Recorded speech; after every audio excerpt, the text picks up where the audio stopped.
Interpreter speaking. Yeah.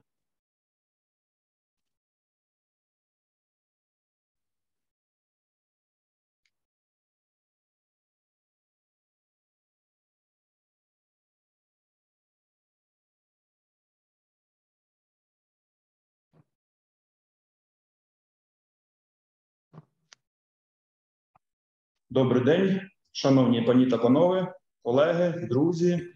Hello, ladies and gentlemen. It's a pleasure to welcome you here today at the 6th Scientific and Practical Conference called Administrative Justice in Ukraine, Theory and Practice Social Rights During Wartime, that is dedicated to the challenges of administrative and jurisprudence and the protection of social rights during the ongoing war that was started by Russian Federation against Ukraine. Our event is held within the days of annual year days of administrative justice that has been respectively attended to 6th time in a row. Today I will be moderating this event. Despite the challenging times in the life of Ukraine, in the life of the Ukrainian people, despite the challenges related to the morning shelling by missiles of Lviv, of the peaceful city. However, we're here today, though in online format, to discuss relevant issues related to protection of human rights. Today, we'll be speaking about such key points: modern trends of the development of social rights and welfare state, the role of the administrative justice in effective protection of them, and overcoming challenges and threats when considering social disputes. Please be reminded that not only Ukrainian judges are here, but we also have here judges from Germany, from Czech Republic, from Slovakia, from Austria, and they will be delivering interventions on the international and their aspects of protection of social rights. When the Ukraine was given the candidate status, the issue of administrative justice and applying the respective mechanisms of protection of social rights is gaining in importance because we only have the need to see due and proper jurisprudence. I'm sure that the attendants of today's events are ready to discuss relevant issues for us and for the international community about social rights and how to overcome these challenges and how to protect social rights during the wartime. We are ready to exchange useful information, experience, and the findings of scientific research. I hope that our conference will become an important and efficient element contributing to ensuring justice in social disputes. Now we will be starting the welcome remarks. I now give the floor to Kravchenko Stanislav, President of the Supreme Court, PhD in law. The floor is yours. Good day, dear participants of the conference. These days in our state, we are honoring the days of administrative justice in our country. So on behalf of the whole team of the Supreme Court, you know that apart from cassation administrative court, we also have the cassation commercial court, commercial criminal court, commercial cassation civil court. We have the grand chamber of the Supreme Court. And on behalf of all the judges and the court staff, let me congratulate you here at this event. Hopefully in a year we will be able to meet not in the format as we are today. I hope that we will have an offline conference as in good old times by communicating with each other, both in official and unofficial format.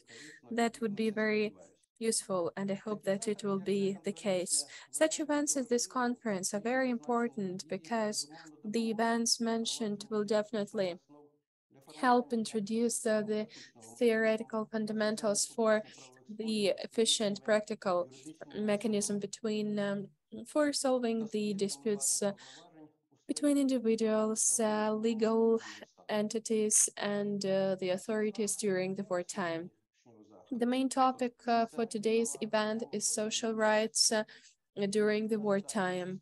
I would like to remind that by Article 1 of the Constitution of Ukraine, it's mentioned that the Ukraine is a welfare state.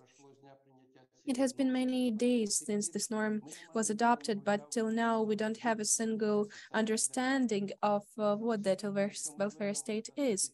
However, if we go to Article 3 of the Constitution of Ukraine, we will see that the person, its life and health, dignity, and security and inviolability is recognized as the highest social value. Ukraine is responsible for ensuring human rights and fundamental freedoms, and it's one of the most important duties of the state. During this conference, it's my opinion that we need to concentrate on the most important constitutional principle of our country, that is guaranteeing the right to everyone to challenge the court decisions, actions or omissions by authorities and by officials. Moreover, this principle is set forth in Article 55 of the Constitution of Ukraine that has become an impetus for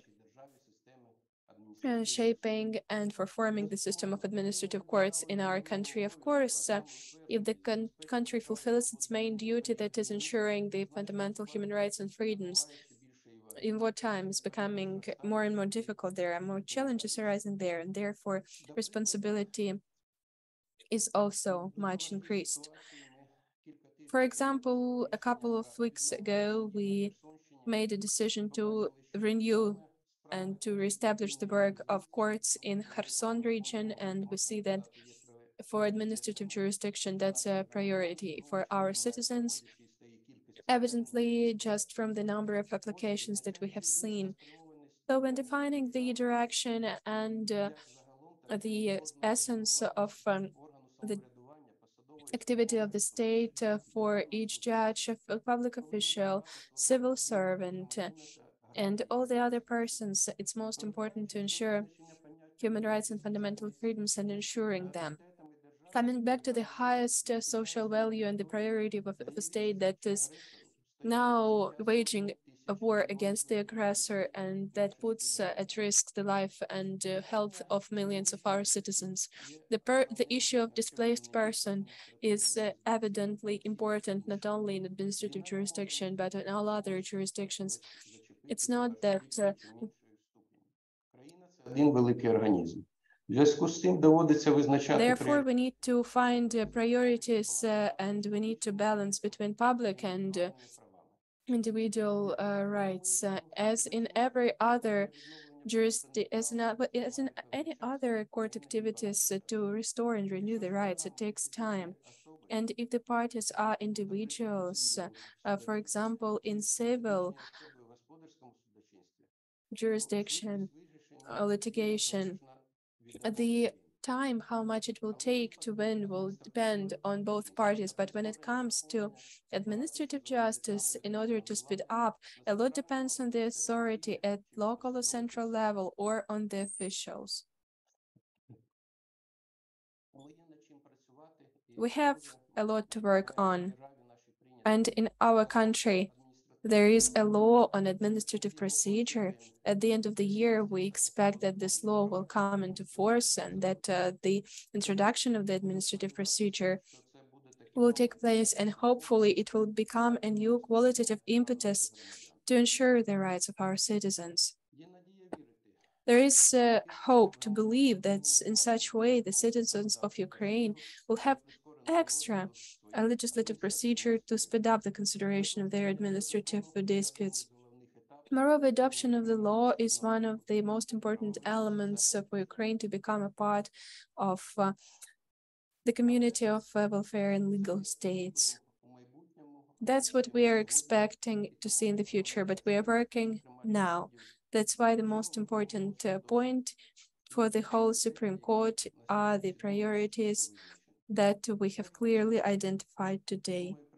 First and foremost, important points are, especially for administrative courts, is identifying the problematic issues of functioning of the authorities, given what kind of applications are sent. It's summarizing such problems in order to quicker react and resolve them both on the part of the authorities and civil society.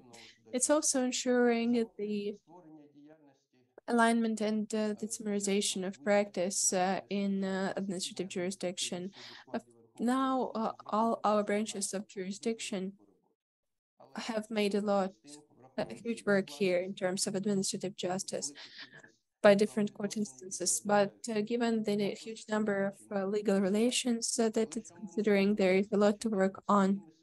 But if we cannot do something on our own, we need to go to the legislature. We have also had enough legislative initiative, and hopefully our parliament will listen more attentively to judges who are considering such legal relations and shaping the jurisprudence, because it gives an opportunity to give access to proper administrative justice in Ukraine. I will not take any more of your time. Thank you for your attention, and I hope that this event will be interesting for all the participants, that we will achieve the goal while we are here, and maybe will have strength, energy, and peace. Thank you. Thank you very much, Mr. Stanislav. I guess that not only I, but for others, it's very difficult to imagine how administrative justice would work without Mikhail Smakovich, who dedicated a huge part of his life, that is 20 years, to his to the development of the administrative justice. So I give the floor to Mikhail Smakovich, President of the Administrative Cassation Court within the Supreme Court. Professor, thank you for the floor you gave me. Dear participants of the Sixth International Practical Conference, dear friends, it's a pleasure to welcome you, all of you, at our conference. I'm very grateful to all the participants of our event, because despite the fact that you are quite busy in terms of professional and personal capacity, you found time and you joined the work of this important conference. We respect and value the chance to get professional communication with you. That's why the topic of our event today, in terms of the theme and its application, is quite pragmatic. Every year, from the 20th of June till the 10th of July, the Cassation Administrative Court within the Supreme Court initiates the holding of international scientific and practical conference. This year, our conference is dedicated to the social litigation. Why on these days, what are these days of administrative justice in Ukraine? They came about from the fact that on the 6th of July 2005, 18 years ago, the Parliament of Ukraine adopted the Code of Administrative Justice of Ukraine with overcoming veto. 307 members of parliament voted in favor of this code. And that very day, from the 20th of June till the 10th of July, even after the adoption of the code, a lot of work has been done for this fundamental act to be adopted by the Parliament of Ukraine, and so that we start administrative justice in Ukraine. That is the main indicator, the main puzzle, the main constituent point of a democratic state, among others, Ukraine. Cassation Administrative Court has arranged this conference together with the National Academy of Legal Science of Ukraine, the Institute of State and Law named after Volodymyr Koretsky, National Academy of Sciences of Ukraine, and also with the engagement of our long-standing international partners, Council of Europe project, strengthening judicial and extrajudicial protection of persons suffered from the war of Ukraine, implemented within the Europe Council of Europe Action Plan for Ukraine, resilience, consolidation, and rebuilding for 2023-2026. Thank you for being here in support for Helena Litvinenko and Anna Khrestovich. It's a EU project Prava Justice in Ukraine. I'm grateful to them for cooperation with Oksana Zimbrivska, the country manager, and of course, our very much dear partner, the German Fund of Legal Cooperation, IRZ. We are very grateful for the support and holding of this conference, to its director, Stefan Herster, and also to our main assistant and partner in starting the administrative justice in Ukraine.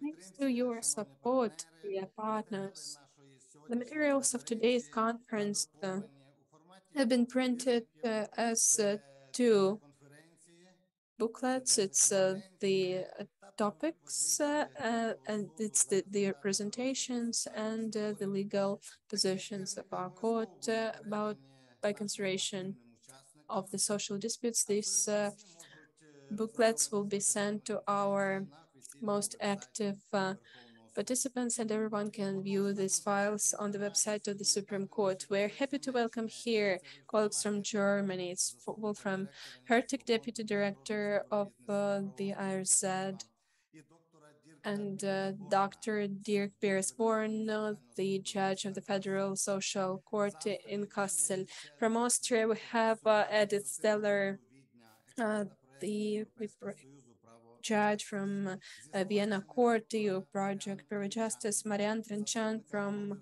Slovakia, Deputy President of the Higher Administrative Court, Karel Shinka from Czech Republic, the President of the Administrative Court in Czech Republic. It's a pleasure for us to work within this conference with the judges of the Constitutional Court of Ukraine, ex-judges of the Constitutional Court of Ukraine, judges of the Supreme Court, and also we are happy to have a chance to have professional interaction with our academia from Kyiv, Uzhhorod, Lviv, Chernivtsi, and the brave city of Zaporizhia. It's a shame and it's very big pain that our cities suffer because of shelling by Russians. But we hope and we are convinced that Ukraine will win and will rebuild itself. We must do this and we will definitely do this. We are truly grateful for the civilized world for support in the war that we didn't start, where we are defending ourselves. We don't need anything that belongs to someone else. We only defend what is ours. You saw that the topic of the social conference today, both and the topical overview of issues in all the three sections are related to war, to the legal regime of war in Ukraine. Indeed, the war in Ukraine is is the hardest challenge to all of us, to all the citizens of Ukraine. Unfortunately, the war is still ongoing in Ukraine. That's why we have more social needs of all our compatriots. War has taken hundreds and hundreds and thousands of Ukrainians. The war took away everything from them. Money, home, health, but the worst is when the life is lost because of the war.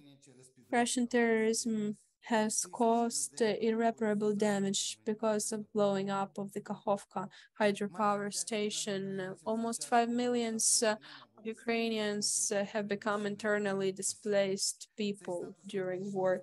The status, in fact, means that people have to start their life fresh.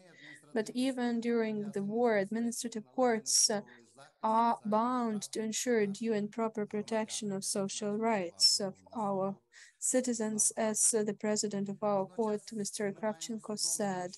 However, we have to understand that social protection of a person during the peaceful time and during the full-scale war are two different realities of life in almost equal legal regulation of these issues in the country. That's why the topic of this conference is relevant, because ensuring social human rights is not the question of the quality of life. This is mostly issue of survival in this difficult time that especially has to do with vulnerable victims, pensioners, disabled persons, persons that lost the breadwinner, etc. Protection of social rights right now means helping people to survive, not to fall down, not to become depressed, to preserve interest in their life and in the surrounding world.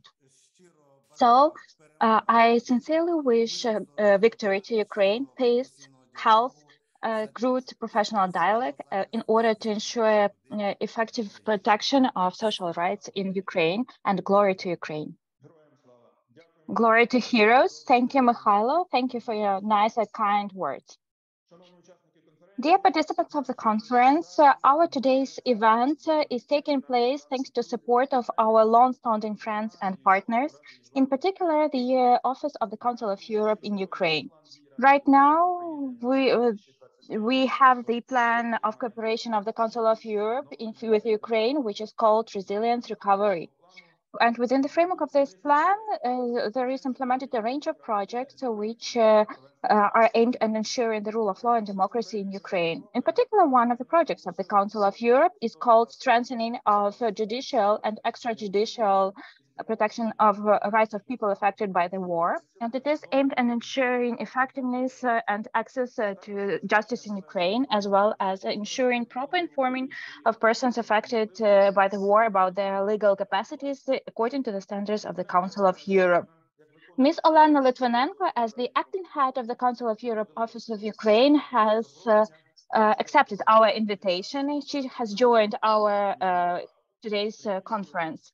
And I'm happy to pass the floor to her in order to say a few welcoming words. Thank you, Mr. Andriy, for this opportunity. Good morning, dear colleagues, dear friends, dear participants of our today's sixth conference of administrative justice in Ukraine. Good morning, Mr. President of the Supreme Court, Mr. President of the Administrative Cassation Courts, colleagues, partners. For me, it is extreme pleasure and honor to welcome you today on behalf of the Council of Europe office in Ukraine at this very important event. And for us, this is not merely a huge honor, but it is also sort of a good tradition, well-established tradition, and an expected event to support this event, to be participating in these discussions in the provision of recommendations, useful recommendations, which are usually the result and outcome of conferences like this. And these conferences always concern the most topical issues of the administrative justice. So I would like to express gratitude to the organizers of this event, that is the Administrative Cassation Court with the Supreme Court, for the organization of this event and for the conduct of this practical and scientific conference during the extremely difficult period of time, during the wartime period. Today's event is taking place after yet another sleepless night which has resulted in casualties in our country. And on behalf of the Council of Europe, availing myself of this opportunity, I would like to express gratitude to our partners for resilience, for their resistance, for their work, for their willingness to continue working in these extreme circumstances. And I would like to say that the Council of Europe stays with Ukraine, stays with all the partners, and we will continue providing all possible support during these difficult times for Ukraine. I would also like to say that the Council of Europe office continues actively working in Ukraine.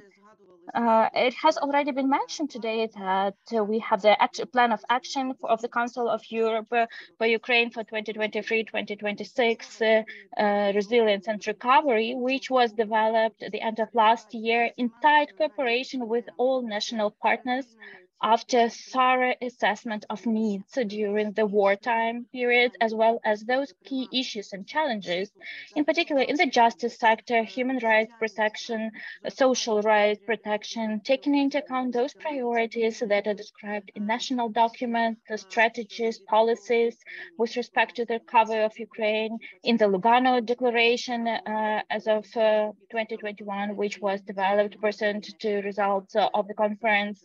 This document was adopted. Our action plan was adopted by the Committee of Ministers in December of last year. And since the 1st of January, we have started implementing this plan, in particular by means of starting to implement 18 projects in different spheres, important spheres of livelihood and functioning of Ukraine, which were jointly determined by the Council of Europe and national partners. I would like to point out that traditionally, huge attention is paid by the Council of Europe to the support of development, functioning, sustainability of the justice system in order to ensure further effective implementation of the European standards in the sphere of human rights, in particular, judicial proceedings in line with the European Convention and the case law of the ECHR. The support of the justice system is aimed, first of all, at further strengthening and promotion of functioning development of independent and reliable justice system, including recovery of the national system of courts for the strengthening of the structural independence of the judiciary, expansion of access to justice, and an increase in the effectiveness of justice. Improvement and strengthening of the enforcement system, as well as development of the judicial self-governance. The large-scale war initiated against Ukraine by the Russian Federation has impacted millions of Ukrainians. The crisis caused by the war should not result in the decrease in protection of rights determined by the European Social Charter, which was ratified by Ukraine in 2006.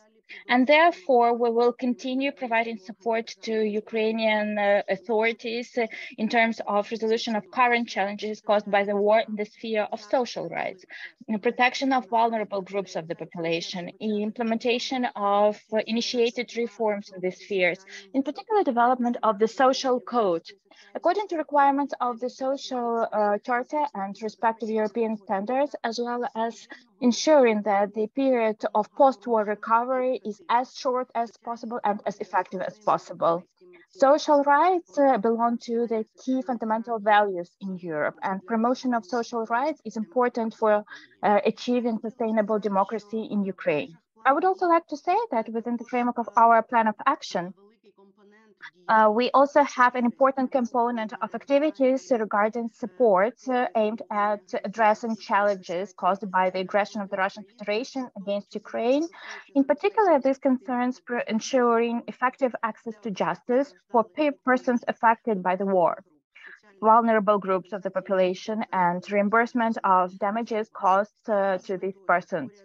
For this purpose, along with providing comprehensive expert support regarding ensuring proper investigation of violations of human rights, criminal prosecution of persons guilty of committing war crimes, and provision of help to victims of these crimes, the Council of Europe has started implementing a project which is aimed at strengthening judicial and extrajudicial means of protecting human rights of persons affected by the war.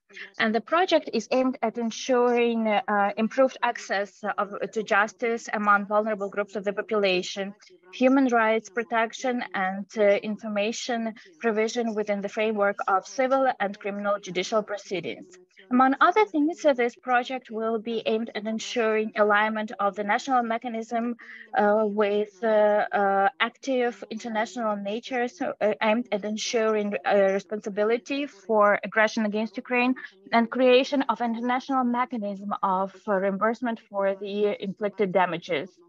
And there has been initiated a creation of the International Register of Damages caused by the aggression of Russia against Ukraine.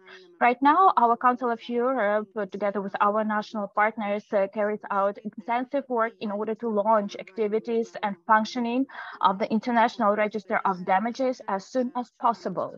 This year, we plan to do that in order to bring to responsibility all those persons who are guilty of these crimes. But of course, national remedies for victims, first of all, should provide timely support to the most vulnerable groups of the population and effective protection of social rights in courts. And all of these issues will be raised during our today's conference.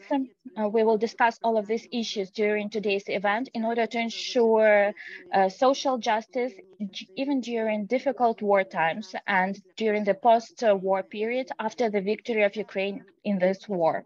Availing myself of this opportunity, I would also like to wish useful contributions, fruitful discussions, and I also wish all the participants to find answers to those complicated legal questions that they have taken into account standards of the Council of Europe, which will be mentioned today by Ms. Hanna Hristova, my colleague, the head of the project of the Council of Europe regarding strengthening of judicial and extrajudicial means of protection of human rights. And I would also like to ensure that we will provide further comprehensive support on behalf of the Council of Europe during the process of establishment, development of Ukraine and overcoming of challenges caused by the war of Russian Federation against Ukraine. And thank you for your attention, and I wish you a good day. Thank you, Ms. Olena. Thank you. Thank you to you. Thank you to the Council of Europe office in Ukraine for the work that you carry out in order to ensure the rule of law in Ukraine. Dear colleagues, dear participants of the conference, another project which has been our long-standing partner during the creation of this event, that is the EU project, Pravo Justice. All of you know that this project promotes development of the rule of law in Ukraine in line with the European standards and the best practical experience. One of the components of this project is the project which is titled The Judiciary and the Judicial Reform. Experts of this project work on different aspects of the judicial reform. They provide expert support to judicial bodies, as well as improving capacities of the judicial governance and administration bodies. The team of this component is also involved into the process of training of judges, improvement of functioning of the judiciary, and ensuring its resilience during the wartime. Among other things, creation of proper conditions for the consideration of disputes related to war crimes in Ukraine. I'm happy to pass the floor to say a few welcoming words to the head of this project, Ms. Oksana Tsembrivska. Ms. Oksana, please, the floor of yours. Thank you. Good morning. Good morning, Mr. Stanislav. Good morning, Mr. Mikhailo, dear judges, partners, participants of this conference. It is a huge pleasure for me to welcome today you on behalf of the EU project Pravo Justice within the framework of this conference, which has been pointed out today, takes place during the days of administrative justice in Ukraine.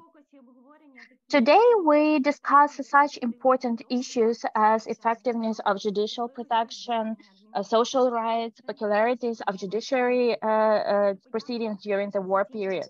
I would like to express gratitude to the Cassation Administrative Court with the same Supreme Court for the raised topic for our today's event and involving our Pravo Justice project, its conduct and participation. Before the large-scale invasion, social rights of citizens belonged in Ukraine to one of the most numerous objects of protections in administrative proceedings. Of course, the Institute of the model case has positively impacted the number of appeals. At the same time, the armed aggression of the Russian Federation, post-war recovery, which we will have to pass, the need in significant economic expenses of the state cause new challenges for the system of administrative judiciary in the context of implementation and effective judicial protection of social rights. In parallel, there have emerged challenges regarding the process of judiciary proceedings during the wartime. About 8 million of citizens have moved abroad. Security challenges, change of place of residence in south of Ukraine. All of this has become destabilizing factors for ensuring proper access to justice. Hence, we have a very extremely important issue of remote justice during the wartime period and the expansion of opportunity to participate in the court hearings in the video conference mode.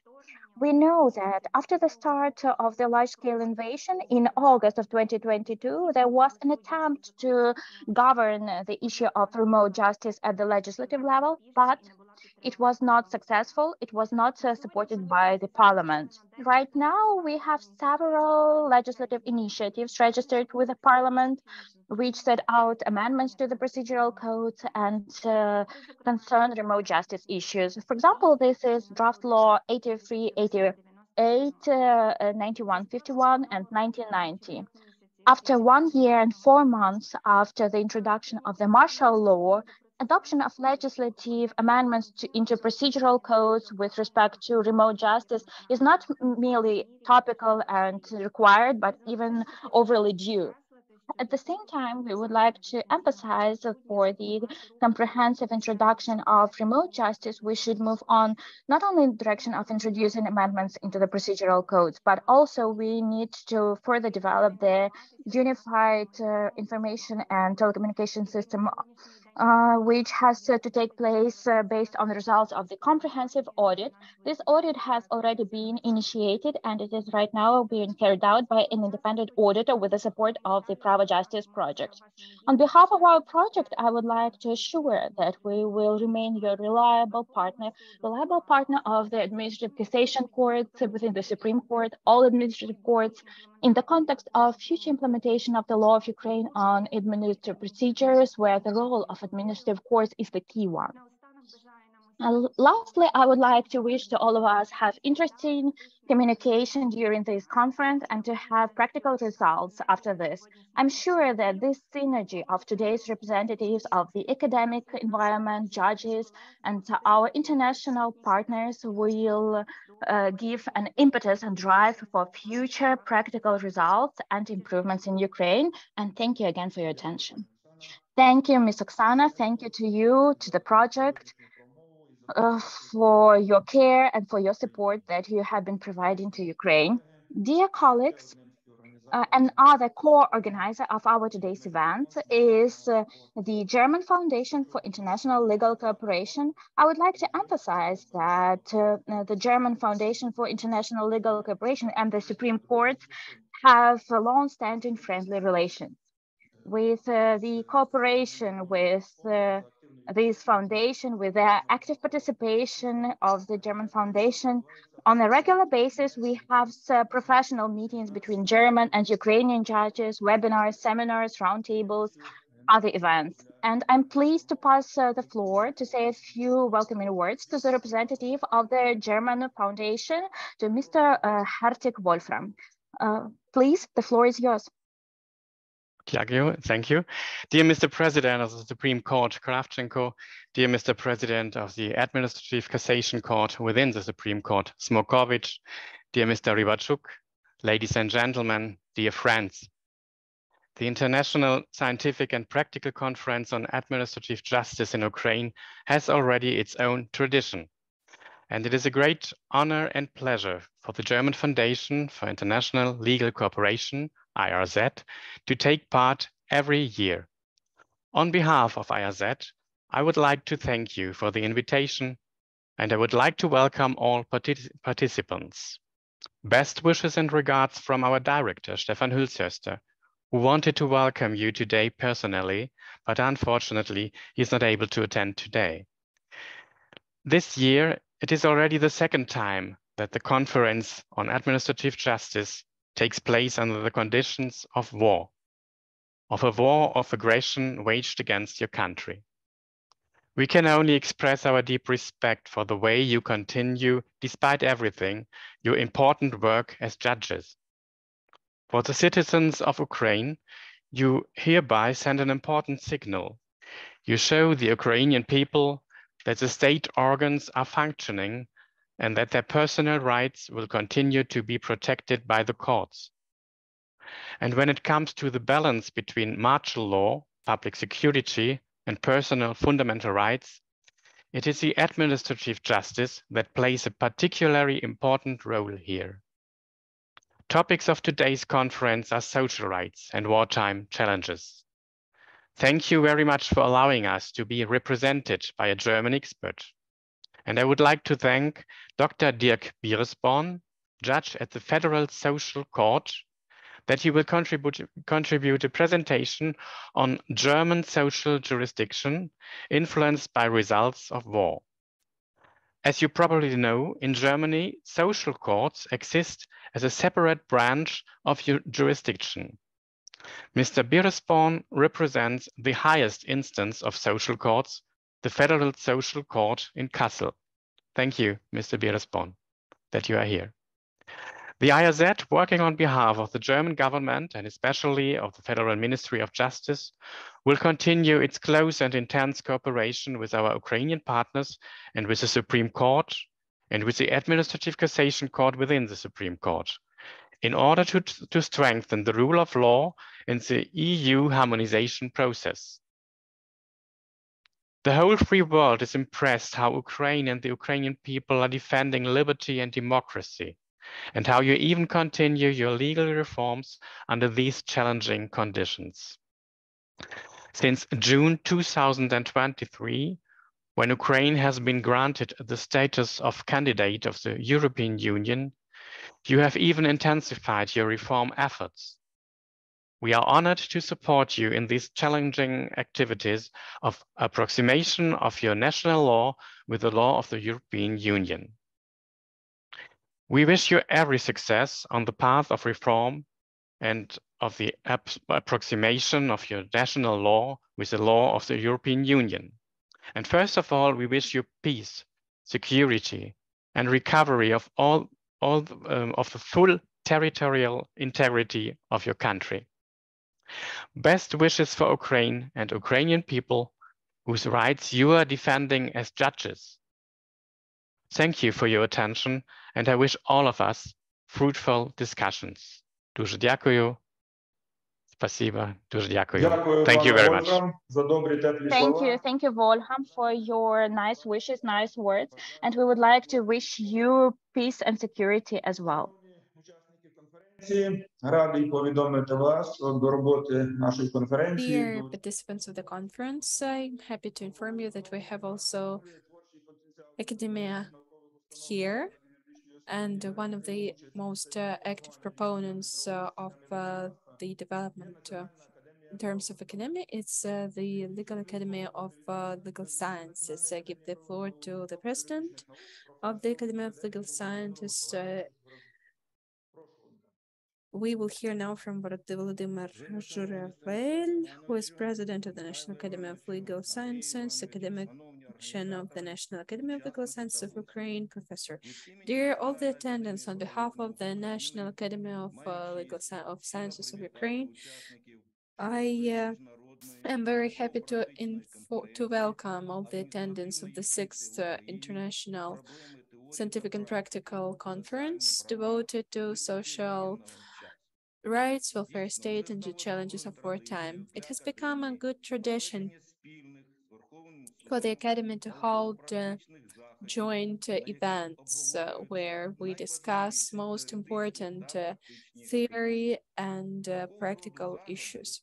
Such events is a great platform to frankly discuss the challenges of the jurisprudence and practice that cannot be fully resolved directly in litigation.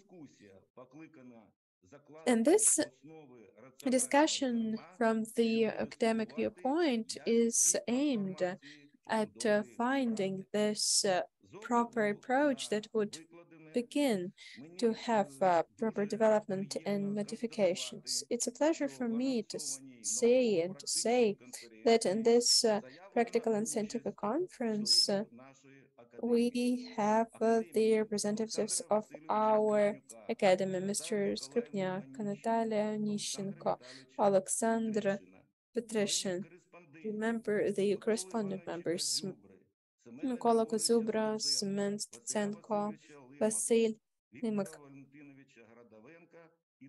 Viktor Hardavenko, and Tatiana Kolomoets. It again shows that we together want and we are interested in deepening the discussions of urgent needs, both in terms of legal science and jurisprudence case law. I'm sure that intellectual resource in the current world is the main lever of the development of the society despite the challenges, thanks to the hardworking сучасні наукові школи, відомі contributions by our scientists. Ukraine has enough potential to boost the development in priority areas, and the synthesis of science, academia, and practical work should become one of the elements that would help us to defeat the enemy and to have the rebuilding of our country. Today we will be speaking about relevant issues of administrative justice, development and social rights during wartime. це один із наймолодших напрямів. Administrative justice is one of the youngest areas in the judiciary system, but it creates prerequisites for successful functioning of the state because the administrative justice ensures proper balance in relations between the state and its citizens. The well-developed administrative justice system is an important attribute of a modern European state. To deal with challenges in terms of social rights in Ukraine nowadays is especially relevant because the social state and the social rights are the most important values of the constitutionalism. It goes without saying that the first and foremost indication of high level of development of the society and the state is the extent to which human rights and fundamental freedoms are assured, especially in the social field. It goes without saying that the protection and guarantees for human rights are very much organically connected with the system of administrative justice that is an integral part of the overall system of the human rights protection. I hope that the main result of today's conference will be contributions of academia and practitioners in terms of overcoming the problems that we have in legal practice, and I wish you all peace, new discoveries, efficient work, and as far as in the soonest defeat of the enemy. Thank you. Thank you so much for such warm introductory words. Dear participants, now we will hear from the next partner of the conference. It's the director of the Koretsky Institute of State of Law and National Academy of Legal Sciences of Ukraine that has been has contributed a lot. And we will hear today from Alexander Skripniuk, who is Vice President of the National Academy of Legal Sciences of Ukraine, a division of the National Academy of Legal Sciences of Ukraine. Professor, the floor is yours.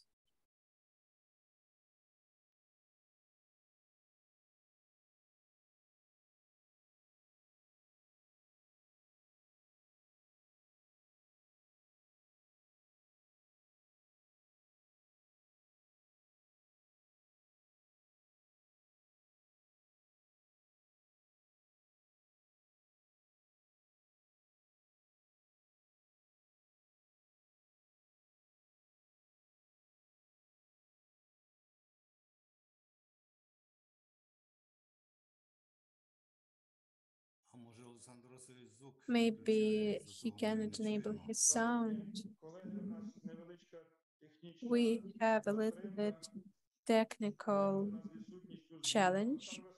Олександр Васильович, Alexander doesn't може have раптом не він самий sound. мікрофон? Maybe you don't have your mic on, Mr. Alexander.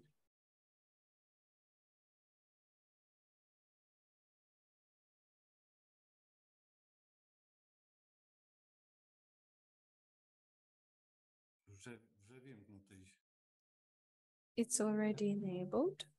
Шановні пані і панове, доброго дня. Dear Я ladies радий and gentlemen, вітати it's a учасників pleasure сьогодні конференції. Для мене to be Андрію here. Івановичу, Thank you, Mr. Станіславу Andriy. Івановичу Thank і you, Євгену Івановичу велика честь all сьогодні Mr. брати участь в Kravchenko and роботі Mr. нашого Smukovich. It's a real pleasure форуму. to participate in the Адміністративна work of our юстиція в forum Україні, today. проблеми теорії та Justice практики in соціальних Ukraine, the права у challenges віднині of social воєнного rights часу. in wartime. Перелік організаторів List of organizers of the учасників, conference, який its засвідчує про participants, значення проблеми shows захисту how прав і свобод important it людини is в to умовах protect війни, human rights and адміністративної freedoms юстиції, правовах during the вчених і wartime. практиків It до shows цього that питання. both academia and Війна practitioners dedicate much загострила time to that. соціальні The war проблеми і поставила can під випробування себе the існування соціальної very держави в existence Україні. of the welfare Війна state стала in викликом Ukraine для соціальної at a сфери, challenge. It's a challenge in social field in these conditions. We have new tasks that need to be solved by administrative justice and by investigation. The protection of rights and legal interests of individuals and legal entities is important.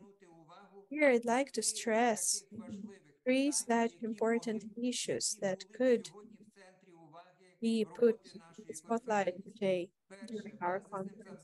First, the basic task is to protect individuals' rights, freedoms, the rights and freedoms of legal entities in terms of public relations, to make sure that their rights are not violated by authorities and their staff and other stakeholders that exercise administrative functions based on administrative legislation or upon the fulfillment of delegated powers. Then it's judicial control to make sure that the authorities act within powers and that they do not violate the law. We speak now of entities that exercise administrative or managerial functions based on the delegated functions and the control of legality. And third important issue here is the task to make sure that there is proper application of the law and there is law and rulemaking.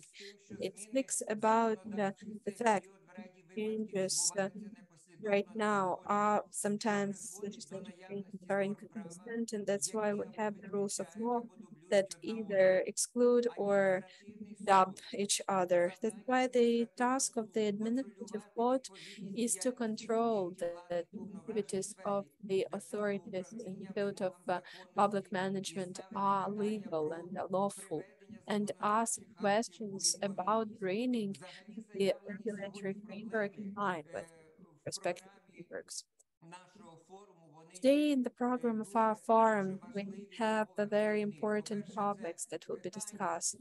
First of all, it's the issue of the welfare state and its role during the war, problem of protection of rights and social rights and freedoms. And also we speak of the areas that were under occupation and suffered significant damage, some irreparable damage for our citizens. The problems mentioned in our agenda already are reflected in the collection of the interventions that have been published. So I wish you all to have a very beneficial event today and to see and connect what we have during the war and make sure that this lay of the land makes us draw some conclusions and to see the way how we can improve the human rights and fundamental freedoms. May you have good discussions. Good luck to you. Thank you, Mr. Alexander, for your kind words. Dear participants of the conference, after the welcome remarks, I suggest that we consider the issue that we will be speaking about. Within this conference, in the first section, we will consider issues related to theory and practice in terms of the welfare state, the welfare justice, welfare policies, and the approaches to their understanding during peaceful times and war times. In the second section, we will be speaking of the current lay of the land in terms of implementing social rights, their interpretation in national legislation, international legislation, and traditional laws.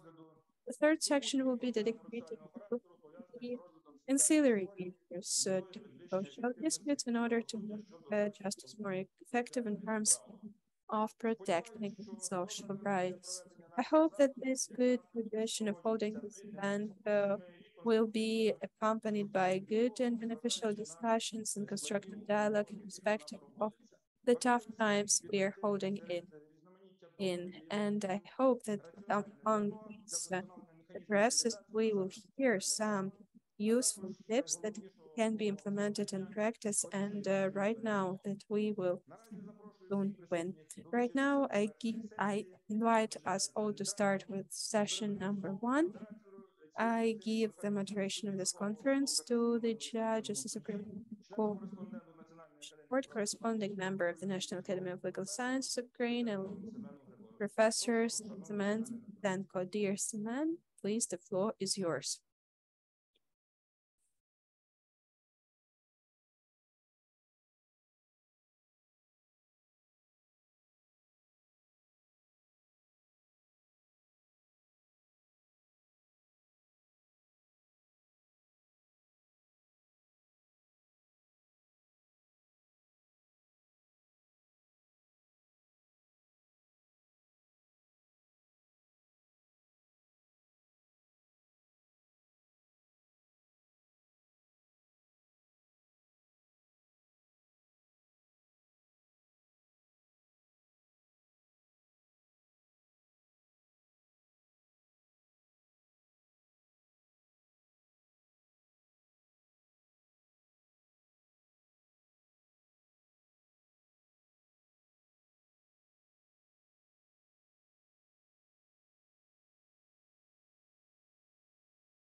Hello, dear participants. Good day, everyone. Dear co-organizers, dear respective plenipotentiaries, I will be moderating session number 1 that's called the Welfare State, Peaceful and Military Dimensions. During this session, we'll listen to the interventions by 7 of our participants. Each of these topics are within, each of these interventions will be related to the topic we announced. I'd like to say a few words about how we're working during the session. First of all, the time limits. The timing is 15 minutes.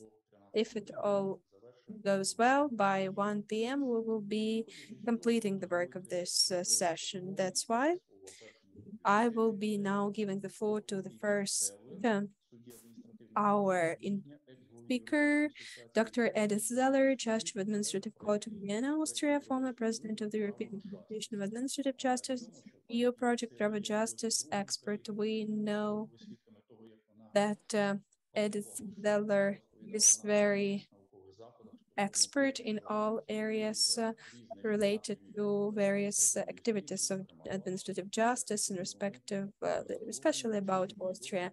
And that's why we're really looking forward to her intervention on the welfare state during peaceful times and during war. The floor is yours, dear Edith. Thank you, dear Zaman. Good morning, everyone, honorable ladies and gentlemen, and esteemed colleagues and my dear friends. I was happy to see some of you already now in the morning, at least online. And many thanks to the organizers, and also thanks in advance for the technical support to share the PowerPoints. If possible, thank you very much, because for me it's a bit complicated with my iPad here. Thanks so much. We can already advance to the next slide. The next slide is the first slide, because I want to contribute only with some points from a European point of view, from a European perspective. It is a very broad topic, and with many different and many interesting aspects involved in this.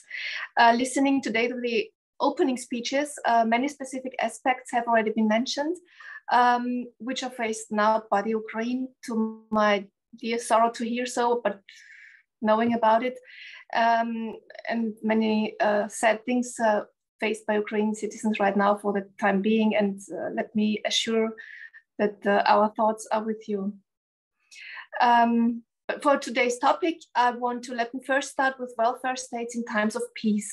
On the one hand side, it is understood that every modern welfare state, every modern industrial state is a welfare state. Historically spoken, the development started in the 19th century. There have been different reasons for this development. Among others, it was to incorporate labor, as well as also for political reasons. Welfare is also strongly associated with nation building and a common citizenship. These were the ideas in the background. In its development, social rights were extended to all citizens. Later on, there were the ideas of making social investment appeared. This was done, social investment as a social politics, namely saying that specifically the skills and the capacities of persons should be strengthened. This was a way of social politics done in the European states. And this was now followed by a new phase caused by the adoption of austerity measures in 2008, going on right now still in the crisis situations. There are also connections between the development of welfare states and also the wars in Europe, the World War I and World War II, to which I will come back later in a minute. Now going back to the peacetime development of welfare states and social rights. Undoubtedly, our nowadays welfare states provide a certain standard of living comprising a bundle of different economic and social rights, but also including, for instance, a right of education, medical care, or cultural rights, cultural activities. And therefore, in general, in a welfare state, there's a wide range of different social rights, undoubtedly. From a legal perspective, let me stress that in a democratic state with a separation of powers, it is important that such social rights are justiciable. Access to justice was mentioned today already. Justiciability of these rights with equal access for all people, for all citizens, to independent courts is of high importance. Otherwise, it remains to be social politics, but not social rights. And it will be difficult in this case that all citizens can contribute to a sustainable development of the country. So it's very important. So which legal regimes do we have? Only by way of mentioning some, due to the time limits.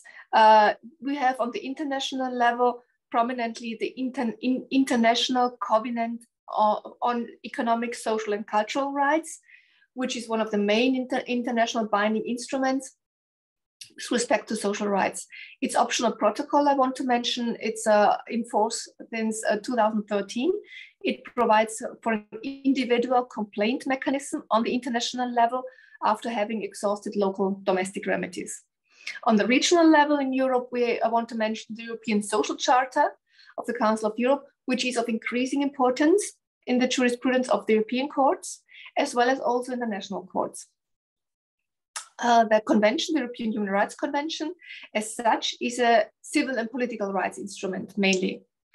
However, the jurisprudence of the European Court of Human Rights in Strasbourg also protects social and economic rights. The court has underlined that a clear distinction between the civil and political rights and economic and social rights, it cannot be made. And the court has interpreted mainly the so to say, the civil rights and obligations of Article 6 of the Convention, the fair trial to the civil rights. And the court has interpreted the civil rights to make it possible to apply also the procedural guarantees of Article 6 to both also social benefits and social contributions, therefore making them justiciable to a great extent. It is very important. And alongside the procedural safeguards, also substantive protection of rights has also developed in the jurisprudence of the court in Strasbourg and was strengthened by this jurisprudence. For instance, a broad interpretation of the concepts of possession and of claims against the state has also extended the applicability of Article 1 of the Additional Protocol 1 of the Convention to many cases also in the social security sphere. In addition, the right of full social inclusions of persons with disabilities, like also gender equality or similar issues of non-discrimination, are justiciable via Article 14 of the Convention, together with other articles like a right to private life or something like this. And there are also other dimensions of social rights, which have been adjudicated by the court in Strasbourg on the basis of other rights, like right of family life, private life, like reproductive health, or labor rights, or trade union rights, which are not protected by the Convention. In this respect, I want to stress again that in line with the substantive rights, specific procedural guarantees are very important, which means also the right of legal aid, the right of equality of arms, applicability of provisional measures or suspensive effects are specifically relevant on the procedural perspective with respect to social rights. And all these guarantees are based on the prerequisite to have a sufficiently independent justice system, for sure. Let me also mention some aspects with respect to the EU legal regime. So Ukraine is a candidate country for nowadays topic only very briefly, because social rights are a very broad field, going into many different areas, and there is no overall harmonization competence of the EU. So the EU law in general does not exist on the overall level. However, only very specific EU competences exist in this area, like for instance, the right of equal treatment in work-related situations, like labor protection measures or coordination of social security systems. In addition, also the EU fundamental freedoms, like for instance, the freedom of movement for EU citizens. This is a fundamental freedom. This in line with the Fundamental Rights Charter, which is then applicable, is very important and also a fundament for social rights on the EU level. So this was some aspects on peaceful dimension. Many thanks for the next slide. Next slide, please, if possible. Thank you very much. For the military, thanks. For the military, welfare states and war. As mentioned at the beginning, it has been experienced in the development that wars in general do have an impact on the development of welfare states. It is undoubtedly, and read some articles on the international level from the academia also as well. And practically spoken, this has been experienced in Europe after the 2 world wars.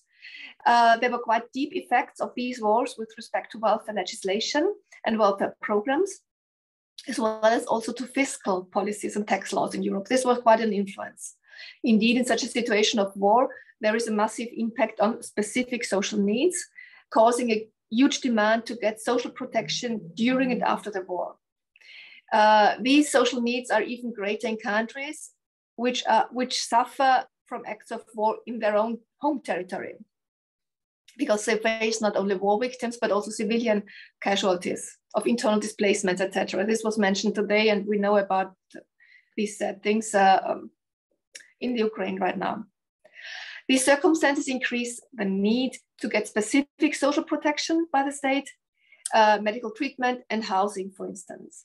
In addition, veterans, as well as affected civilians, war victims, need to be reintegrated into the labor market, need to be reintegrated into society and receive healthcare and assistance. So there are specific needs after a war.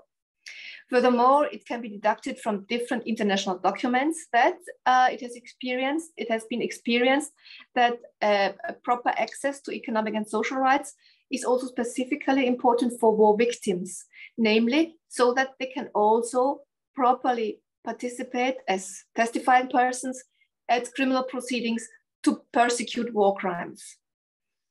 Hence, also social welfare also facilitates to return home for those who have left the country during the war. So that's also an important aspect. Finally, special mention must be given to economic and social guarantees, that they are specifically important also for specific vulnerable groups, having heard about it also in the welcoming speech today, like IDPs, internally displaced persons. They have different specific needs. Or women. This is important so that all can contribute to a sustainable development in the country, which was battered by the war. To provide an historic example, being an Austrian and come back to Austria again. In Austria, today's modern social policy legislation has its roots in the welfare for war victims, for veterans and war victims after the 2 world wars. The specifically regime after World War I, and specifically then after World War II, included not only care and medical treatment, but also specifically already reintegration into society by a bundle of interlocking measures applied only for veterans and war victims. So this was specific legislation for them. At that time, it was supposed to be one of the most modern welfare laws in Europe, I have to say. The specific welfare laws for war victim welfare was based on the objective criteria to calculate the amount of the welfare, namely the objective criteria was the percentage on how much their ability to earn money was lowered because of their war injuries. There were many, many, many cases on this. And later on, in general, blind people were included in this group of specific persons who are eligible to receive this social aid. And then this criteria, the ability, how much the ability to earn money was reduced, also emerged to the then emergent legislation in the 1960s, to get social care and social welfare, all in general, to persons with disabilities. So the basis for the legislation for social aid for persons with disabilities goes back to the specific legislation for war veterans.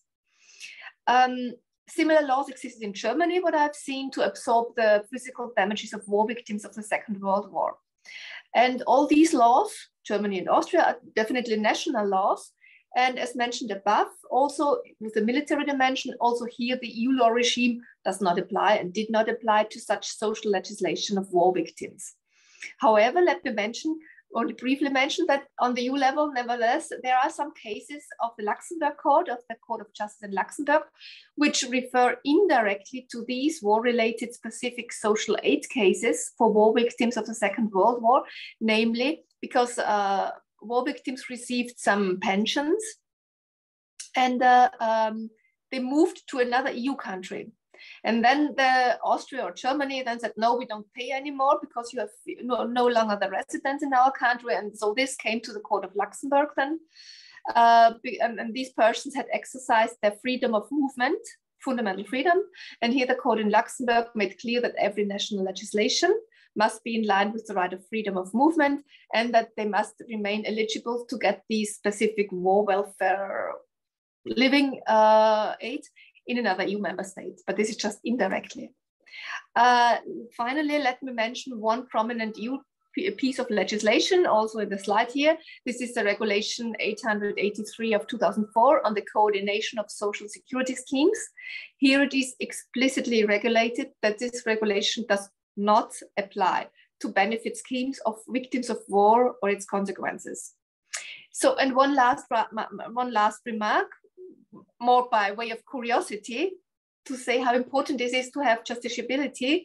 It was a German case of a war-based social welfare recipient, Mr. Stauder. He received such war welfare aid, and he lived in the city of Ulm, and he was social aid recipient, but war veteran, who did not want to reveal his name to get specific subsidized butter.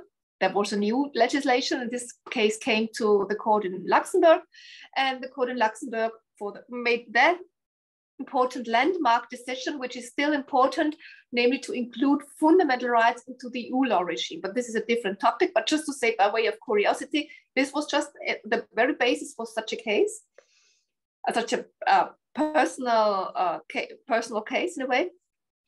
And this shows, as I said, the importance to have social rights justiciable, and also to have a proper judicial dialogue between courts. This is very important. And I want to pass on the floor. Many thanks for your attention. And let me say with this last slide, Děkuju, and a full-hearted Slava Ukraini. Many thanks and have fruitful conference. Thank you very much.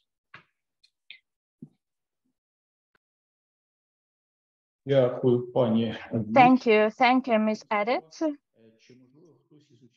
Maybe some participants have questions to Ms. Edith. You have now a chance to ask questions. You can ask questions by raising hands, or you can also type them in the QA session or in the chat. Okay. Then we will wait for your questions, and meanwhile we will pass the floor to the next speaker. And I would like to invite Mykola Kozubra, professor of the Department of General Theoretical Jurisprudence and Public Law of the National University of Kyiv-Mohyla Academy, corresponding member of the National Academy of Legal Sciences of Ukraine. Professor, we all know Mykola as the judge of the Constitutional Court of Ukraine during 1996 to 2003. He also heads the Center of the Rule of Law, and he considers how to implement it in the national legislation in Ukraine. And publications of this center consider topical issues regarding the rule of law in Ukraine, and basically they have become the key manual for judges considering social disputes. And Mykola will present a topic of the welfare state and social rights as values of constitutionalism, main challenges and directions of transformation in the context of war. So, Mykola, the floor is yours. Thank you. It is a pleasure for me to participate in this conference, and not only because this conference involves international experts, in particular judges, and it is really interesting to listen to opinions of our colleagues from abroad regarding this important topic. But I would also like to start without going into details, because my previous speaker, Ms. Edith, has mentioned a lot about the history of the welfare state establishment and the importance of social rights in the welfare state. So that's why I would like to start my presentation with a well-known phrase, which was in the ancient Rome quite popular, and which can be translated in different ways. But the essence of this Roman statement is that the law exists there where there are means for its protection. And by this protection, we first of all understand, of course, judicial protection. And in this respect, I have the first question, which is interpreted in Ukraine as just like abroad, by the way, and this interpreted quite ambiguously. Whether it is possible to say that all social rights are ensured by these remedies, by court protection, judicial protection. From the position of the Constitution of Ukraine, that is so. According to Article 55 of the Constitution of Ukraine, as all of us know, all rights and freedoms of citizens and human rights and freedoms are protected by the law. These rights and freedoms, along with civil or individual private rights, along with classic rights. Include also social and economic and cultural rights. However, again, as I think most of the participants of our conference know, this position is typical not for all modern constitutional states. Lots of them do not record social rights in the respective sections of the constitutions dedicated to do rights and freedoms of citizens and human rights and freedoms. And these countries, these constitutions of these other countries mention these rights in other sections of the constitution while calling them rights of intention of the states, etc. The main argument in favor of this position, contrary to classic civil and political rights, consists in the fact that allegedly social rights and economic and cultural rights are the rights which cannot be protected in the court. So that means that they cannot be protected using remedies which we have mentioned previously. And here, this is also emphasized sometimes by the constitutional jurisdiction bodies, not in many countries, but at least such countries as Austria and Switzerland, we can find such opinions in the decisions of their constitutional jurisdictions. And there comes a logical question whether our constitution is such far-reaching that has equalized social rights and civil and political rights in terms of their protection without any reservations. Because not only our national jurisprudence, but also the jurisprudence of the ECTHR, Court of Justice of the EU, other international courts, step by step, but steadily, as it has been mentioned before, are to defend. Their position is to defend social rights as economic and cultural rights, despite the fact that the European Convention on Human Rights, as we know, is dedicated to the protection of the first generation of human rights, political and civil rights. It's evident, if we speak frankly, that irrespective of the fact that I myself was engaged in the wording of the constitution that were first set forth in many drafts and then in the constitution of Ukraine itself, the matter, again, I want to say, is not about the far-reaching nature of Ukrainian constitution, but the matter is that when it comes to the wording of human rights, it has the reflection or imprint of the Soviet era when the social and economic rights were considered as the decisive and prominent, without caring too much as to whether they can be protected in court. The nature of this paternalistic state that used to be a Soviet state, of course, from my ethical viewpoint, not right to compare such paternalistic state to the welfare state.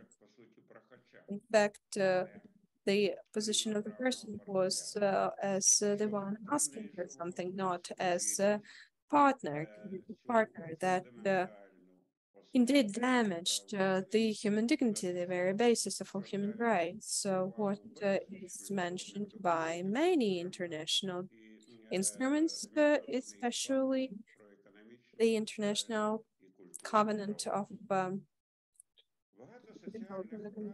Cultural Rights. Many rights in the Constitution of Ukraine by that Soviet tradition are worded in such a way that indeed it's difficult to protect them in court, and sometimes it's just virtually impossible. I just give you one example that I had to be involved with when I was a Justice of the Constitutional Court of Ukraine. We speak of Article 49 of the Constitution of Ukraine, that, as we know, sets forth the right to the protection of health and the right to medical assistance. Again, there was a quite logical question when considering that case. Okay, even if in Part 3 we have the right to free medical assistance to a person in state and municipal healthcare facilities, does it mean that any person has the right, can ask for help? There was no other formulation other than protection of health, and medical assistance can be, for example, ask to have a plastic surgery on the nose, or altogether face plastic surgery, because of course it can be reflected on psychological health and psychological well-being person. Does the state or the municipal healthcare facility have to provide these services free of charge? It's evident that, especially in the circumstances when there is all the time increase in the prices of respective medical equipment, it's impossible for any state, even the financial capacity is much better than for Ukraine. Therefore, the Constitutional Court at one point was looking for a way out of this situation, and given the interpretation given by the Constitutional Court in terms of Article 49, meant delineation between the terms of medical help and medical services like plastic surgeries on the nose, etc., that cannot be provided free of charge as medical assistance is provided. I cannot say that this step is the most beneficial. We had to do it. Of course, it would be better if Ukraine we had the medical insurance system that we unfortunately don't yet have. And there are reasons for that, objective reasons, but a lot of subjective reasons as well, that kind of delay the introduction of medical insurance that's well spread all over the world. At the same time, indeed, if we speak about this decision, it shows that unfortunately there are a lot of articles in Ukraine like that. I guess that administrative courts have faced an issue when the cases related to social rights in the way they're shaped in the valid constitution of Ukraine are quite impossible to protect within legal means, within the litigation court. Sometimes it's just impossible to protect the court. And still, the tendency to equalize or to balance social right with class right in modern state, irrespective of whether they recognize themselves as welfare states or not, as for example, the US,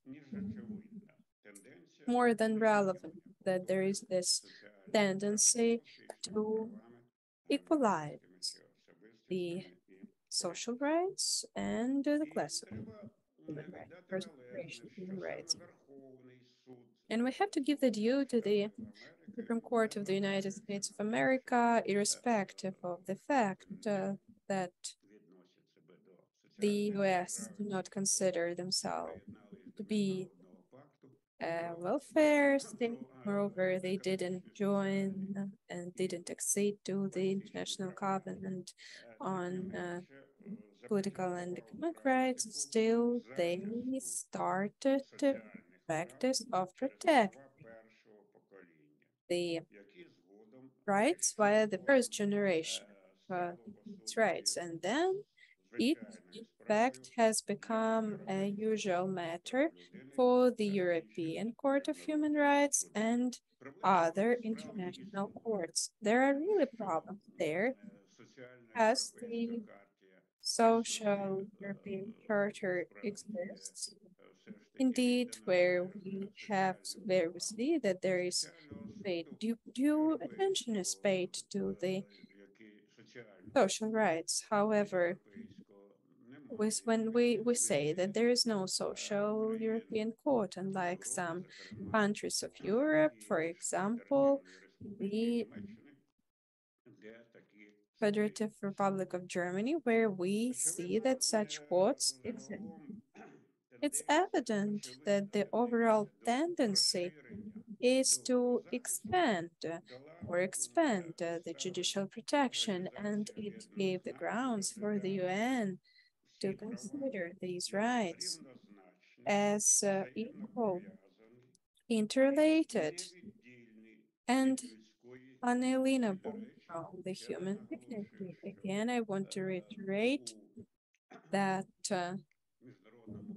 in International Covenant on Economic, Social, and Cultural rights, the all rights are named as unalienable rights, as the civil and political rights that we mentioned, as already mentioned, that it was set forth in a lot of international agreements.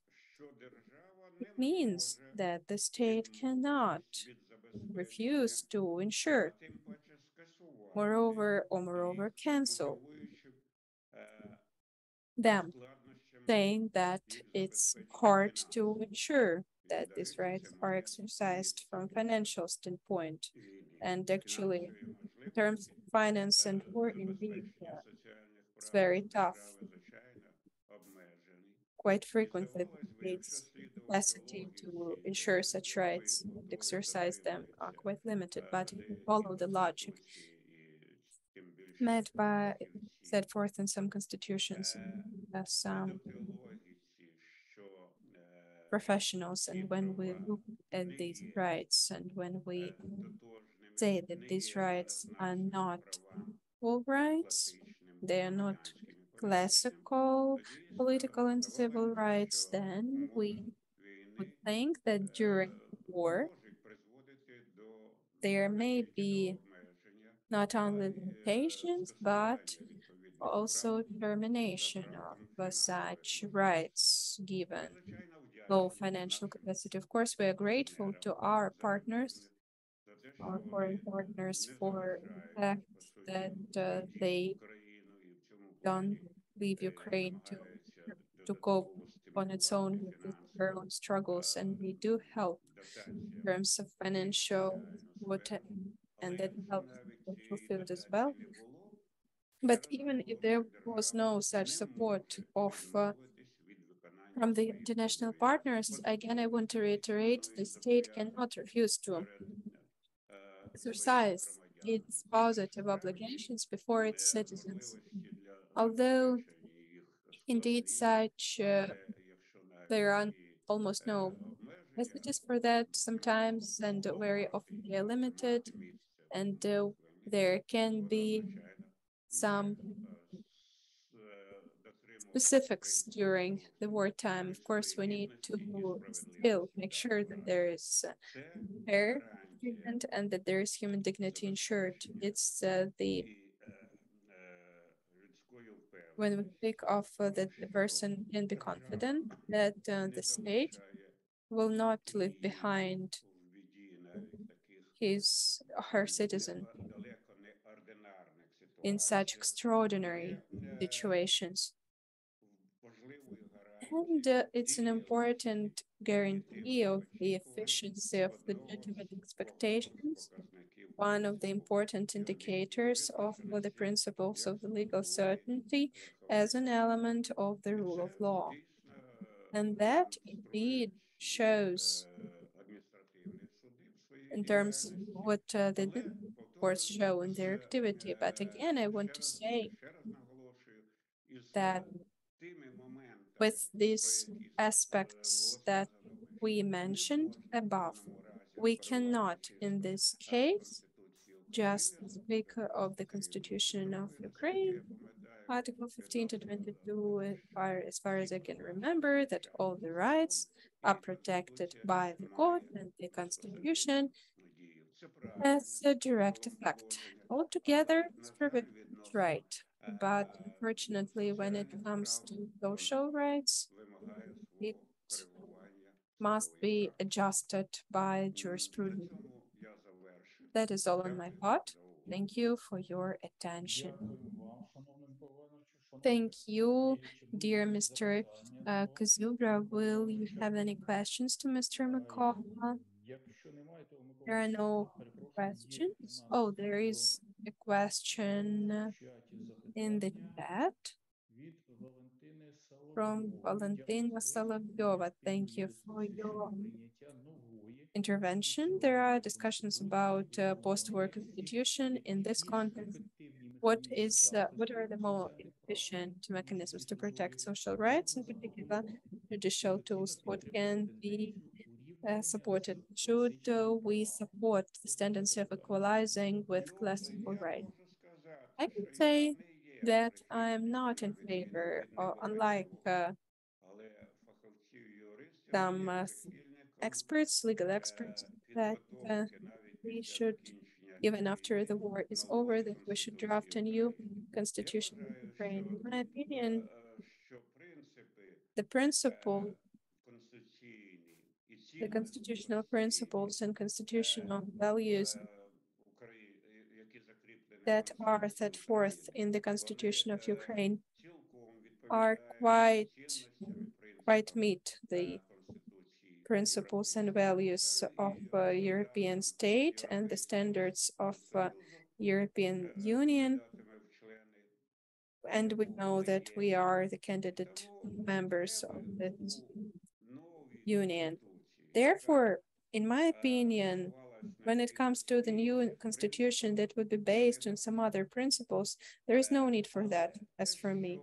However, the fact that we do need to amend the constitution, I have no doubt about that, especially as far as Section 2, that actually was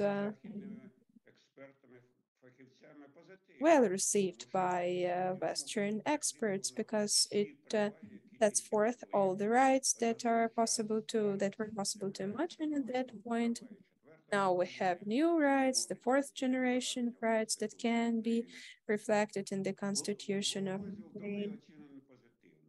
Altogether, section number 2 was positively assessed, but let's be frank, the wording, although again, I want to say that I was engaged in this process, the wording are typically with Soviet approach, especially in respect of social rights.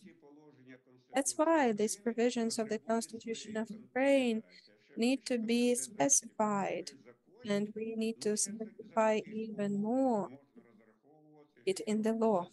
And only then can we expect that the social rights and individuals' rights, political and social rights, can be subject to unquestionable judicial protection. There are problems here, but not after the war is over, not right away, because now a way out from this situation, in my opinion, is by interpretation, and not only by the interpretation of the official interpretation of the Constitutional Court of Ukraine, but by the interpretation that can be done by general court, in particular by administrative courts too. So here we can always find a way out from there. Thank you so much. Thank you. Thank you, dear Mykola. Now we will hear from Karel Šimka, the president of the Supreme Administrative Court of the Czech Republic, a PhD and Dr. Habilitant. And we are very much thankful for the fact that you agreed to be here. For us, it's important to hear the experience of the Czech Republic in terms of building the welfare state. And here we will be speaking of the challenges faced by by the welfare state. The floor is yours.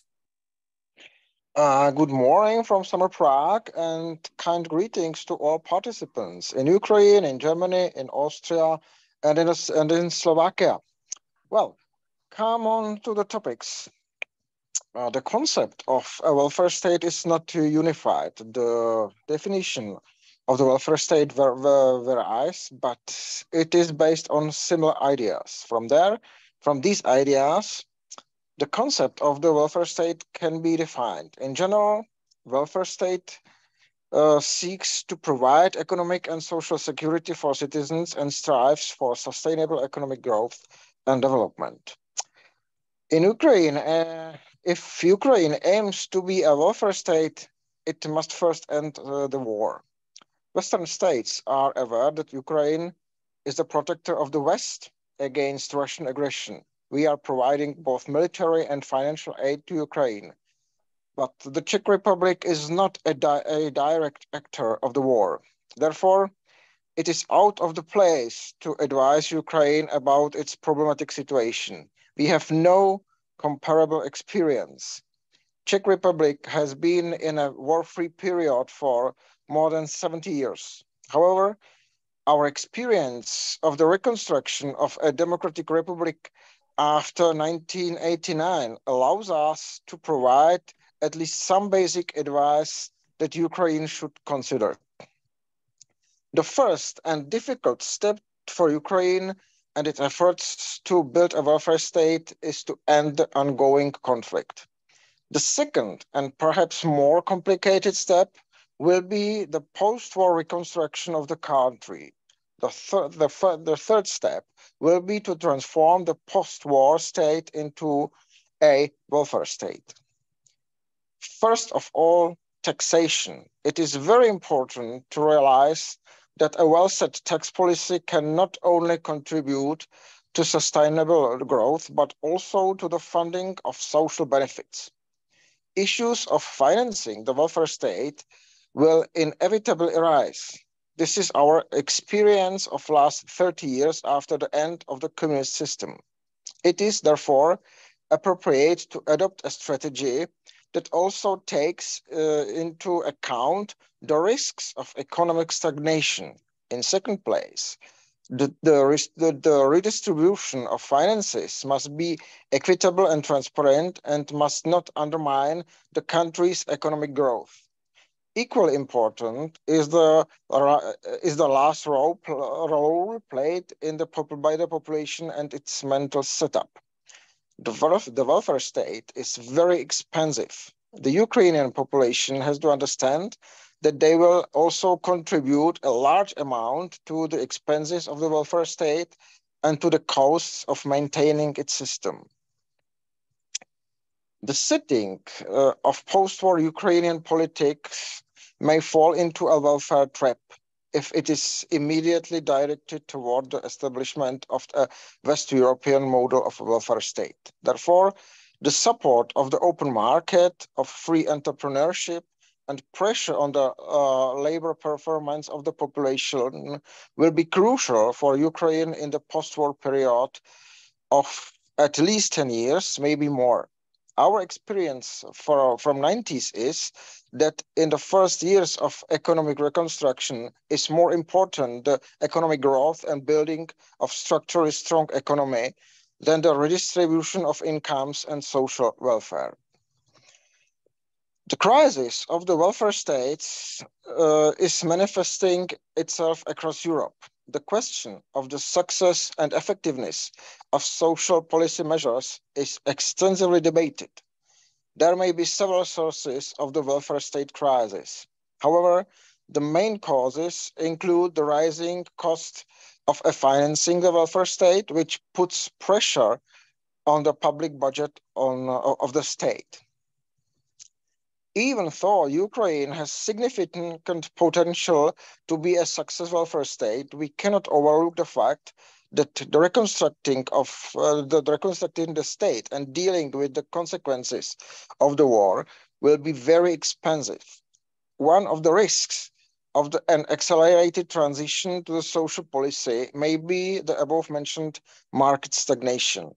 High social spending may crowd out investment funds and form a barrier to economic growth. Other crises may occur. For example, the efficiency crisis. Ukraine must have transparent funding. The welfare state means a large number of civil servants, which by some estimates consume up to half of the funds made available for social.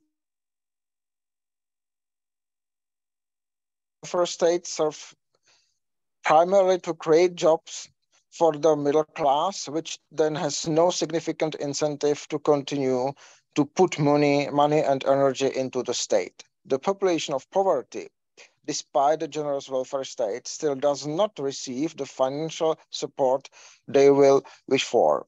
The consequence can be that their confidence in the effectiveness of the institutions of the welfare state is declining. The aging of the population and the resulting increase in social costs for the state seems to be another risk factor. Demographic changes may significantly affect Ukraine's economic growth. The Czech Republic also faces the problem of an aging population and underfunding of the pension system. Other demographic risk factors will include the peripheral parts of Ukraine, for example, some eastern regions destroyed by military operations. This periphery will be considerably weakened after the end of the war. Ukraine's reconstructing should avoid the mistakes made, for example, by Argentina in the course of its development. Social interventions and constant changes in economic policy are hindering Argentina's development. The economy is not producing new employment. Most companies are producing products with medium or low added value, and the gross domestic product is constantly falling behind. To achieve the objectives of social policy, all the challenges that this direction entails need to be considered carefully. An imaginary question hovering over the transition process will be what social standards Ukraine can afford and who will pay for it. Thank you for your attention. Дякуємо. Thank you. Thank you, Mr. Karol. Do we have any questions to Mr. Karol? We have a question in the chat. 1 second, please. Probably this is more like a comment from Yuri Zadorozhny. The comment, not a question to Mr. Karol. Mr. Karol, I would like to ask you a question if you allow, since I have the right of the moderator. You've mentioned that it is necessary to, while building the welfare state in Ukraine, it is necessary to change the thinking of the population, the mentality of the population. Can you explain in more detail what you mean by that, and what should we pay attention to while after the war we will actively build the welfare state, and how we should approach this mentality issue? Thank you. It's difficult to say because I don't know exactly how do think Ukrainian people, but our experience in the Czech Republic after the change from the communist system was maybe we introduce the social state. We should introduce the West European social state a little bit later than in 90s when we were too much poor for this social state.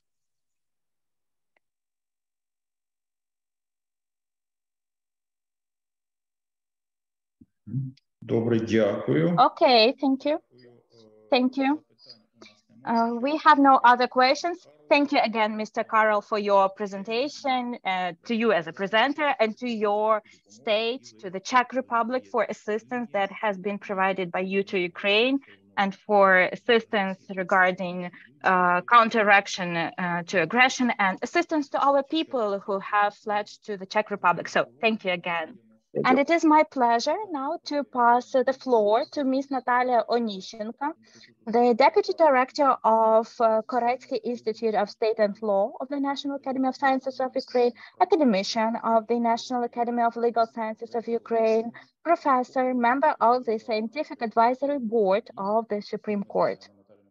We all know Ms. Natalia as a well-known academician in the sphere of the state theory and law. And a few days ago, Natalia has received the award from the Supreme Court for the personal contribution to ensuring activities of the Supreme Court. And Ms. Natalia's topic is human right to peace, the social rights context. Thank you. Thank you, Saman. And traditionally, I now would like to express my gratitude to Stanislav Kravchenko, to express gratitude to Mikhailo, and of course, to express gratitude to you, Mr. Saman, for wonderful moderation. I'm sure that it will happen like that in the future as well. Dear colleagues, let me move on to the topic of my presentation now. And I would like to say that now I'm deeply convinced that we not only will be able to demonstrate fruitful discussion, but we will also surely reach good results. And so I think it's high time to have results.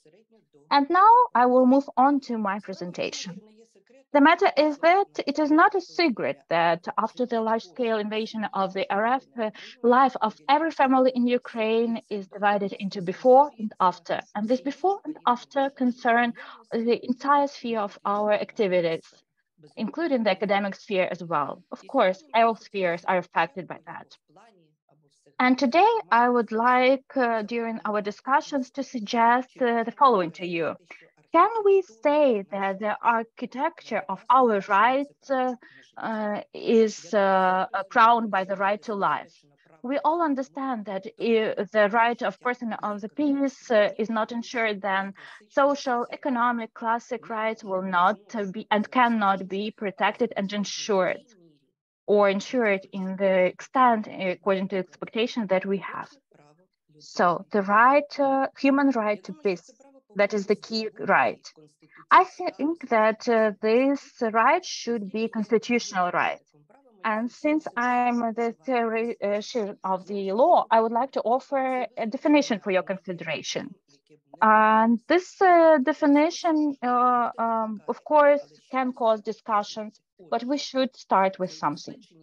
So that is protection against aggressive manifestations of other states, including especially aggressor states, terroristic organizations, groups, protection against the use of nuclear, chemical, biological weapons, and other mass weapons, against destruction of the civilian population, especially children. By the way, 494 children will never say mom in Ukraine ever again, according to official statistics. And of course, it is also protection against the destruction of infrastructure and lots of other factors which prevent the normal functioning. And this all is included into the category of the right to peace. And I cannot but mention genocide. We should also talk about that. Genocide, as you all know, while preparing for this presentation, I have not found the proper definition of genocide. What is meant by that?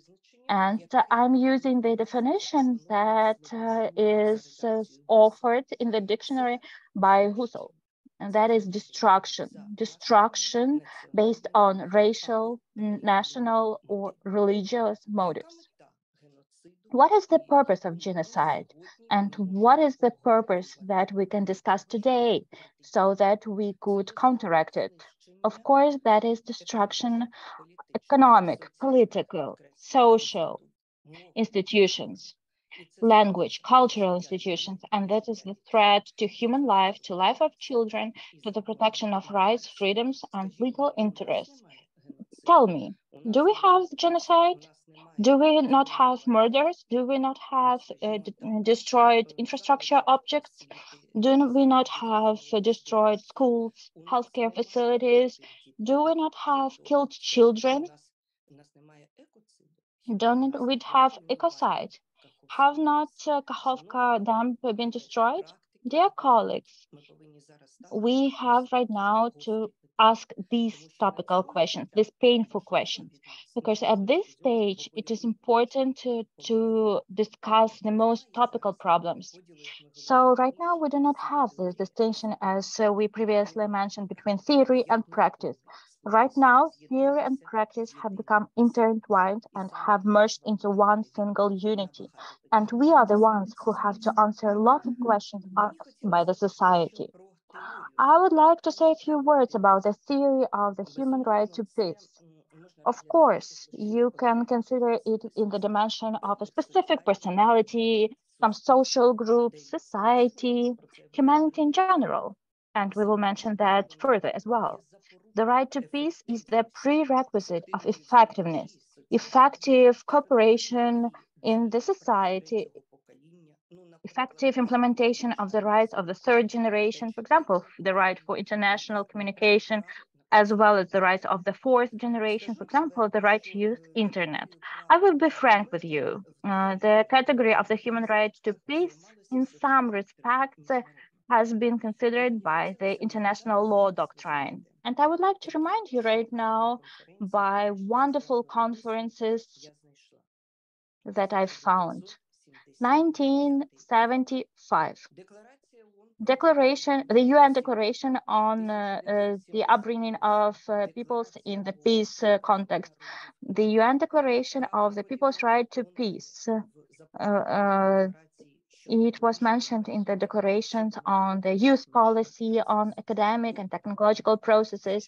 So in the practical dimension, this right has not been fully implemented, but we are convinced that these provisions will become more and more prevalent, which allow people feeling that this right to peace exists, and exists not only in our imagination, in our mentality, but that it really works. Dear colleagues, I would not be a theoretician if I not moved on to some definitionary work.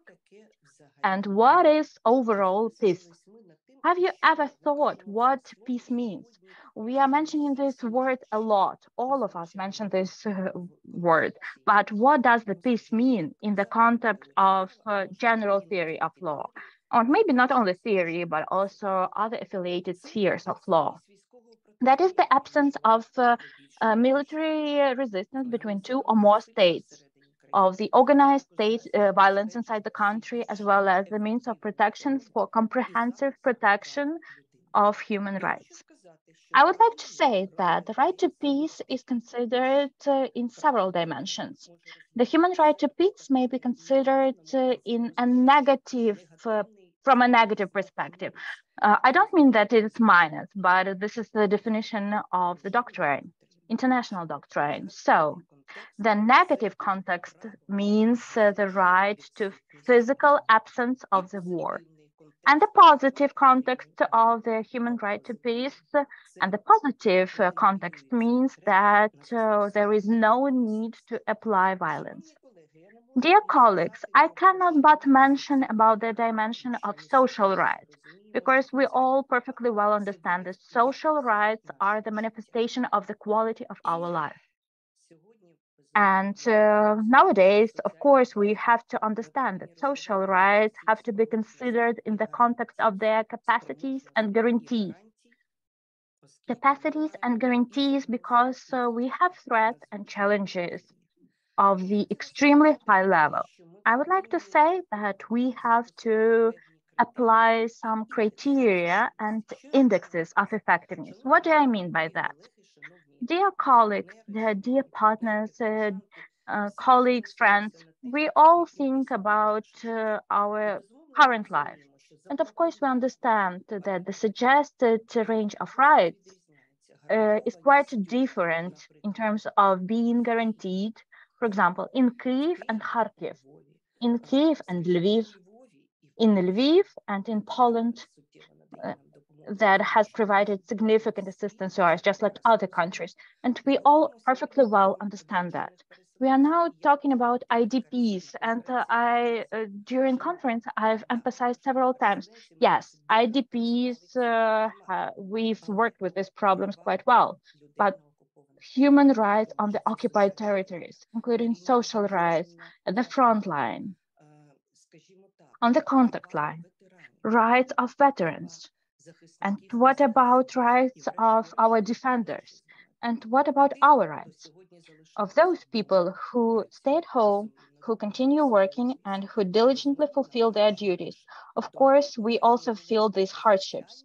So we have to talk about social rights not as the average dimension, but we have to differentiate between specific aspects of what I've mentioned, between what has been declared and what can be guaranteed and achieved. Мені здається, що сьогодні було б надзвичайно Moreover, it seems to me that it would be highly efficient and necessary today to speak of the aspects of the social rights, the painful aspects of the social rights, that the legal system can guarantee, and that must be defended by the judiciary. In my opinion, it would be highly interesting in this regard to look into the legal system, how it functions today as a sort of indicator of stable or close to sustainable level. And we speak here of the correlation. I'd also like to say, but understand that given the lack of time, we will not be able to cover all the issues, but we can speak of the living standard, because this category is viewed quite simplified in my opinion, because if we speak only of food, only of clothing, it is just really little, because the right to health right now needs to be viewed in the context of due standard of life. And maybe again that's subject to discussion, but what about the right to dignity? Chapter 1 of EU Charter on Fundamental Rights of the year 2000. The Charter starts with the right to dignity, to ensure dignity. I know that these issues are discussed by our colleagues, in particular by our practitioners, and I guess it's highly important. Soon we will actively go to scientific developments in the construction of the building. What tasks are? We cannot say primary, because when it comes to human rights, I don't accept the first line rights, second line rights. No, all rights are first line rights. It's important what means to what is important person there and now. So peace building and our tasks. Academic foreseeing platforms, social field, and new areas of production and workplaces. Let's think about this today. development of plans and forecasts, and logistics support. It goes without saying that this is where we see that unfortunately we cannot guarantee all the aspects of rights, and we need to be thinking about that. In my opinion, creating an accessible system of education, social security payments, pension payments, other social security issues, taking into account the security of citizens is highly important. And for that, we need to understand that respective social policies are impossible without due and multifaceted development of the judiciary. That's what we are speaking about today as well. Dear colleagues, I'd like to finalize my address, and again, I want to say that it's not a solution, it's rather a discussion because it's important to discuss. I'd like, by Article 42 of the Treaty on the European Union, here we speak of security policy, joint security policy, where it's said that it's necessary to ensure that it's necessary to avert conflicts and for the sake of joint security in our common European house. That's important nowadays. Thank you for your attention. Thank you very much, dear Natalia. Are there any questions to our speaker? Seems to be that there are no questions. So we again thank you very much for your address and for the fact that you mentioned the right of a person to peace. Hopefully, we will have this peace after victory. Yes, so that we feel it. Thank you. Thank you so much, Mr. Cement. So it's a pleasure to give the floor to our next speaker, Viktor Horodovenko, Justice of the Constitutional Court of Ukraine, correspondent member of the National Academy of Legal Sciences of Ukraine, LD, professor. A couple of years ago, we had an interesting monograph, Principles of the Judiciary, named Principles of the Judiciary. It was well received among the current theoretical aspects, and the topic that we'll be hearing Viktor Horodovenko about will be social protection of a person in wartime, approaches of Ukraine. Thank you, dear Mr. Semen. Thank you for having me here, dear Mr. Smokovich and dear Mr. Kravchenko. It's a pleasure to be attending the 6th International Practical Conference, Administrative Justice in Ukraine, Theory and Practice Social Rights, and Wartime. It's a real pleasure and real honor to be here, to be attending and participating in this conference, and to present the aspects of social protection of human rights and approaches to the Constitutional Court of Ukraine. The issue of the social protection and protection of social rights has always been relevant in the Constitutional Court of Ukraine, but today it's gaining in its relevance given the Russian Federation of Ukraine, the martial law in Ukraine. And many people have found themselves in tough social situations, and we need to make sure that the state protects and ensures their social needs. Thus, in the report produced by the Council of Europe about the state of social rights during the war, it's stressed that it's necessary to protect the persons suffered because of the war and to support such people in order to. It's one of the main challenges, it says,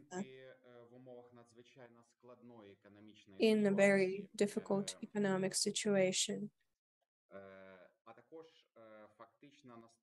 And also, in fact, we have here two main points to make sure that we keep in place social security payments, ensuring social services, and also supporting internally displaced persons and persons who suffered because of the armed aggression.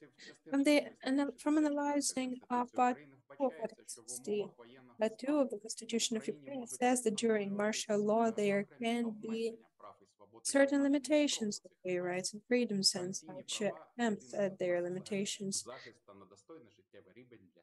We speak of standard of life for the standard of life are not within such list. The Constitutional Court has reiterated that if there arises a situation when we have martial law, the state can redistribute its allocations to make sure that there is fair balance between the needs of the person and that of the society. However, the state cannot limit cannot introduce such limitations that violate the very essence of constitutional rights that are related to the duties of the state and any circumstances to ensure due conditions of life that are in line with the standards of life. Right now, I'm quoting the Constitutional Court judgment. Also, as we see, we have strengthened support for such persons as the military, and that's why we also ensure their constitutional rights. Before me, the speakers, in particular, Dr. Edith Steller, has very clearly mentioned all the international instruments of social rights, but I'd like to speak on the report of the UN Commissioner for Human Rights. Here, I'd like to say that it's mentioned that such things cannot say that the right of health, housing, water, education, measures for such essence of economic rights cannot be realized only after there is peace, and they cannot be stopped only if there is conflict. It's necessary to demonstrate that any regress was impossible, and all the possible measures have been taken. States must also distribute maximum amounts of their resources based on the principles of non-discrimination. That is, the martial law cannot justify undue or overkill limitations of social rights. Here, I'd like to say that the international conference that we're now having takes place within celebrating the traditional week of administrative justice in Ukraine. It was a real pleasure for me to participate in the 19th Practical Conference Monday this week that was named as justice as the prerequisite of building up the dynamic development. And there, in Zaporizhia, where we know that Zaporizhia suffers from a lot of missile attacks, and where we did have a very tough situation. We heard specific proposals on how we can strengthen the social protection of our citizens now when the Russian Federation is waging a war against Ukraine. And I'd like to thank the court president that arranged the conference there and that started this week of administrative justice in Ukraine. Coming back to the Constitutional Court jurisprudence, I'd like to draw your attention to the fact that almost 1.5 months after the start of the full-scale invasion of the Russian Federation in Ukraine, and even when in Kyiv and in the Kyiv region we heard explosions and there was very huge danger, the Constitutional Court of Ukraine then mentioned in its decision that we need to ensure this and strengthen the social protection of the military. And it was mentioned that the state must mobilize all its resources to become able to put an end to such an armed aggression of Ukraine, and therefore overall support of the military of the armed forces of Ukraine is one of the ways to expand the defense capacities of the state. The Constitutional Court thinks that the duty of the state is in terms of strengthening such defense capacity It's Article 17 and 46 of the Constitutional Code of Ukraine is more important than any other goals that the legislator has put, for example, a limitation in terms of change of the group of disability, etc. Another very important decision in terms of functioning the state institutions during the wartime is the decision of the Constitutional Court of Ukraine from 23rd of December 2023 on the social guarantees of the military. That is very important in this decision. In this decision, the court for the first time in its practice used the notion of legal legislative omission that is not a usual legal gap, but the presence of which violates the Constitution of Ukraine. In the opinion of the court, this omission was caused by the fact that the state failed to perform the positive obligations. In the sphere of social protection, in particular, it failed to comply with its positive obligations on recalculation of civil servants when people had this right and others don't. This does not contribute to legal certainty. That is an element of the rule of law and that violates the constitutional rights to social protection. Coming back or remembering another judgment, which is also of primary importance, it's the decision as of 22nd of March 2023 in terms of pensions that are now at the level below living minimum, where the Constitutional Court said that the state responsible for human dignity and responsible for due and proper standard of life must create working national mechanisms to ensure the execution of social rights, and we must guarantee in full scope at the legislative level living minimum that as a basis for protection of a person from poverty that is unalienable and not subject to violation because it is aimed at meeting key needs of a person for a person to have a good dignity of life. Human dignity will be negated if the state fails to ensure for a person at least minimum social benefits and minimum social standards.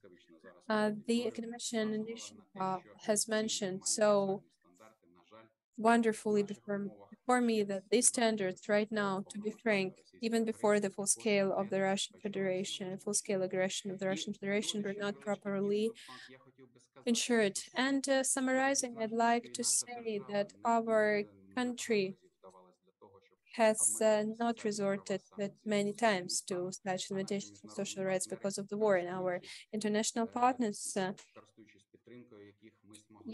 thanks to their support, we were able to ensure the social level and continue ensuring that this.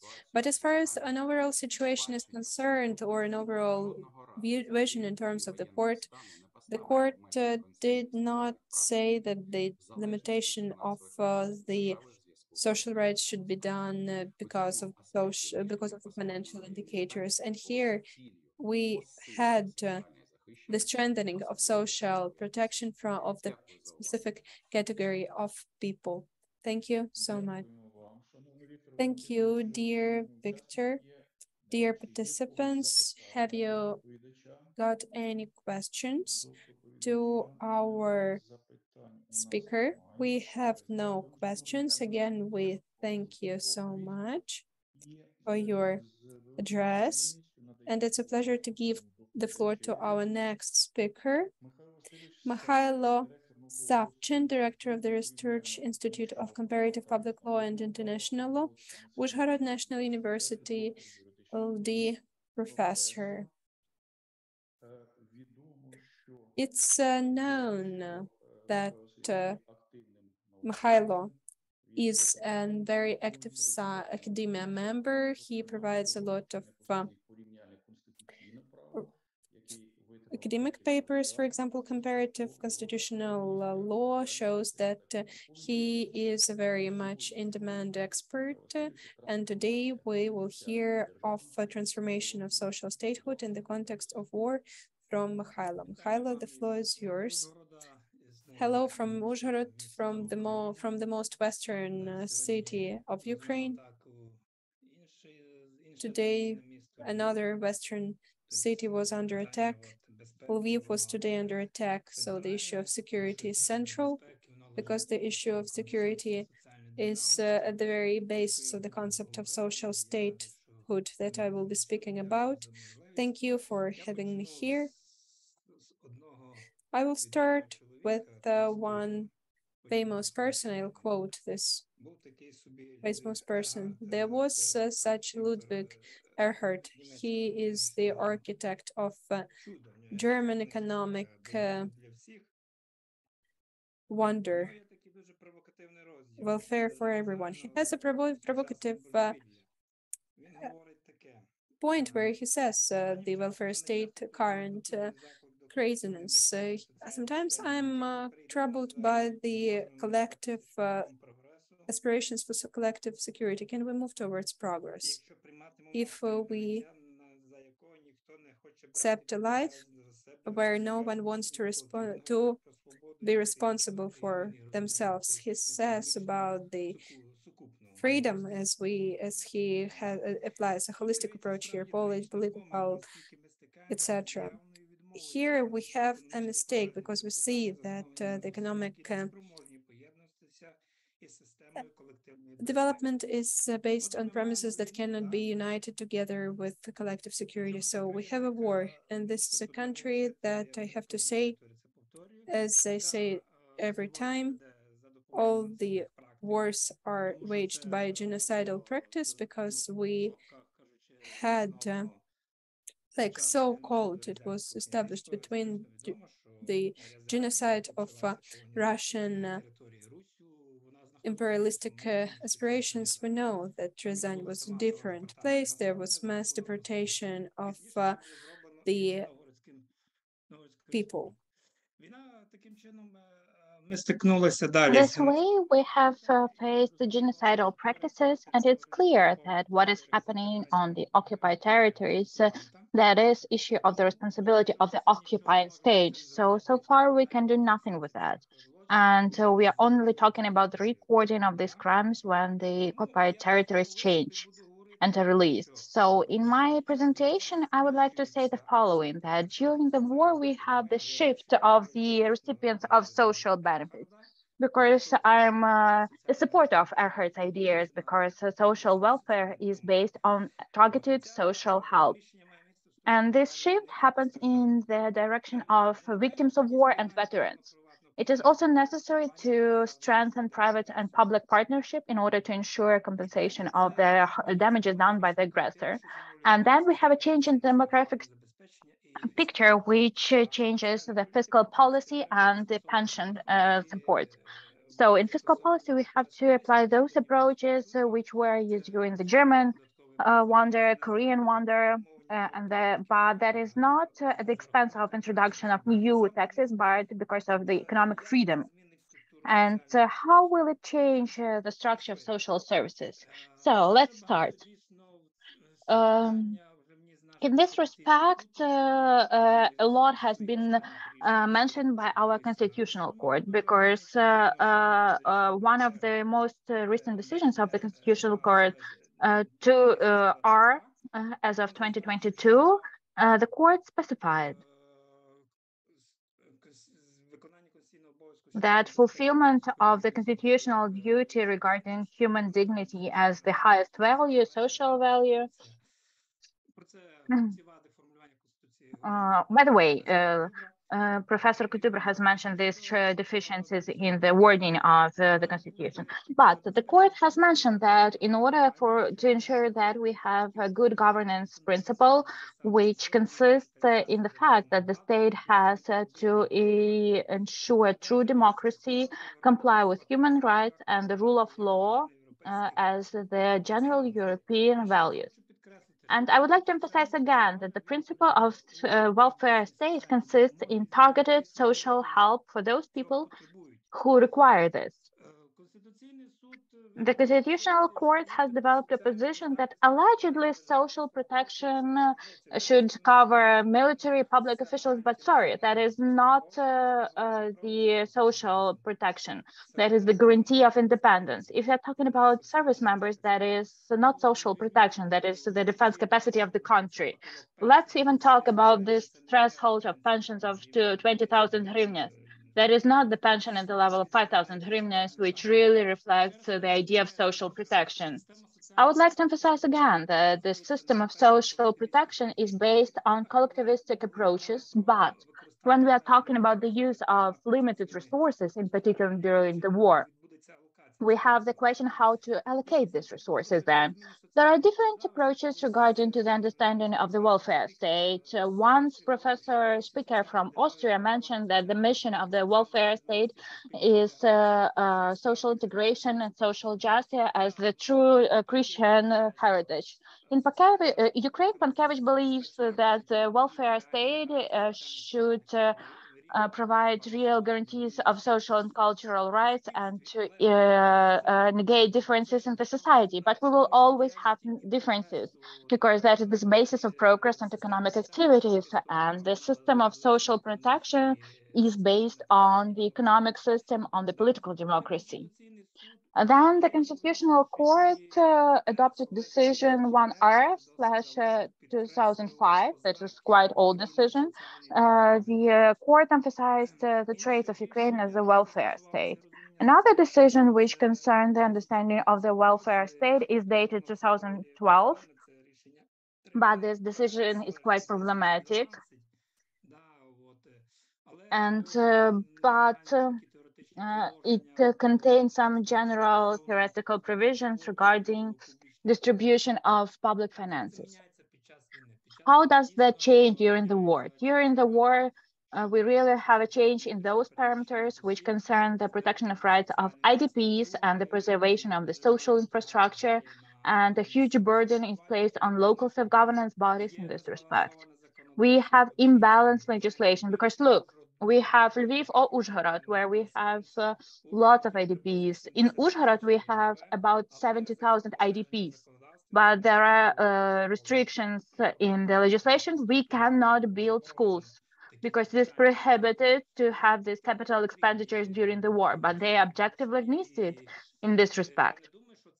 And I don't think that all of these IDPs would go back to Zaporizhia, Mariupol, etc., because it would take time to recover everything there. And besides, they have the ecocide in those areas. So we need to revise the approaches. Of course, that is not a question for courts. That is the institutional problem which requires political decisions. And in this stage, it consists in the fact that we have unresolved issues regarding access to educational services, healthcare services, because the legislation prohibits to expand these infrastructure objects or to build a new one. This is the reality of the war. How is a social state, welfare state transformed during the war? That is a difficult question. We know that our public finances halfly depend on donors. So far, we do not have the launched land lease because this is the loan. And these public finances come at the expense of grants. And it's obvious that is a great room for Constitutional Court and other courts to refer to the limitation of social rights as allowed by the Constitution. And it's great that courts want to preserve the fundamental rights. This doctrine has been developed in legal positions of the Constitutional Court starting from 2016. It has been clearly stated in judgments of the Constitutional Court. And so gradually, this tool is being implemented by the administrative justice as well. But, and the Constitutional Court also developed that in the doctrine of affirmative action, right? And the court has pointed out that positive duties and obligations of the state in the sphere of social protection consists in a regulation of this sphere, and the mechanism of the pension protection will comply with the constitutional provisions when it ensures effective functioning of the system of protection of health, dignity, and social life of the person, which requires social protection of the fundamental rights and freedoms of people. Supporting affirmative actions of the state, they depend on the situation with public finances, and we have the issue where to find this taxation base. I would like to emphasize that is not the issue for making up new taxes or increasing taxation bases, even though during the wars, most countries tend to increase taxes. It is not possible to do that abruptly. Last year, we have even the decision of the decrease of the tax base to 2%. That was a populistic solution, by the way. Now we have the issue of encouraging entrepreneurial activities and economic freedoms, which would provide more production capacities. And now the only solution is to expand the production capacities and to invest into the military and defense complex. That is really the military and defense complex and industry. And based on pro-cluster principle, the affiliated industries of economy would start developing, and that would allow to provide the impetus for economic development to get a wider taxation base. This is how it should be done, and not to make up some new taxes and to fill in the budget at the expense of excises, duties, or some licenses. It does not work like that. The mistake of all years of Ukraine's independence consists in this fantasy. And from the perspective of repression, so to make up new some taxes. The tax inspection also started working in a sad way. But we are talking about the guarantees of economic freedom, and the military and defense complex is the main cluster based on which our national economy should be renewed. Because, for example, to rebuild mines in Mariupol is not necessary. That is outdated. Once we liberate all of those areas, we do not restore everything that they had before that. By the way, this scandal that we will have the demographic crisis, I do not believe that this is a problem, because we're talking about the renewal of the economy, and the courts have to defend entrepreneurial activities in all manifestations. And I would like to emphasize that the main task of administrative courts is right now to protect this economic freedom. And this will create the basis for us to have resources for the development of the welfare state. And accordingly, I would like to reach the following conclusions: that the principle of the welfare state imposes specific obligations on public authorities, public agents, and independent regulators, while implementing specific activities regarding provision access to social services. I encourage the Constitutional Court to reconsider its position regarding independent regulators, because these public authorities actually combine regulatory functions, which are delegated by the legislation to them. We have the adequate literature regarding that, of course, in English, German, etc. For example, let's take the constitutionally defined body, that is the Anti-Monopoly Committee. That is the classic national regulator. The National Bank of Ukraine, this is also the regulator. That is not the legislative body. That is an independent regulator, and that's it. And they combine quasi-judicial functions because they can impose sanctions. But the main thing about these bodies is to guarantee the balanced nature during the formation of these bodies, and so that guilty persons from those bodies are brought to responsibility if they allow the conflict of interest or some other violation. So what are the tasks of our Ukrainian state during the war? That is strengthening of social protection of the veterans of war and to family members of the deceased service members. Payments to service members, these are all guarantees of their the defense capacity of the state. These are much higher payments than the average salary. That isn't her social protection. The reorientation of the population of Ukraine because of demographic changes taking into account the migration in Ukraine. Thirdly, that is the change in the national economy structure, which will inevitably strengthen its military component. And then we will have a change in the employment structure in the population. The fourth factor, that is the military factor, reallocation of resources for the ensuring defense of the country. And for that, we need to improve administrative services and the quality of good governance. And administrative courts guarantee that through the criteria enshrined in Article 2 of the Code of Ukrainian Administrative Judiciary Proceeding. That is the end of my presentation. I'm happy to see all of you. Glory to Ukraine and death to Russians. Thank you. Thank you. Thank you, dear Mikhailo. Glory to heroes. Do we have any questions to our speaker? Yes. I would like to ask Viktor Hrodvenko. Maybe you have a desire to respond not as a judge at the Constitutional Court, but as academic. We understand that as a judge, you cannot express positions on behalf of the court, but there were two issues mentioned with respect to the Constitutional Court. First of all, that the protection of service members is not social protection, that is a guarantee of the defense capacity of the state. And secondly, he mentioned that he encourages the Constitutional Court to reconsider its position regarding independent regulators. Please, Viktor. Of course, if the moderator asks, it is necessary to comment. I would like to explain gratitude to Mikhailo.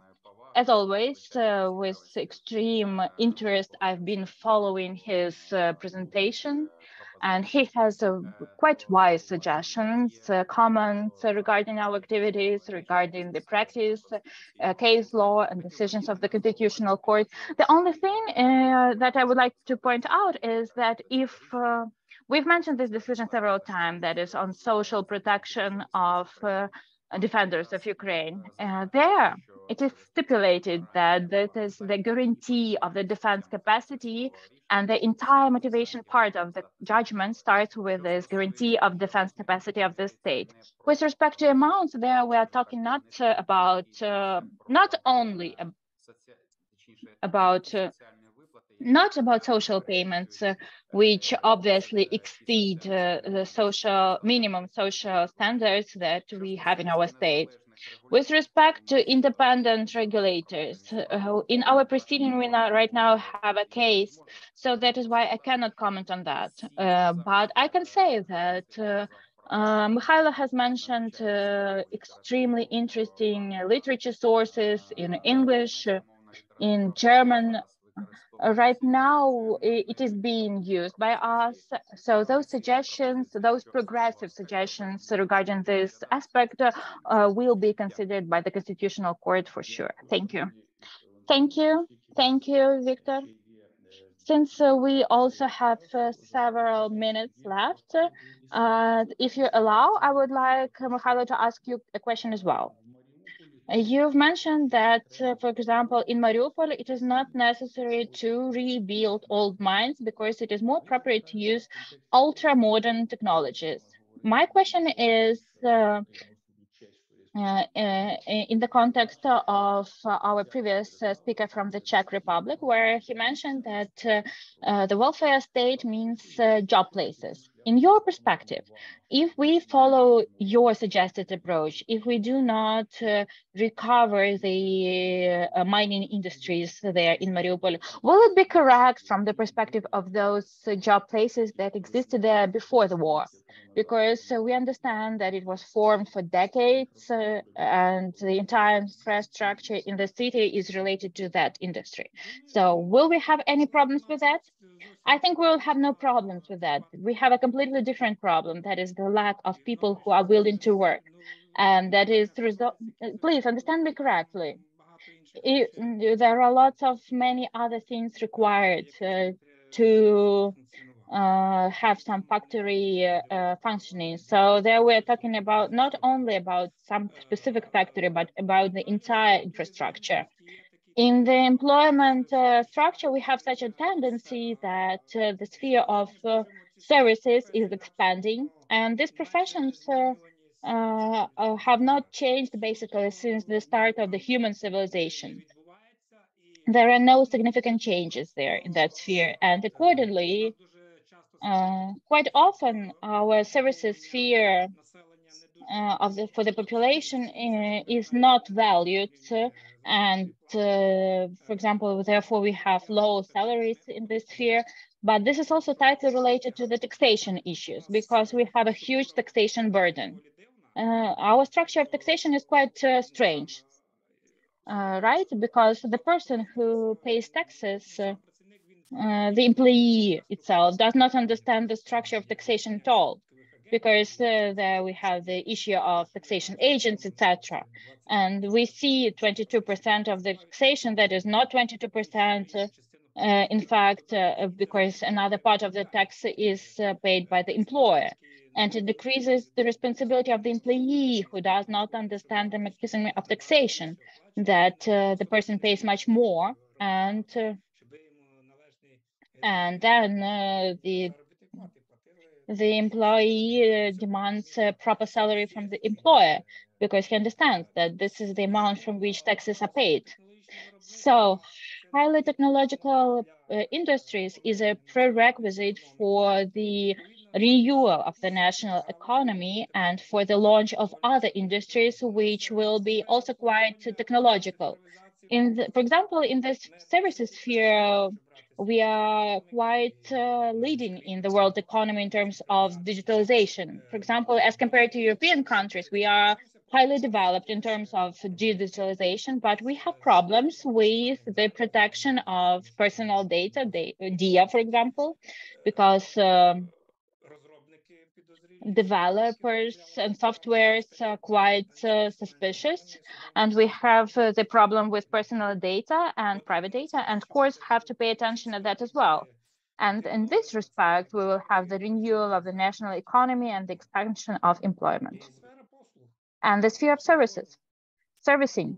Okay, thank you. We have a question. And here, Irina Zheltobruch writes it right in the comments. Yes, that is it. The competition and the freedom of economic activity, then lower prices, then the scope of the production, and then more taxes. That's not just increase of tax rates, but by public financing. Just more people, more activities, more enterprises, more taxes, and that's it. Irina Zheltobruch rightfully says she has two messages, so thank you, always laconic and very much clear. Then a modernization of the production means more concurrent, means more competition and more cheaper. Valentina Slavyeva, thank you for your comments. What about the safeguards if there is a critical need to simplify the allocations to social field? Unfortunately, that's a problem because the constitution is silent on this quest. I know that 62 part 2 spoke of proportionality. Altogether, it would have been enough. It was excluded as there are a lot of assessment definitions subject to assessment, etc. But it's the main tool for courts to assess whether the authorities acted properly in certain positions. The whereas of the right, we spoke about this doctrine, and that the administrative court and our constitutional court are using it, and the sequester is also done in respect with that. This legislative initiatives in terms of the decreasing of public finances, they're done proportionately, and such sequestration cannot bring to impossibility of implement the very essence of the rights in respect, and it also relates to social rights. Yes, that's right, Valentina. Yes, all through this three-tier test. We need to see not the social necessity, because there are totalitarian states, totalitarian society. There is no society, but the proper and adequate measures that would not hinder the enforcement, the execution of fulfillment of the rights. Social services, social payments have to be there, and they have to be relevant for the human dignity. Yes, that must be, the standard must be met there. Thank you. So, Mr. Mikhailov, and the signal from chat go faster than to Kiev. You answered very fast to them. Thank you so much. And we give the floor to our next speaker, Volodymyr Bevzenko, Justice of the Supreme Court, Administrative Cassation Court, LD professor. I have to say that Volodymyr is the member of the profile department of the Kiev Tarashenko National University, and recently his very interesting scientific and work was published on the development, developers and construction in Ukraine. We are thankful for the fact that from the very first days of the war, being a judge, he decided to change his activity from the very first days of the war. He joined the armed forces of Ukraine, and for more than year and a half, he has been protecting our country. So Mr. Volodymyr Bevzenko will be speaking about planning acts of public construction law of Ukraine as an instrument for the exercise of social rights by territorial community residents. Thank you. Hello, dear friends, dear ladies and gentlemen. It's very good to see you here, and moreover to share my opinions and views with you, especially of plans as a tool for exercise by the administrative bodies of their competence. But before that, let me first from my whole heart thank our dear and European partners and friends from Germany, from Slovakia, France, Poland, Czech Republic, and Spain, and Austria, who together with us are now helping fight this war. We thank you all, and we thank you, we value your support, and we remember it all the time, that you help us in really fighting the Russians. The Constitution of Ukraine says that Ukraine is a welfare state, and we know very well that its second section provides specific information on social rights that the state has undertaken to defend to everyone who legally resides within the territory of Ukraine. In my address today, I'll be speaking about in what way can the social rights be ensured, how are they exercised, how is their full implementation ensured. It's not a secret to anyone that these social rights have always been a challenge for the state. What to speak of such a situation with the war, and after the war is over, in my subjective feeling, we'll have even more social requirements to the state. Therefore, right now, we need to be thinking how to be ready for that, how to be ready to provide proper conditions to exercise the social rights. I have to say that we are working right now very actively on improving the legislation aimed at the fulfillment of social rights. Right now, we have drafted the draft law. There is a draft law ready in terms of bringing legislation in line with the law of administrative procedure. More than 100 legal acts have been involved in this process, and we have more to go. However, together with our international partners and with our friends, in particular with Sigma, we have implemented this law very nicely. So, in terms of social rights, we started work in the parliament on the building and on the construction code of Ukraine. That's why I'm sure that after we win, we will have all the preconditions for proper reconstruction and restoration of our territories. It will be one of the first challenges. And in this rebuilding, I see the way to ensure the social rights that are guaranteed by the Constitution, and these obligations are undertaken by the state. Dear friends, I'd like to suggest that you ask questions when I am delivering in my intervention. It will be much more interesting for us to communicate in this way. As already said, social rights are manifested in different ways, and one of the spheres is where we will definitely have to ensure their exercise, its development and construction. And given the number of national legislation, we can remember the law of Ukraine here on the urban planning and build construction activities, and we can say that we already have the field of special administrative law named public construction law. My colleagues from the social chamber are convinced, are well aware of that. So they have already seen that there is such a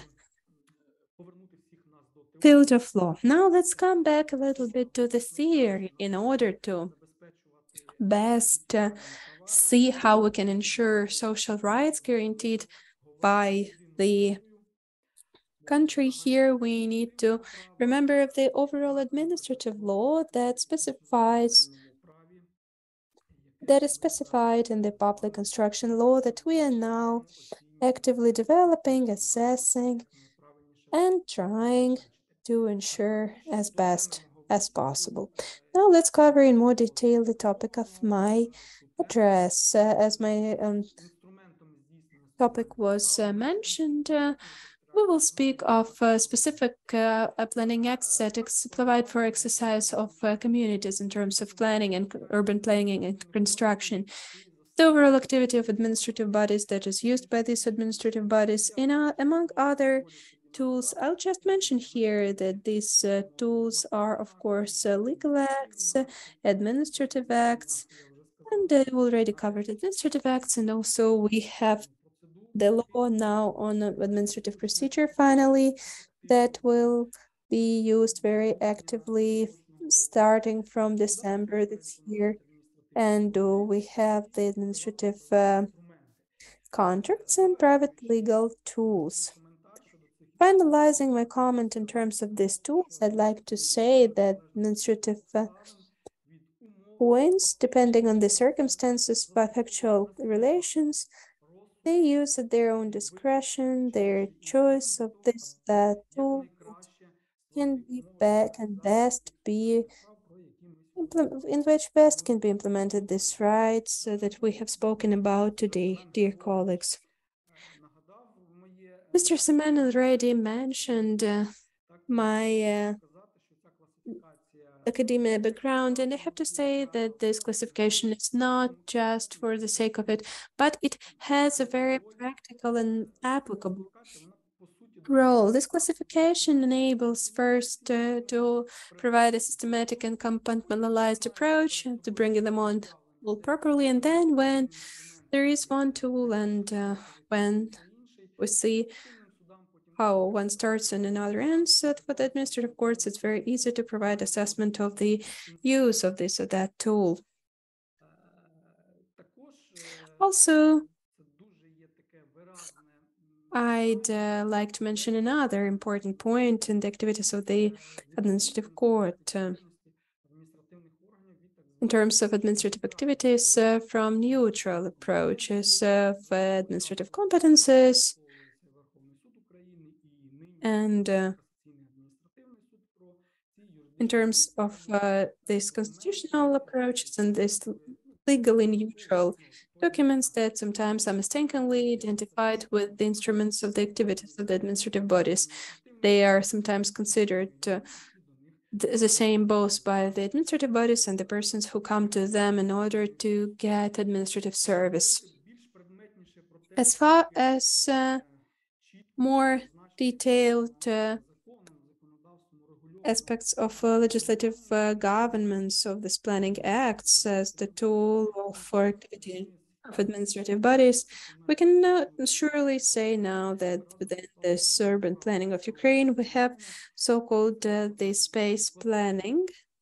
It's one of the classical sub-sections of this construction law, and this subsection is very actively developed in Germany, for example, and we also see that we also use it within our public construction relations.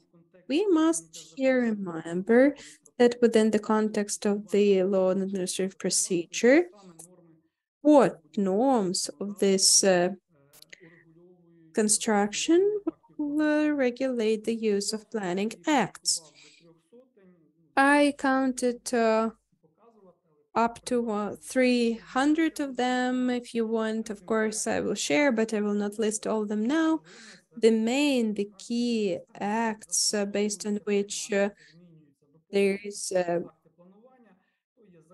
these planning acts are used or planned or changed. There is the law of Ukraine on the urban planning activities, the Cabinet of Ministers resolution on the manner for drafting and approving this such planning documentation, and also the question why we see these legal acts here. I have emphasized them for us to understand what is best improved according to the law of Ukrainian administrative procedure, when we will all be facing the challenge of reconstructing the liberated territories from the Russian invader.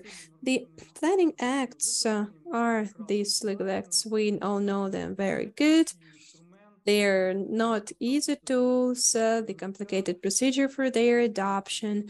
There are such specifics in these plans that have to do with the fact that one plan can contain a couple of other plans. Or we speak a general plan of the locality, the plan on space development, etc. I have to say the territorial units before the war quite actively were engaged in such urban planning, and I have to say that such development of these plans is a strategic matter, but it's very expensive. That's why one of the challenges that we are facing, or the territorial communities are facing, is where to find enough financing, where to find the sources of financing that would make sure that these acts are drafted and adopted. If we speak briefly here, if we look into this matter as the complex or comprehensive plan, as one of the latest plans adopted in our country, it's a strategic document about how the life in a village, in a town, in a city will be arranged for the upcoming 50 or 100 years. This complex plan provides for the placement of houses, buildings. There are plans in terms of streets and squares and everything. They take into account a very challenging structure. It's water, it's electricity, it's communications, internet, etc. And seeing at this, we understand how important it is to plan them, and how it on them the implementation of social rights will depend. I am not keeping track of time. That's why, should I be going over time, please let me know. Apart from questions, you can tell me also that I'm going over time. You have another 3 to 4 minutes. Thank you. The complex plans as planning acts have to do with the first outgoing data that we take from the authorities. What kind of information is that? Here I mentioned the social sphere objects. This planning act is already thought how many schools we need, how will we implement the right to studying here, how many stadiums and hospitals we need. We need to specifically, clearly, and thoroughly make a decision on that, because this will help us meet these constitutional guarantees, but they are specified in terms of a given locality, of a given territorial unit, town, city, or something like that. And such complex plans require thorough analysis of social aspects, the number of people who are internally displaced, how many left, how many came to that place. That's why planning is a very challenging intellectual and expert activity that engages other fields, sociology, psychology, history, architecture, etc. That's why, just to conclude, we can say that all of these planning acts, they can be called like local ones. It's for people, it's about people, and it's why these acts that I can see the tool to ensure that people exercise their social rights. It goes without saying that we will have there will be challenges and that there will be some difficulties, but it's a chance for all of us, for the whole society, for the whole country to become better and to become as spotless that we are that we're accepted in the EU. Given the fact that, as I mentioned, that these planning acts are in different fields of science, in my subjective opinion, the responsibility for the adoption and for the drafting of these acts is entrusted to all the representatives of legal and professional community, and it will not do just by adoption of one law objectively. It will require the efforts of all of us, dear colleagues. Я вже сказав це, я буду завершувати. I will summarize my presentation. As I've mentioned, there is ongoing work on the construction code of Ukraine. That is not an easy task, but that is very, very interesting work. We involve powerful representatives of different spheres, and now I can show you the approximate structure of this code, and I'm just showing it for information purposes and to prove that we have huge potential and promising development spheres, and we have all the opportunities to change for the better. If I'm invited into this conference next time, I will not be that superficial in terms of preparing the topic of my conference. If you have any questions, I'm always ready to answer them. I will glad to answer them. Thank you for your attention, and glory to Ukraine and glory to hearers. Yes, we have a question to you from Zoya. And she's asking, do you plan to combine all 300 construction and planning activities legislation acts into one code? Thank you for your question. Partially yes and partially no. Some provisions will stay outside of this code. Which ones will be included and which ones will be left out? I cannot answer this question yet because we are only at the initial stages of the code development. Maybe provisions regarding land governance will stay outside of the code, even though there are some subjective ambitions and plans to include some provisions regarding land governance into the construction code. And to the land code, for example, which contains the set of administrative provisions and private provisions, could be cancelled. Okay, thank you, Volodymyr. Do we have any other questions to the presenter? Yes, let's check our chat. In the chat, we have no questions. We have a comment.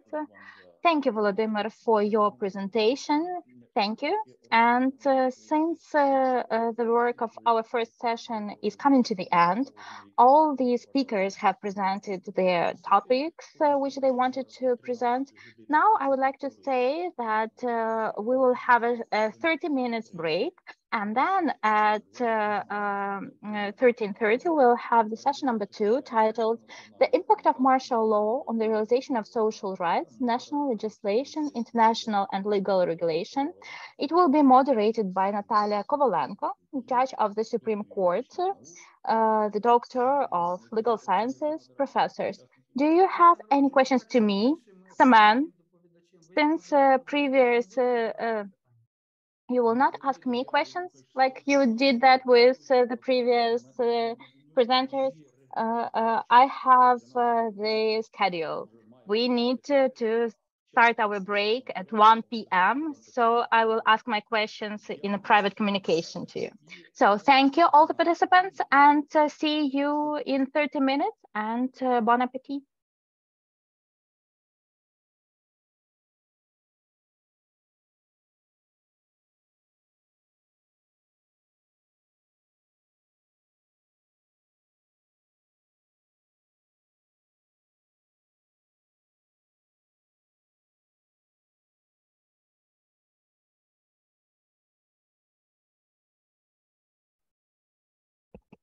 Herr Bieresborn, Sie hören mich?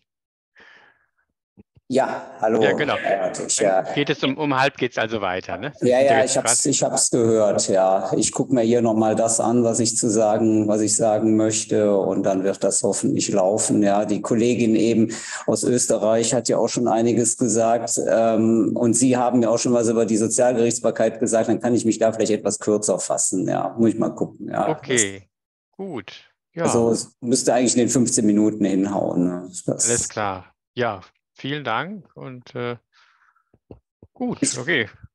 Dann denke ich, dann sehen wir uns gleich wieder auf dem Bildschirm. Genau. Okay, danke. Klar, ja, bis dann. Danke. Tschüss.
Після оголошеної перерви ми продовжуємо 6-ту міжнародну науково-практичну After the конференцію. announced break, we continue our international conference, and we are continuing talking about our administrative justice in Ukraine, issues of theory and practice, social rights and wartime challenges. I'm calling on all the participants to come back to our work. You can grab coffee and return with coffee to us. Let's continue working our topics. We talked about the challenges, about interesting positions, legal positions, about our developments in the sphere of human rights protection. And unfortunately, we are talking about the challenges of the wartime faced by our country and by our judiciary system. Administrative justice manages to address all the problems and challenges faced by it today. And unfortunately, today we will not talk about our achievements, but we will rather talk about the impact of the martial law on the realization of social rights, national legislation, international and legal regulation. That is our second session. I'm the moderator. My name is Natalia Kovalenko. I am the judge of the Administrative Cassation Court within the Supreme Court. And my mission today is purely technical today. I will call upon the speakers. I will follow the interpretation function. I will follow the chat in order to see all the questions from our participants. I would like to remind you that you can type your questions in the chat. And those of you who need interpretation, please don't forget to switch on the respective channel. Dear speakers, I would like to remind you that we have up to 15 minutes for each presentation. So please follow the schedule and the timeline because our session is the longest today. Dear speakers, those of you who need help with timing, please mention that at the very beginning, and 1 minute before the end of your 15 minutes, I can remind you about your time limit. And now I would like to pass the floor to the judge at Federal Social Court in Kassel, Germany, the lecturer of the Philipps University Marburg, Doctor of Legal Sciences, Dirk Bieresborn. And the topic of his presentation today is German social jurisdiction influenced by results of war. Mr. Dirk, the floor is yours. Yes, thank you, Mr. Kovalenko. Dear ladies and gentlemen, dear colleagues, dear friends. First of all, I would like to thank you for your invitation to this conference. I'm really feeling honored. Actually, I would prefer to be with you physically, and I hope that will be possible soon again. Well, a German judge speaking about jurisdiction in times of war might be a bit unusual because Germany, fortunately, was not involved directly in a war since about now nearly 80 years.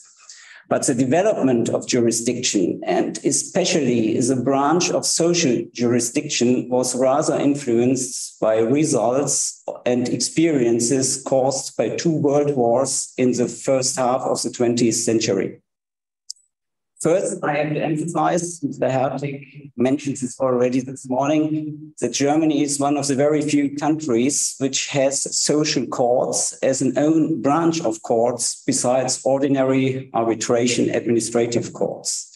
Social courts were established in the beginning of the 50s of the last century after the terrible experiences during the period of the Third Reich, the Nazi time in Germany, with the target in order to give every human being the possibility to enforce his social rights on an easy way.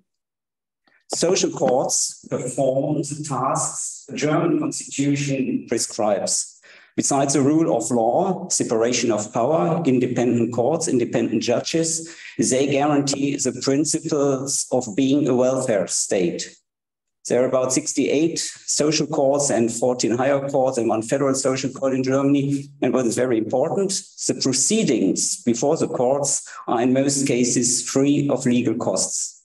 And the judges are specialized in that field of law. They learned how to read and understand medical reports and how to get along with plaintiffs, which often suffered a stroke of fate. which is not always simple.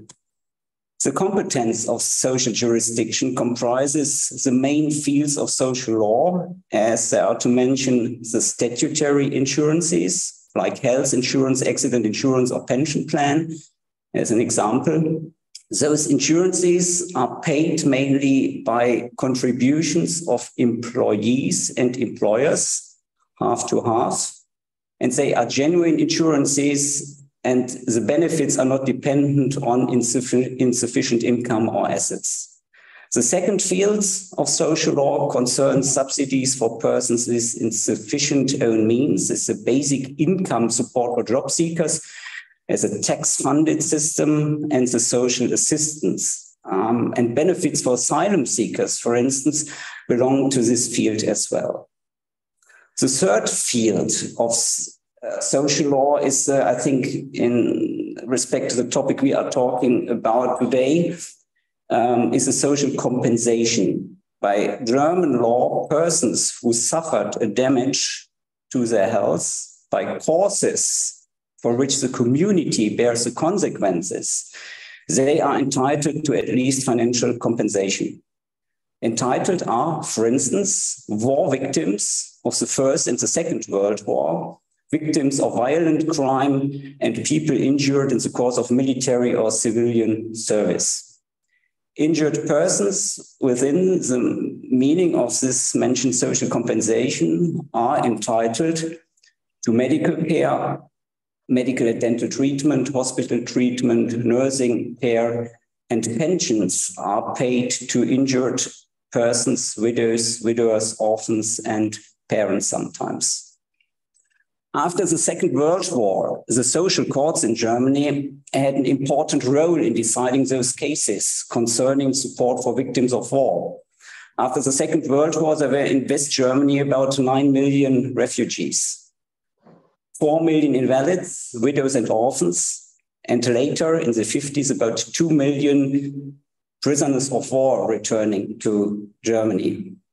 In the beginning of its existence, social jurisdiction was dealing with more than 40% of all cases, almost a half, that were in figures about 250,000 cases a year, with questions of support for war victims. The law had to be changed. There was created a new law.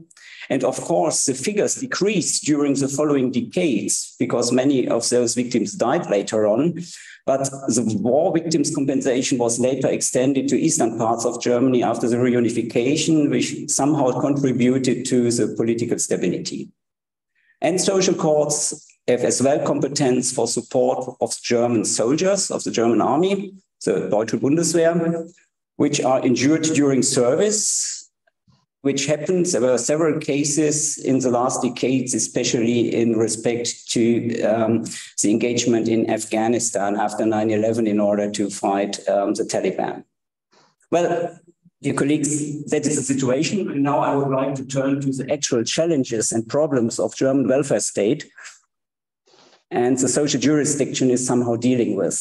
In respect to the short time, I can give you only a few examples. Perhaps we can later discuss about it. First of all, there is a demographic change. Demographic change affects Germany and many other countries in Europe. The increasing life expectancy caused by a long period of peace, advances in medical science, and a better nutrition during the last decades, as well as the falling birth rates in Germany, are challenging the system of a contract of generations, because aging populations raise the cost of pensions, healthcare, and social services. Germany increased the threshold age in order to get an old age pension to 67 years already. And I think the government will try to increase it more and more. And perhaps we will have conflicts as we have seen already in France this year. Secondly, I have to mention the change of work. As I told you, half of the contributions to the public insurances are paid by employees and by employers. So the system depends very much on the number of employed persons. And in times of mass employment, it suffers what we had in the 90s, especially. The classical system of employers and employees changes more and more at the moment to a modern platform economy. And you will find more self-employed workers. And last not least, the results of new technology as the use of artificial intelligence are not yet clear. The third point I want to mention is the development of healthcare. The possibilities of healthcare were improved extremely during the last decades. And the aging society, as I already mentioned as well, also pushes up the cost of health insurance. And it's very difficult by ethic criteria to put expense limits on the possibilities offered by technology of medicine. I think it was already 20 years ago when in England, the National Health Service there was discussing if a person older than 65 years should be entitled to get an artificial hip or an artificial knee. And I'm pretty sure we will have this discussion or similar discussions in Germany as well. Well, the next point, it's very much related to the topic of wars, is the investigation and recognition of cases of post-traumatic stress disorder, an issue arising from industrial accidents, as well as from soldiers injured during service. The post-traumatic stress disorder is not a genuine new disease because it was already described in the First World War, but science started to investigate it first after the American war in Vietnam, and it was accepted as a disease officially in the year 1980. Originally, to get it accepted, it was necessary to have suffered severe physical damage, originally, losing an arm, losing legs, or being close to death. But nowadays it's accepted that even seeing horrible things happening to other people can cause a post-traumatic stress disorder. We had a very famous railway accident exactly 25 years ago with 100 fatalities and 100 badly injured people. And the paramedics and physicians who saw the suffering children, the dead children, and the injured people, many of them got accepted such a post-traumatic disorder. Nevertheless, investigating and finding the proper aspects of acceptance of this disease are extraordinarily difficult, especially for judges, because medical science is in a steady flow in that respect, and there are no imaging methods to verify the symptoms a plaintiff describes, for instance. The last challenge I would like to mention affects actually German politics and jurisdiction in the same way. It's the support of refugees, an issue between principle of a welfare state and a political issue of migration politics. After the crisis, 2015-2016, when, as a result of the war in the Middle East, in Syria especially, between 500,000 to 750,000 refugees and asylum seekers came to Germany per year. And there is, as in many other European countries, a dispute in society if a too generous support by social benefits attracts more refugees, which are not all fleeing because of wars or infringement of human rights, but as well for economic reasons. On the other hand, the principle of being a welfare state applies to everybody being on German soil. And there is not much scope to give foreigners a different support. By the ruling of the Federal Constitutional Court in Germany, there is no way to create migration politics by reduction of social benefits beneath the subsistence level. Nevertheless, the increasing number of voters supporting right-wing parties, a problem we actually do have in Germany very much, and the difficulties of cities and counties to organize the support for refugees means some pressure for parliament. And so the migration pressure is likely to be one of the most serious challenges in European societies. In addition, the other side of the coin, it is well known that the falling birth rates make German society dependent on migration in order to provide the necessary workforce, not only, especially in the welfare sector. By the way, to make it complete, refugees from your country, from Ukraine, are treated as European job seekers, not as asylum seekers. So they are allowed to work immediately and are supported as job seekers since last year. Well, I will try to find a conclusion. In my opinion, a welfare state is indispensable for the economic functioning and social health of a modern nation. Wars can be locomotives of change, enhancing and building new forms of social solidarity and making state intervention more acceptable in ensuing peace. There are some problems and challenges I described in respect to demographic changes, altering of work markets, costs of medical treatment, and so on.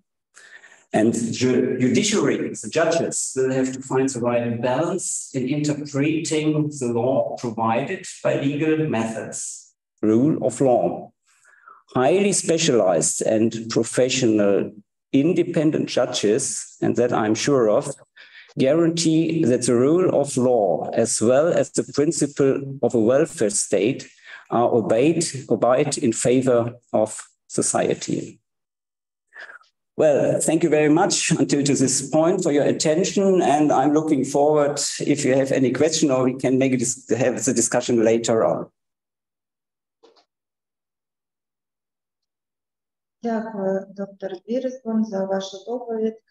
Thank you so much, Dr. Bierspons, for your address. I want to thank also Germany for helping Ukrainian citizens who are now in your country. This is indeed an invaluable help. Thank you so much. After your intervention, we understand that administrative justice will face so many cases. In your experience, we understand that after the war, we will need to be ready for new categories of cases. We have a hand raised. We have a question from Andrei Repchuk, who is specialized in social disputes. Thank you, Natalia. Dear Mr. Bierspon, in your intervention, you mentioned such a phrase that social courts appeared in Germany after the Second World War. And this was very much in demand, given the fact that, as far as I understood you right, a huge number of socially disadvantaged and unprotected people needed help. And you mentioned 40%. The situation is clear when the Second World War was over, when there were a lot of prisoners of war, refugees, etc. I'm wondering, how is the situation today? What is the situation like today? First of all, do you think it is feasible to have in place in Germany separate branch of courts, separate jurisdiction that deals with social disputes? And how much work do these courts have? Why I'm asking this question, I'll try to explain. In my opinion, according to the general rule, and I guess this is what the situation looks like in Germany, that social payments must not be appointed by courts. They must be appointed by social services, depending on the country. Or maybe I misunderstand the situation in Germany. In Ukraine, social services appoint social benefits and payments. And only when the person disagrees with the amount of the payment, they need to go to court. And then the court needs to intervene in these legal relations. Are there many such situations in Germany when social courts in Germany have to interfere with the situation when the situation needs to be settled otherwise, unlike the social service has decided? And what are those most sensitive categories of cases and persons? Thank you. Yeah, thank you very much for your question. In fact, we had exactly 10 years ago a very strong discussion in abolishing the social courts or not, I think not abolishing, but to unify them with the normal administrative courts. And of course, that was a question of money, because it's cheaper to have one court with one president and not two courts with two presidents. As I told you, there were 68 social courts in Germany. But it was clear, especially it has to be made clear to politicians that our constitution prescribes the existence of social courts, and it's not easy to change a constitution by what the constitution prescribes. And the social courts are somehow a social conscience of the judiciary, and it's a sign that it's existence. That's one point. On the other hand, that it was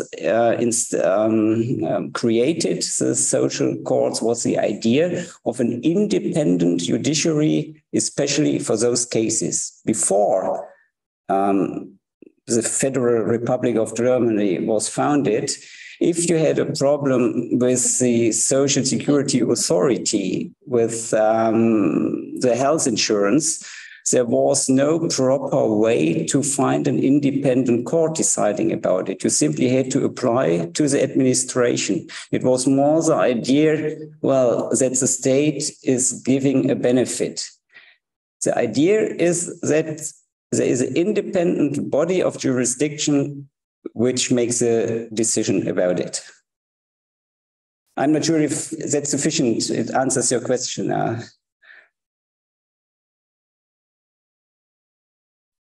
Дякую, відповідь зрозуміла. Thank you. Yes, the answer is clear. Thank you, dear Mr. Beersborn. Now we will give the floor to our next speaker in the conference. We will now hear from the Justice of the Constitutional Court, but not from Alexander Petreshin, but from Oksana Hryshuk. She will be speaking about human dignity as a source of social rights, development of legal positions of the Constitutional Court of Ukraine in wartime. Oksana Hryshuk, Justice of Constitutional Court of Ukraine, LLD professor. Thank you so much, Natalia. Thank you for such brilliant moderation. Thank you for having me here at this conference, so a really top-level conference. Thank you for discussing these very important questions that now the judiciary is facing in Ukraine. I'll try to suggest to for your viewership and for your feedback, the presentation. Can you see the presentation? Is it all good? So we'll be speaking of human dignity as source of social rights, development of legal positions of the Constitutional Court of Ukraine during wartime. First and foremost, let me mention that the armed aggression of the Russian Federation against Ukraine on the 20th February 2014, after that part of territory of Ukraine was annexed, and the Autonomous Republic of Crimea and the city of Sevastopol, as well as some regions of the Donetsk and Lugansk regions have become temporarily occupied. In its decision, the Constitutional Court of Ukraine, as back as 6 April 2022, almost quite shortly after the active phase of the armed aggression started, it was mentioned that starting from the 24th of February 2022, the armed aggression of the Russian Federation has become a full-fledged one, and the main role in the defense of Ukraine, this role is played by the armed forces of Ukraine and the other military formations that by their courageous fight and provide effective protection of the Ukrainian state and Ukrainian people. Today is a hard day. We all see how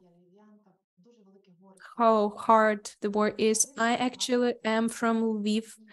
I'm originally from Lviv, and today many people died in Lviv. We cannot just be silent at that. We cannot be unable to thank and to give the honor to the armed forces of Ukraine. And of course, it's what the Constitutional Court in Ukraine does.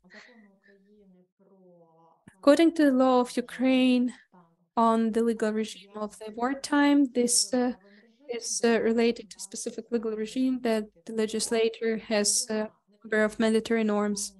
In particular, that it's impossible to use it for the usurpation of power, violation of rights of citizens and the rights of lawful interest of legal persons, and using torture or other degrading human treatment or punishment. Also, I want to mention that according to Article 64, the constitutional rights and freedoms of the citizens and the person cannot be limited unless provided by the Constitution of Ukraine. And during the wartime, they can be limited, but with the indication of how long such suspension or limitation will last. The Constitution of Ukraine gives a list of what rights cannot be limited even during the wartime. From the legal positions of the Constitutional Court of Ukraine, it's evident that the state cannot use limitations that violate the essence of the constitutional social rights of persons that are related directly with the obligation of the state to, at any point and under any opportunities, violate enough conditions that are related to human dignity. I listened very attentively to today's addresses, and in particular by Mr. Kazubra, who was he used to be my teacher and who I very much respect, and he made references to covenants, to pacts, to the Universal Declaration of Human Rights, and he mentioned all the sources of human rights. At the same time, we see that the situation in terms of money and the economic situation is very tough during the war, and the Constitutional Court had to react to that. And one of the legal positions, it mentioned that if there is drastic deterioration in terms of financial and economic situation, the need to ensure security, the state can redistribute its taxes in order to maintain justified and fair balance between the interests of individual and society. At the same time, the human dignity is the very essence, is the very minimal standard that we are striving for. This cannot be violated. Human dignity is one of its sources, that biosocial and spiritual standard that actually is defined by the Constitutional Court, by the Constitution of Ukraine, and as the indicator of preventing this threat. We see that human dignity needs to be interpreted as the right guaranteed by Article 28 of Ukraine and as constitutional value that fills the essence of a human being. It is the fundament for all the other constitutional rights, is the respective benchmark of their certainty of their essence and the criteria of admissibility of possible violations of such right. It was made, and this was voiced in the decision dated 2018. Also, another point that is related to a chance to, for example, challenge the lifelong imprisonment. This also was based on human dignity in its legal position. The Constitutional Court said that the human dignity is the very core of shaping social policy that must guarantee that the person is safeguarded against poverty, and that there is basic social standards that based on minimum living payments that must ensure a person a real and truly level of life that meets the standards of dignity. Also, the Constitutional Court of Ukraine mentioned in one of its decisions last year, on the 22nd of June 2022, that in economic and social rights there is constitutional value embedded, and that it guarantees due standard of life for everyone. For now, social rights are viewed by the Constitutional Court of Ukraine in the context of such three directions. First one, the toughest, although we cannot say here for sure, but it's very important to strengthen social protection of the military, about the social guarantees for the civil servants and the social standards of providing pension payments and retirement payments. In respect of the social protection of the military in its legal positions, the Constitutional Court of Ukraine mentioned that the armed forces of Ukraine play the central role to defense of the country. That's why the state must provide them to the military and the members of their family special status and ensure them with extra guarantees and social protection. With respect to persons who have the duty to protect Ukraine, we have the special social protection for these persons which cannot be limited according to Article 46 of the Constitution of Ukraine. Besides, in one of the decisions, the Constitutional Court has pointed out the need to have strengthened social protection of service members, and that the fulfillment of this constitutional duty by the state is aimed not only in ensuring individual social protection, but also aimed at ensuring that citizens of Ukraine fulfill their duty to protect their motherland. In this respect, it is also important to mention the decision of the last year, dated October 12, in which the Constitutional Court stated the need for persons who serve in the armed forces of Ukraine need to have high-level social guarantees. With respect to social guarantees of the state for service members, which is the second aspect of the Constitutional Court, the judge of our court has already mentioned that, mentioning that with respect to public officials, civil service, the current legislation regarding recalculation of pensions, which have the right for pensions is not a legislative gap, but a legislative omission, which is a violation of the Constitution of Ukraine. For the development, specification, and utilization of the respective provisions of the Constitution of Ukraine, the recalculation of pensions has to be governed by the law adopted by the Verkhovna Rada of Ukraine. So the Verkhovna Rada of Ukraine has to decide this issue. The Constitutional Court cannot resolve this issue because the Constitutional Court is not the legislator. Right now, the Parliament has to resolve that. Now, with respect to the social guarantees for civil servants, the court has pointed out that the failure of the state to provide the legislative basis for the effective mechanism of the pensions recalculations of other social payments and assistance shows that we have the illusion of constitutional guarantees for the social protection, and this is also a violation of a range of constitutional provisions.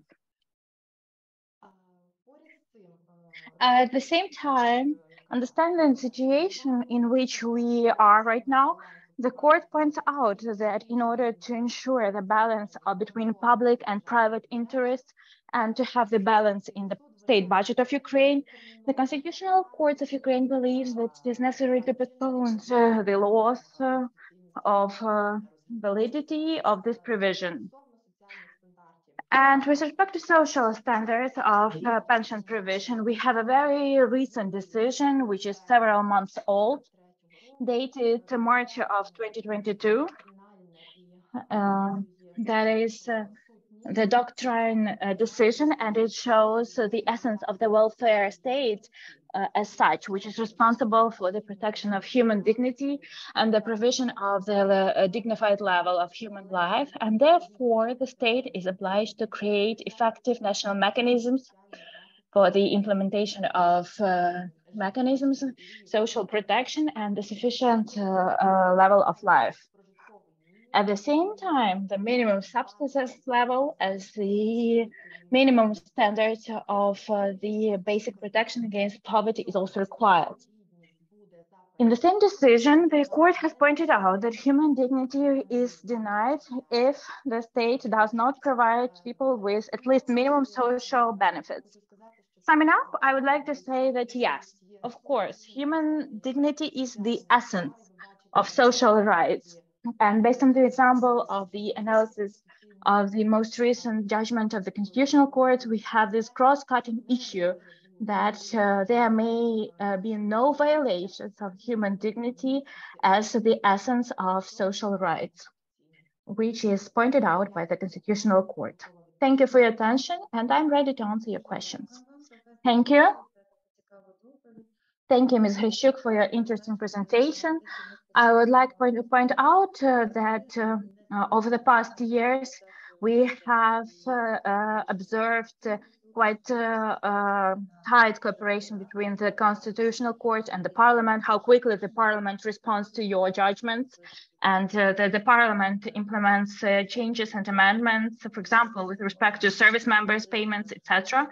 And now we see that human dignity is very important based on your presentation, and we need to remember it once we adopt new laws, among other things. I see no questions in the chat. I would like to express my personal gratitude for your clear timing and for your interesting presentation. Thank you. Let's continue our conference. Now we will have the next presentation by the Vice President of the Supreme Administrative Court of the Slovak Republic, Marian Trenčan. The topic of the presentation is the essential nucleus of the EU social rights and its enforcement. Mr. Martian, the floor is yours. Thank you for the floor. Dear presidents, fellow judges, distinguished experts and scholars, ladies and gentlemen, thank you for the honor of addressing this esteemed gathering. As a Vice President of the Supreme Administrative Court of the Slovak Republic, I am delighted to contribute to the discussion in the context of the essential nucleus of the EU social rights and its enforcement.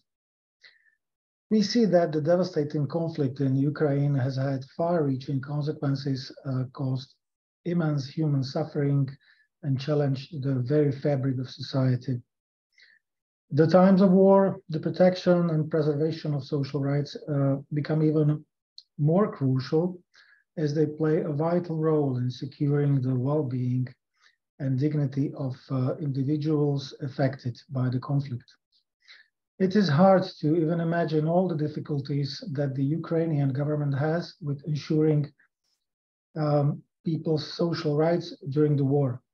However, it is worth making every effort, including attracting international support to safeguard social rights. I take participation in this event as an opportunity to learn, especially from Ukrainian colleagues, how to manage this extreme situation. In its modern history, Slovakia has no experience in ensuring social rights during war, so my contribution is also an outline of the current European perspective, which awaits Ukraine as soon as possible, as we all wish. Social rights tend to be described as rights that require state intervention rather than state abstention, as opposed to the fundamental rights and freedoms of the first generation, in order to provide primarily for the individual's material well-being. Compared to the first generation of human rights, such as rights to life, equality before the law, freedom of speech and others, the specific form and conditions for the exercise of the second generation of rights, mainly rights to employment, education, healthcare, and social security and assistance, are subject to a considerably broader degree of discretion by the legislator, depending mainly on the economic situation of the state or current economic, social, or cultural policies. That is particularly so because these rights are demanding in terms of public finances. This is then fundamentally reflected in the content and scope of these rights. The European Court of Human Rights has stated in this regard that, quote, it considers natural that the margin of appreciation left to the legislator in the implementation of social and economic policy should be sufficiently wide, and the court will therefore respect the legislator's conception of what constitutes the public interest, unless its judgment is manifestly lacking in a reasonable basis, end of quote. It should therefore be noted that the margin of appreciation given to the legislature in enacting laws regulating social rights cannot be understood in absolute terms. Although these fundamental rights by their very nature call for legislation by the state, which will give effect to their content, the state must not, however, interfere with the very essence of these rights or affect other rights enshrined in EU member states' constitutions and binding documents adopted at the European level. The essential nucleus of social rights can be understood either as the essence of that particular right, social right, but also as a set of rights which can include those rights that are protected in the member states of the EU. What falls within the essence of nucleus of any given right is a difficult task. The two main methods, according to jurisprudence, are first, linking the nucleus of the right to the dignity of the individual, and the second, determining the nucleus on the basis of social consensus. Pursuant to the first of them, the nucleus is that part of the right which, if violated, also substantially violates the dignity of the individual. For example, a low material hardship allowance that is insufficient to cover the basic necessities of life is a violation of a person's dignity. In terms of the second method, the nucleus is formed by social consensus and represents a certain minimum of this or that right. The interpretative significance of human dignity for the determination of the minimum standard of individual fundamental rights is also emphasized by constitutional courts of many EU member states. In almost all EU countries, there is an intangible core of social rights which cannot be sacrificed due to the limited financial resources. This core is identified in many countries by their constitution, in some of them by case law. Where legal provisions of a particular legislation restrict or otherwise affect social rights, the task of balancing between the essence of social rights and budgetary needs lies usually with constitutional court when it is called upon to assess the constitutionality of the provisions in question. Now allow me to address the rights which could belong to the essential nucleus of the European Union's social rights.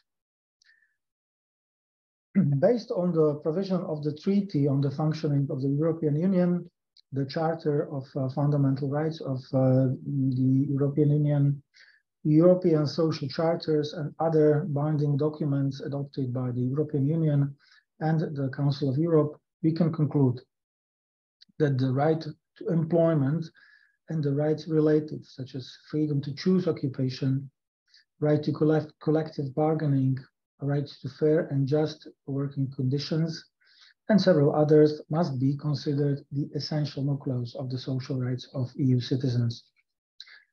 Another set of rights forming the essential nucleus is the right to social security and social assistance, right to healthcare, and possibly right to education. Those rights are also protected and guaranteed by the constitutions of the vast majority of EU member states, as can be seen from the ACA Europe's report from June of this year, which will be soon published on the official website of this association, which brings together the Court of Justice of the European Union, Councils of State, and Supreme Administrative Courts of the EU member states. It is important to say that in most EU countries, non-EU citizens can access social rights in some domains, while, for example, in France, Germany, Spain, or also in Slovakia, non-EU citizens can benefit in all areas of social rights. Let me say a few words about enforceability of social rights. Obviously, the enshrinement of social rights in international treaties, in the constitutions of the member states of the EU, and in laws would be meaningless if there are no procedural guarantees for the exercise of these rights. It is for the judiciary to ensure compliance with the obligations in this area of citizen social rights, the protection of fundamental rights and freedoms and legally protected interest is primarily entrusted with the competent authorities in the context of administrative proceedings with subsequent judicial protection, usually in the administrative justice system, which is exercised by the administrative courts, mainly after the exhaustion of remedies in administrative proceedings. In some EU countries, it is a combination of administrative courts, ordinary courts, or special social or insurance courts that have jurisdiction over disputes relating to social rights. For example, disputes concerning labor protection or social security matters in many cases belongs to ordinary courts. However, in case of public employment, jurisdiction falls under the administrative courts. The types of remedies that administrative courts throughout Europe can order for the protection of social rights include the annulment of administrative decisions or measures against the administration. In most countries, decisions and measures that can be annulled include both organizational ones and those which recognize particular social benefits. Administrative courts have often the power to order the administration to pay compensation, usually in a form of unlawfully denied benefits or its equivalent. However, for instance, Slovak administrative courts have the power to annul decision of the public administration if it is deemed to be unlawful, while compensation for any damage resulting from it can only be claimed at a civil court. For the sake of completeness, mention may also be made of the possibility of referring the matter to the European Commission, which may, under Article 258 of the Treaty on the Functioning of the European Union, initiate infringement proceedings against a member state and refer the matter to the Court of Justice of the European Union. At the end, we could state that the essential nucleus of social rights is protected, transversally homogeneous, despite the diversity of regulatory and jurisprudential options in the EU member states. Social rights could be certainly placed among the fundamental rights that contribute to defining a modern notion of European citizenship, which I hope will one day also be a citizenship of the people of Ukraine. Thank you for your attention, and please allow me to extend my heartfelt appreciation to the organizers of this conference for providing us with this opportunity to exchange perspectives and collaborate. Thank you again.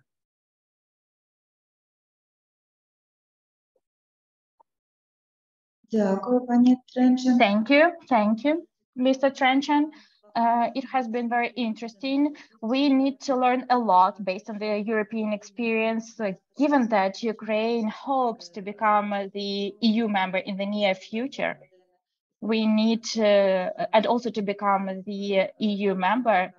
We are studying the case law right now of the Court of Justice, and from your report, we understand that administrative courts act according to the similar algorithms in all the countries of the European Union. And the only thing is that, as far as I understand, I have a question, by the way. The issue of enforcement of decisions of administrative courts with respect to payments, is it covered by the court system, or does it happen outside the court system by, for example, bailiff service or enforcement service? Well, in Slovakia, there's a system of private bailiffs that relates also to the system of social benefits recognition decisions. So there's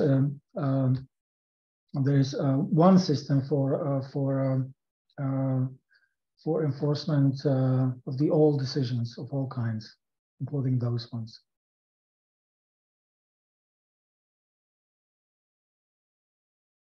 Дякую. Thank you.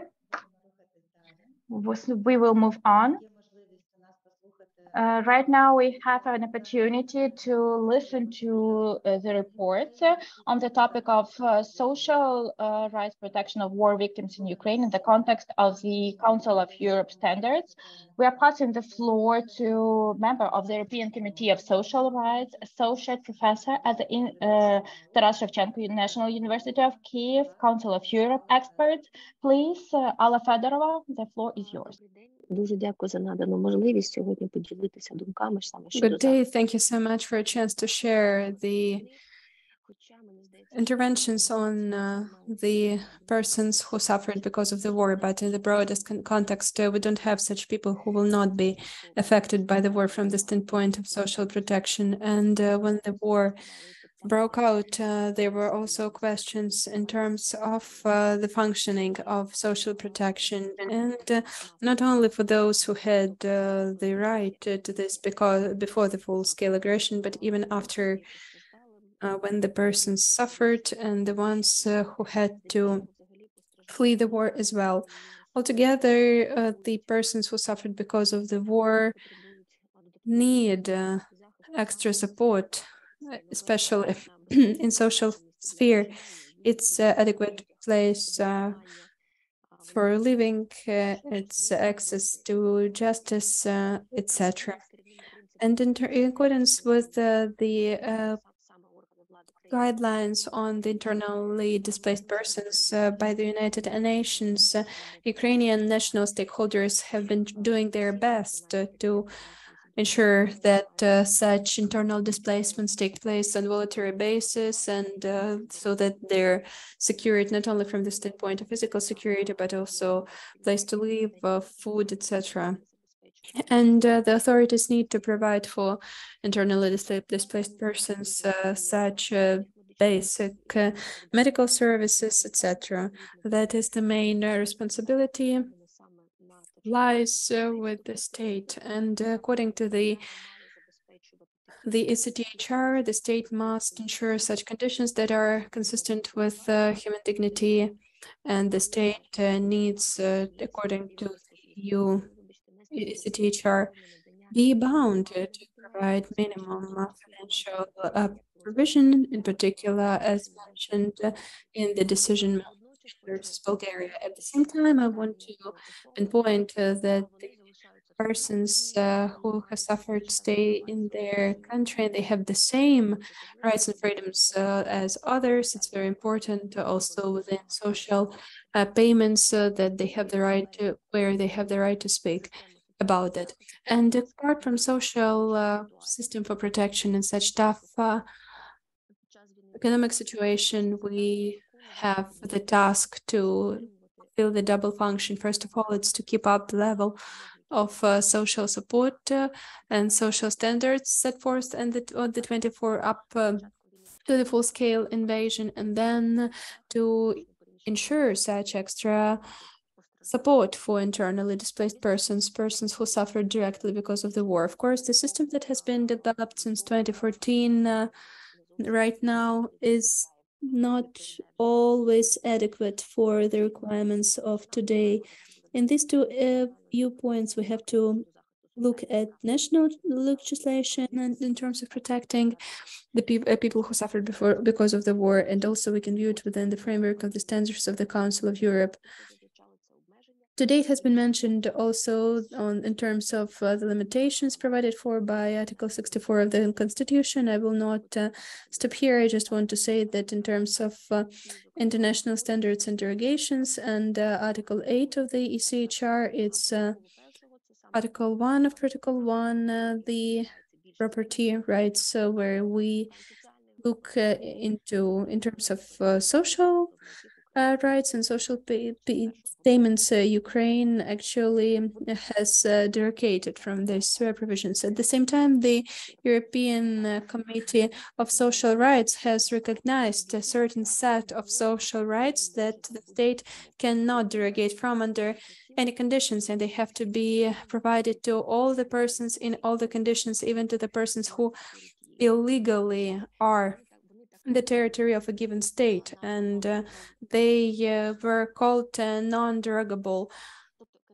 rights. That is, the committee has indicated that there are minimum standards within maximum available resources on the part of the state, and they have determined a general element of such basic social rights.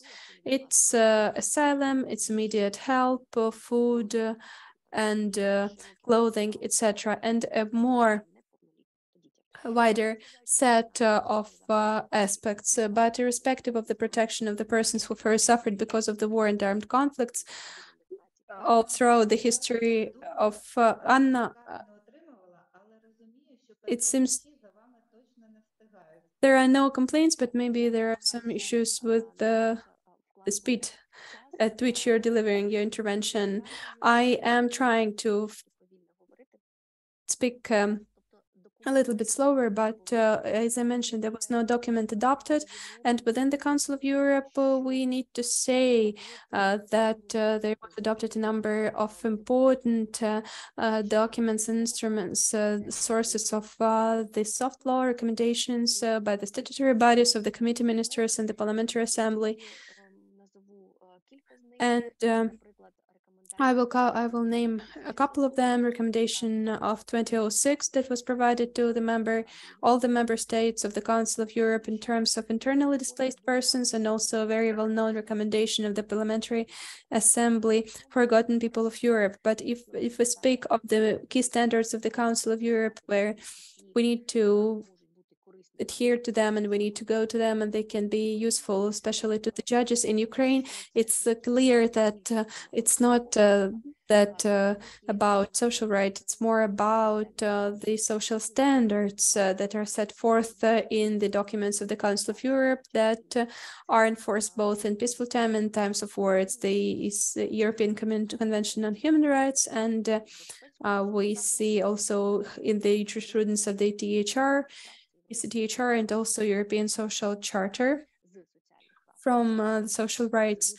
And if we speak about the internally displaced person, the situation is was not viewed practically within the European Social Charter, but it was touched upon within the IDPs. But again, I want to mention that all the rights set forth in this Council of Europe treaties cover all the persons, in particular the IDPs and the war victims. The European Court has shaped jurisprudence in terms of appointing such reducing the social benefits or changing such payments, and the European Court of Human Rights pays a lot of attention to such pension payments and some outstanding pensions, and also about the non-enforcement of national judgments. There is also such jurisprudence, and also providing medical treatment and medical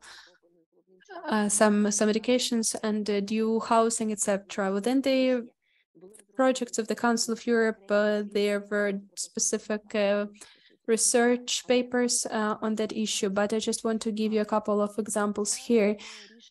It is the decision Popovich and others versus Serbia. I guess it can be relevant and useful. At least it might be useful for Ukraine. The claimants actually and the issue was different approaches to persons with the same With the same illnesses, the applicants were persons with disability. They were using wheelchairs, and there was a question that the civil persons used much less social payments compared to the military, and the CTHR said that there was no violation neither of Article 14 nor Article 1, Protocol 1, and the choice of the Serbian legislature in terms of paralyzed persons as to whether they are civil or whether they are war veterans. It wasn't ungrounded. It was grounded based on specific ways how persons from both of these groups got their traumas. I have to say here that at least this decision is needs to be popularized in our country. We need to know about it. So the differences in terms of providing social security payments must be substantiated enough so that they are not decided as such discriminatory. And we do know about we do know about situation with refugees in Cyprus, and there were such help in terms of providing help to children and children together with mothers, not with fathers.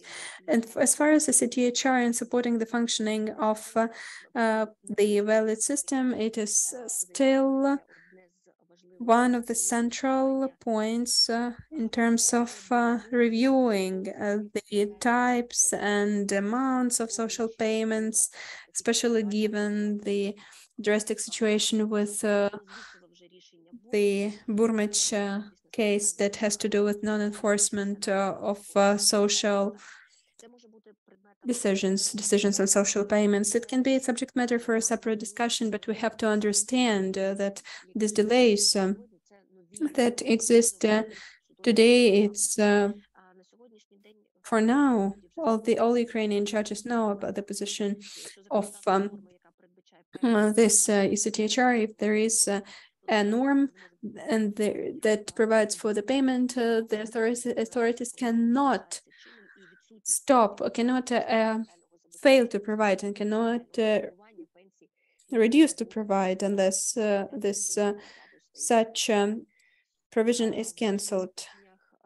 In the decisions, especially in Burmic judgment, the ECTHR mentioned budgetary discipline, better budgetary planning, in particular by providing budgetary legislation and the obligations of the state. It also has to be taken into account when the new social payments are introduced, etc. Coming back to the situation in Ukraine, we understand that monthly payments that were put in place since 2014, that was changed later to housing payments. At first it was paid to everyone, but it's clear that now the state cannot pay in the amount that would be enough. That's why it's very important to have a criteria that the state will choose in order to introduce payments to different categories of persons, so to changing this criteria.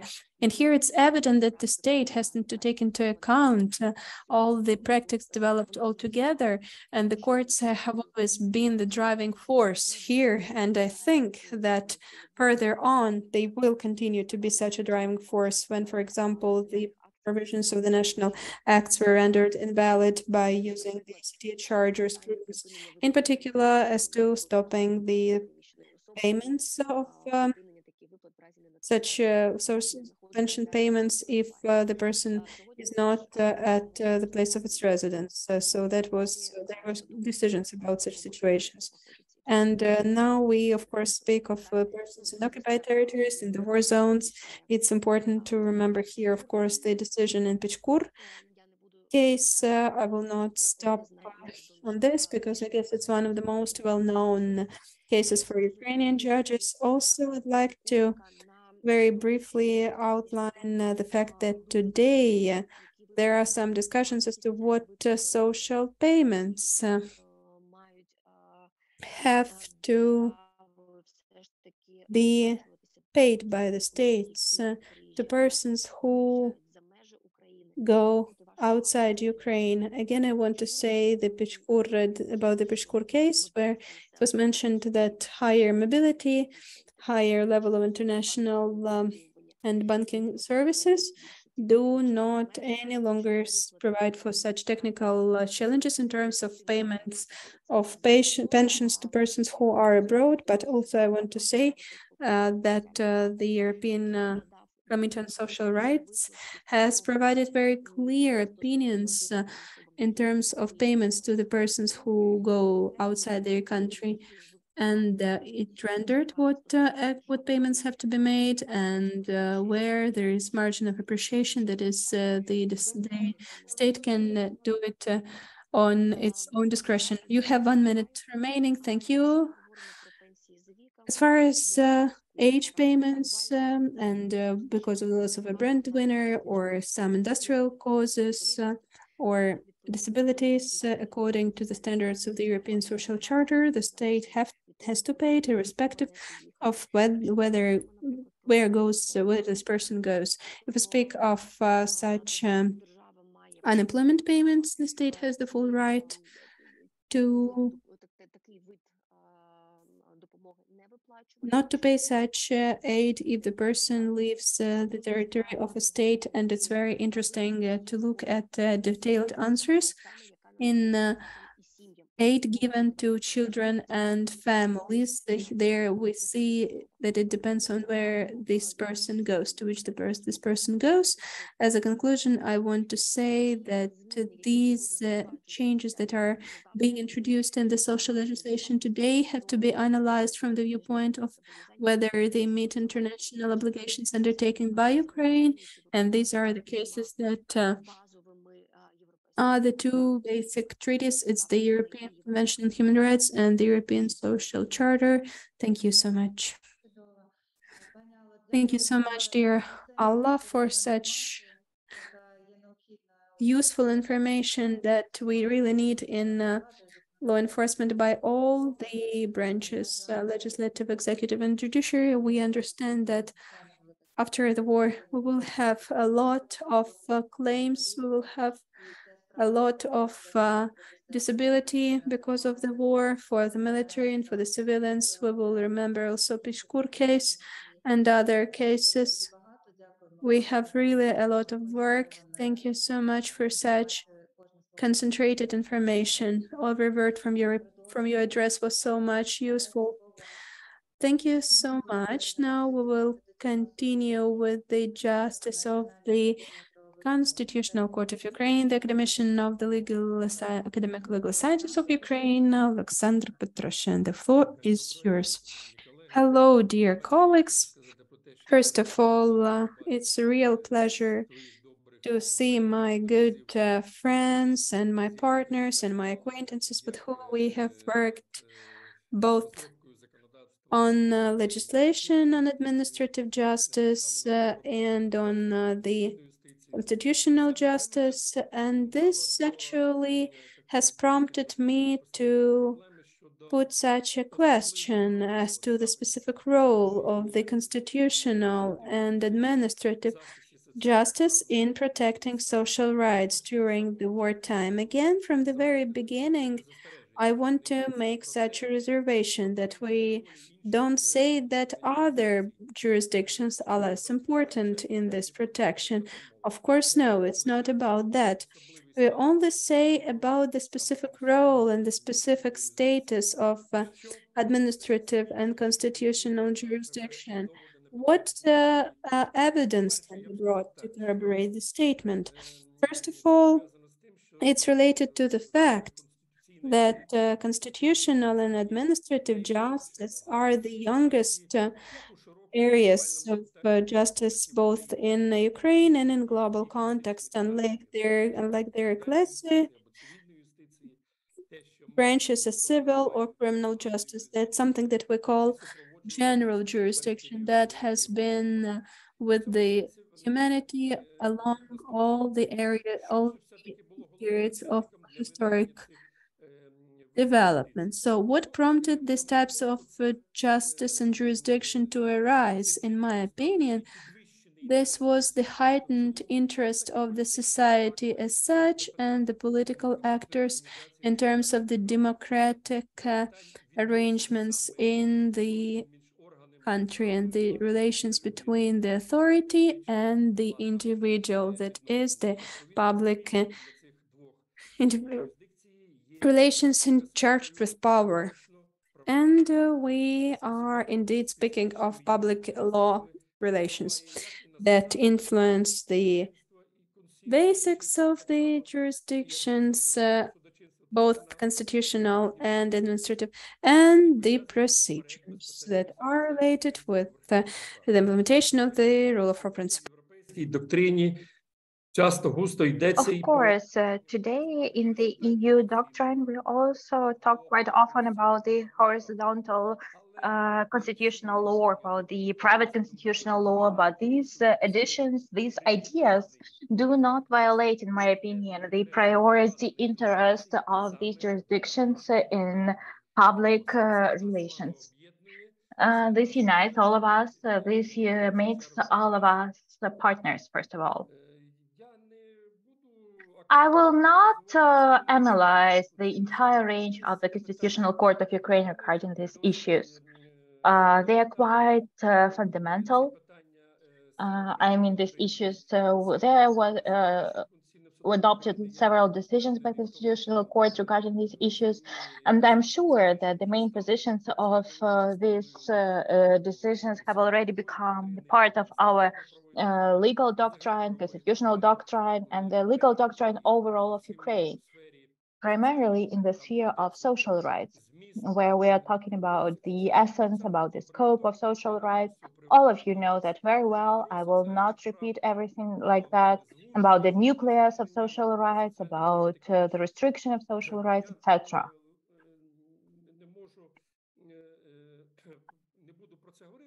I will not talk about that because a lot of today's presentations have mentioned these ideas, especially that the analysis of the topics of today's conference. Before the presentation, I looked through the agenda and I paid attention to the fact that both constitutional courts and administrative courts are governing and dealing with identical issues. We are resolving identical issues. First of all, the issue of social rights, employment rights, labor rights, of the public service, the issue of civil servants, and overall the issue of the protection of human rights. And I would like to justify and show why we are joined in addressing these issues, but of course from different perspectives. As we know, some models, the supreme of the rule of law, requires even a separate issue of administrative judiciary, which is included into the system of public governance. For example, that is in France. While in other systems, administrative judiciary is more related to the judicial and constitutional control. And in this respect, we should probably mention that Napoleon, as the French emperor, developed the unified regime of state governance that was complemented with its own system of administrative courts headed by the State Council. And that was the essence, purpose of the functioning and existence of administrative justice. That is the only mode of public governance that is complemented with its own system of administrative courts headed by the State Council. And later, coming closer to constitutional jurisdiction, there were well-known arguments about the creation of constitutional control in the system of public governance. There were several things in this respect, but I would like to mention the key arguments, that is compliance of main legislative provisions with the Constitution, and the complementation of the legislative body with negative legislative initiative taking. But my experience in participating in developing some recommendations, conclusions for the Constitutional Court and the High Administrative Court. For a long time, I have been a member of the consultation board at the High Administrative Court, and that is why I would like to emphasize one important aspect, which, in my opinion, is not always clearly emphasized. What am I talking about? I'm talking about the fact that participation of courts and separate judges in the realization of public authorities, in essence, cannot be decisive. It can only be adjusting and respectively auxiliary to the system of public governance overall, and in particular, if we are talking about this system. What is this element of adjustment about, and what is the legal fact that it is related with? And this is related to the fact of the existence of the dispute. The constitutional justice, administrative justice resolve these issues only when there is a dispute which necessitates the court consideration in the sphere of legal relations and in the system of public governance. So we and you interfere with the system of public governance, with the system of implementation of public authorities, only when there is a dispute, only when there is a conflict, a problem regarding this particular aspect, which you and we try to resolve. In my opinion, this is very important to understand, because after all, the key political actors and branches of power in this sphere include legislative and executive powers. The next point that I would like to draw attention to is that appeal of the High Administrative Court in France and the higher of the consultation body in France promoted the introduction of the practice of appeals and references to standards and principles outside of the competition, when these issues were first considered in the context of the application of the legislation on administrative offenses. And this became the origin for the administrative justice, and later they emerged the issue of the constitutional justice as well. Besides, I would also like to share some experience in the process of developing this legislation. When we were actively working on draft legislation in the sphere of administrative justice, it was the Administrative Procedure Code, By the way, it was taking place with the support of our German partners. We were working both in Ukraine and in Germany on this particular aspect. But the experience of this participation in the development of the system of administrative justice convinced many of us, including me, that the real effectiveness of the provisions of the Constitution, especially in terms of protection and guarantee of human rights, may be declarative without this developed system of administrative justice. An exemplary sign in this respect is that in many countries, in some countries of Europe, quite often administrative courts perform the role of constitutional courts. Constitutional courts interfere to some extent with the competence of administrative courts. We also have this practice in Ukraine. But in some, for example, lands in Germany, there is an event when the same persons hold top leadership positions in constitutional and high administrative courts in the same Bundesländer. So that is, in my opinion, a sign that we have lots of similar between the administrative justice and constitutional justice.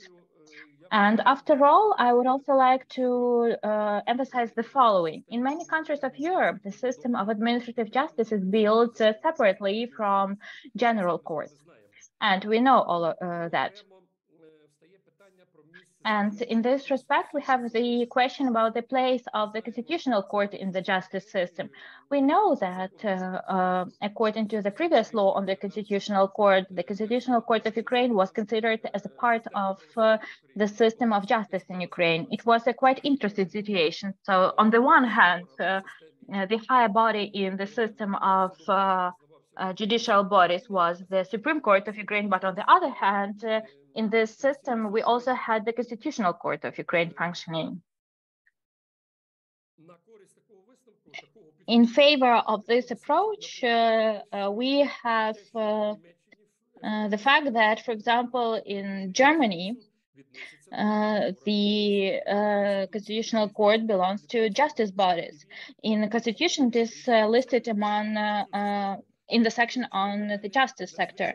In my opinion, it performs an extremely important function, which specialists call constitutionalization of not only of the system of justice, but of the entire legal system in the country. And the Constitutional Court of Germany is a role model, not only for Ukraine, but for all constitutional courts in Europe, in my opinion. Mr. Alexander, you have 1 more minute left. Yes, okay, thank you. 2 more statements about this topic. Similarities between our activities, similar interests that we have. In this respect, we have the story of how difficult it was to establish the Constitutional Court in Ukraine. We all know about that very well, when, according to provisions of the first law on the Constitutional Court of Ukraine, it was not created after all.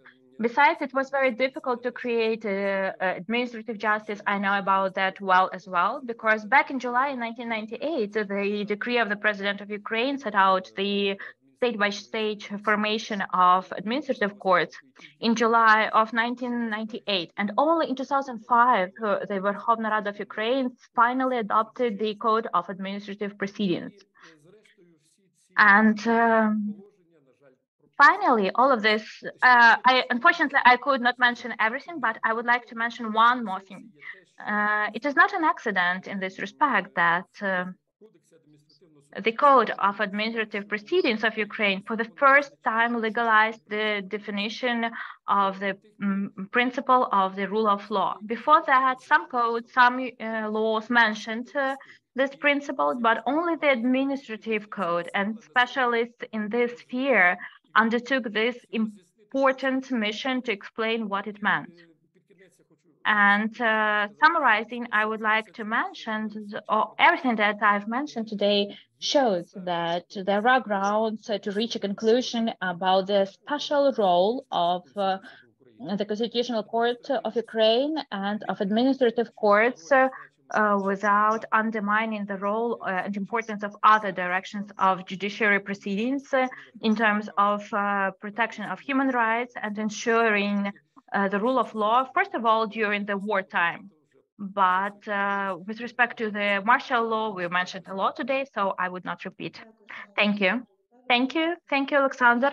Yes, really, today the level of constitutional complaints regarding social cases that the Supreme Court has is that at first you need to check the case law of the Constitutional Court, whether you have a similar proceeding or not, and then you decide on that. And I hope that you also refer to the case law of the Supreme Court when you decide on your issues, because our competences are really, really close.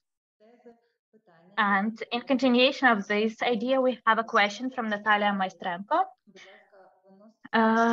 It concerns Article 39 about the law of Ukraine on status on social protection of citizens affected by Chernobyl catastrophe. She's asking, in your opinion, what do you think about the decision of the Supreme Court and Constitutional Court under this case? Can you please comment on the possibility to renew the validity of this article? Because she points out that there are 2 versions of this Article 39 right now.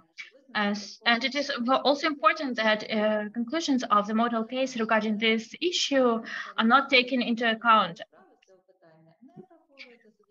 Are not taken into account by the public body, which insists that until there is a decision of the Constitutional Court, the government will not resolve anything. It is a very important question. Basically, we have two questions. I will start with the second one. I believe, as the judge of the Constitutional Court, I believe that that is not a reasonable position, that when they refer to the fact that the case is considered by the Constitutional Court and the general courts refuse to decide cases on the merits. There are different visions, different approaches, but if we believe that this law contradicts the Constitution, then it is possible to refer to waiting for the decision of the Constitutional Court. But quite often it happens that general courts, including higher courts, specialized courts, refer to the fact that the Constitutional Court refers and considers cases, and therefore they are not going to resolve the cases until the Constitutional Court adopts its decision. That is not justified, in my opinion, and I believe that general courts, including higher courts, gradually move away from this practice. It concerns, first of all, the famous case about the purification of power. And the first part of this question, I would like to answer it now. I would like to tell you, dear author of this question, that we are interested not only in this problem. We have quite many constitutional complaints, constitutional appeals which concern protection of rights of people with disabilities caused by Chernobyl catastrophe. We consider these cases, we consider them on the merits, and we do not provide detailed comments. But I would like to say that our constitution guarantees special status for protection of two categories of people, of citizens, as you know.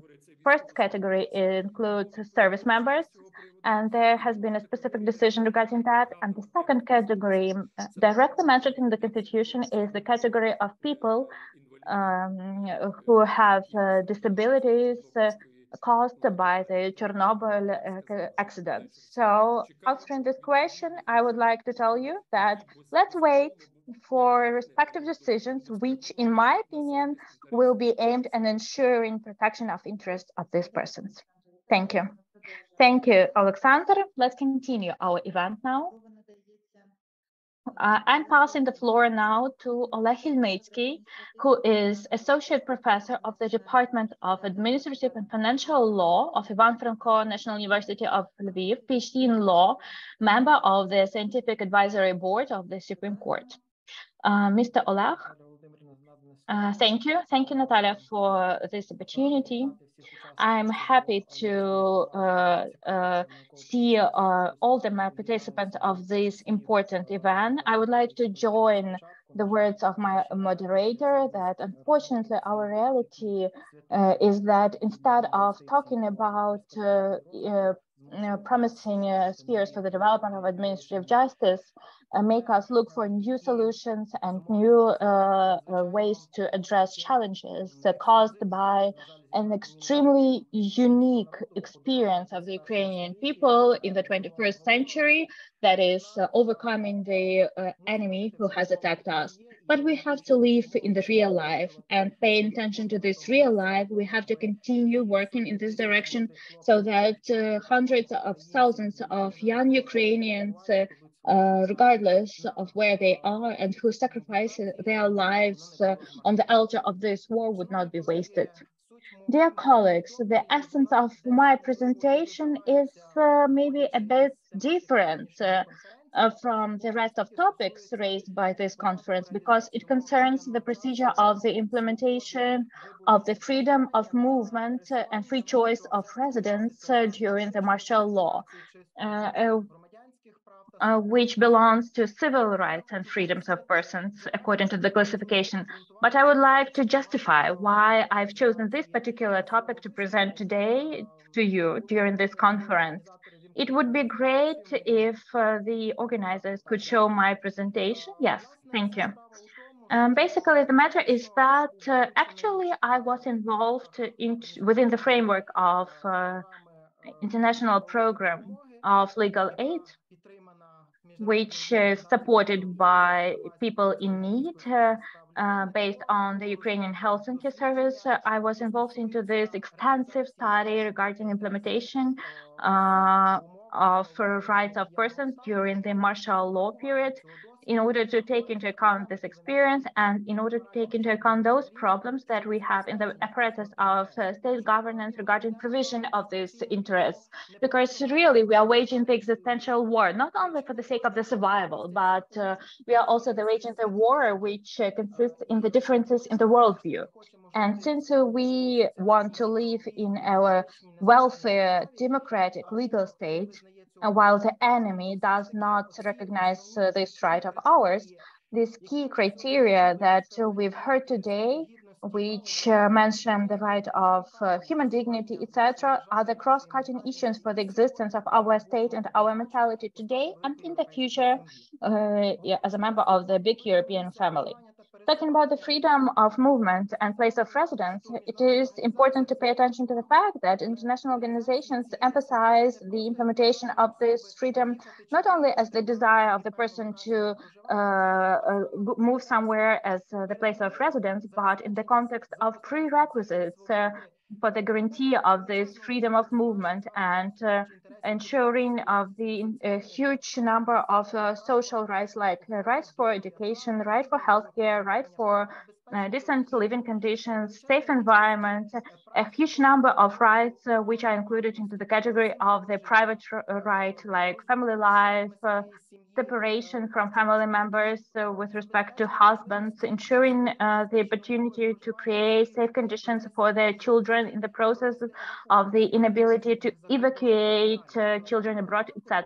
Є комплексна. І оця свобода вибору місця проживання та So this freedom of movement, although in theory it's somewhere in the catalog of other rights, but it has huge meaning, in particular for the social protection, for the sphere of social rights and freedoms of persons. And during my intervention today, I will explain the specifics of this comprehensive approach related to limiting this freedom during the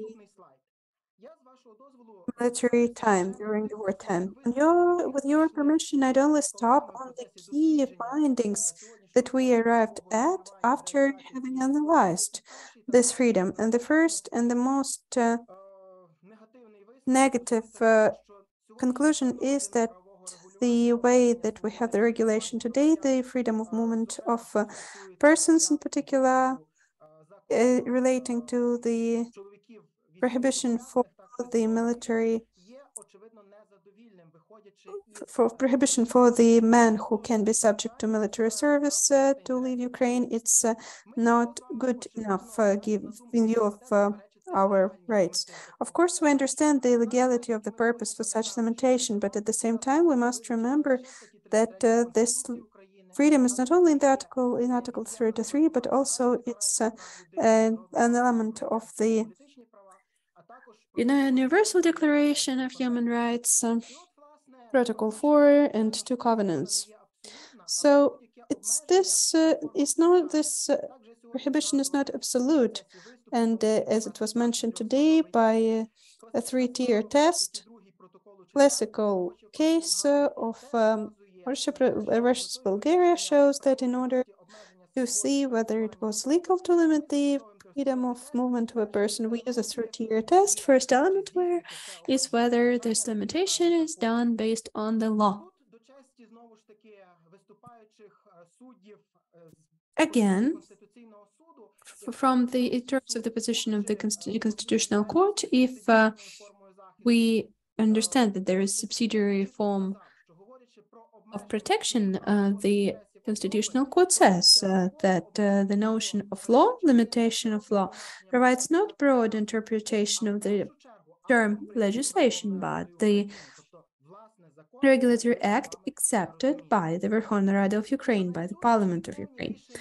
When analyzing the decisions of the, for example, tax cases, we have references to mobilization, military duty, the legal regime of the wartime, also the order of the president on introducing martial law, and these legal acts provide for an opportunity to create the legal grounds for limitations of such freedom. However, neither of them indicate the direct indication of this limitation. In 2022, the Verkhovna Rada of Ukraine, in terms of the constitutional limitation of Article 44, accepts the legislation and the specifics of labor relations during the law, and where it says that there is limitation on the procedure and in the manner determined by the special law. Although this is a global meaning in terms of limitation for more than 1 year and a half, the Verkhovna Rada did not accept such a regulatory act.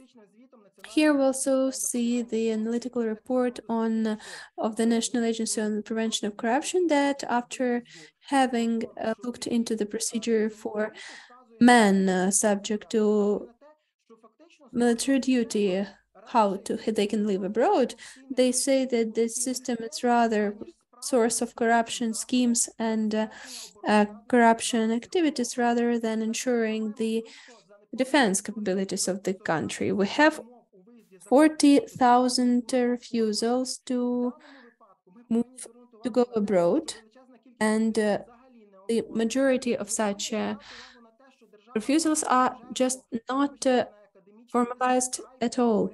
So it's just done in a hype manner upon the notices of, for example, we get how some authorities just lying on some beach, and then we have the difficulty for them to move. And when there is some information on cultural or academic mobility, when we see how it's misused, then it's also prohibited, and this does not meet these criteria set by the law. And this first criteria says that the measures introduced by the state, whether they are due in terms of ensuring interests of the persons, although they in fact have legal ground and legal legitimate purpose. So how is it used, and what do we consider, what is considered in practice such legislative ground for limitation? We speak of bylaws, that is on Regulation 56, that shows how the state border of Ukraine is crossed, and then explanations and letters of the cross-border border service, what category of persons and what documents they need to have in order to move abroad, respectively, man age 18 to 60. But I think that all the lawyers present here would agree that Regulation 56 need to be adopted to clarify the law. Law of Ukraine on entry and exit of citizens in and from the country do not have any provisions on how it should be during the war. Of course, no one was ready for that, but we have been in this situation for already more than 1 year and a half. And we see that there are different categories of persons for whom such movement abroad is kind of given to the State Border Service, that it has turned into some kind of a discretion monster that has to deal with so many social statuses, documents on disability, documents on the status of a single father, some persons who need help to disabled and unable to work whatsoever. So can we correctly think, and can we consider that this legal regulation is clear and predictable, that actually, in fact, neither from the viewpoint of form nor from the viewpoint of content do not meet the standards that must act in Ukraine. That's why this Regulation 57 must specify clearly at the sub-legislative level, at the level of regulations and bylaws, all of this that is now within unregulated discretion of the State Border Service of Ukraine. Unfortunately, from the viewpoint of traditional approach, whenever we have vacuum issues, so the responsibility for the situation is with the judges.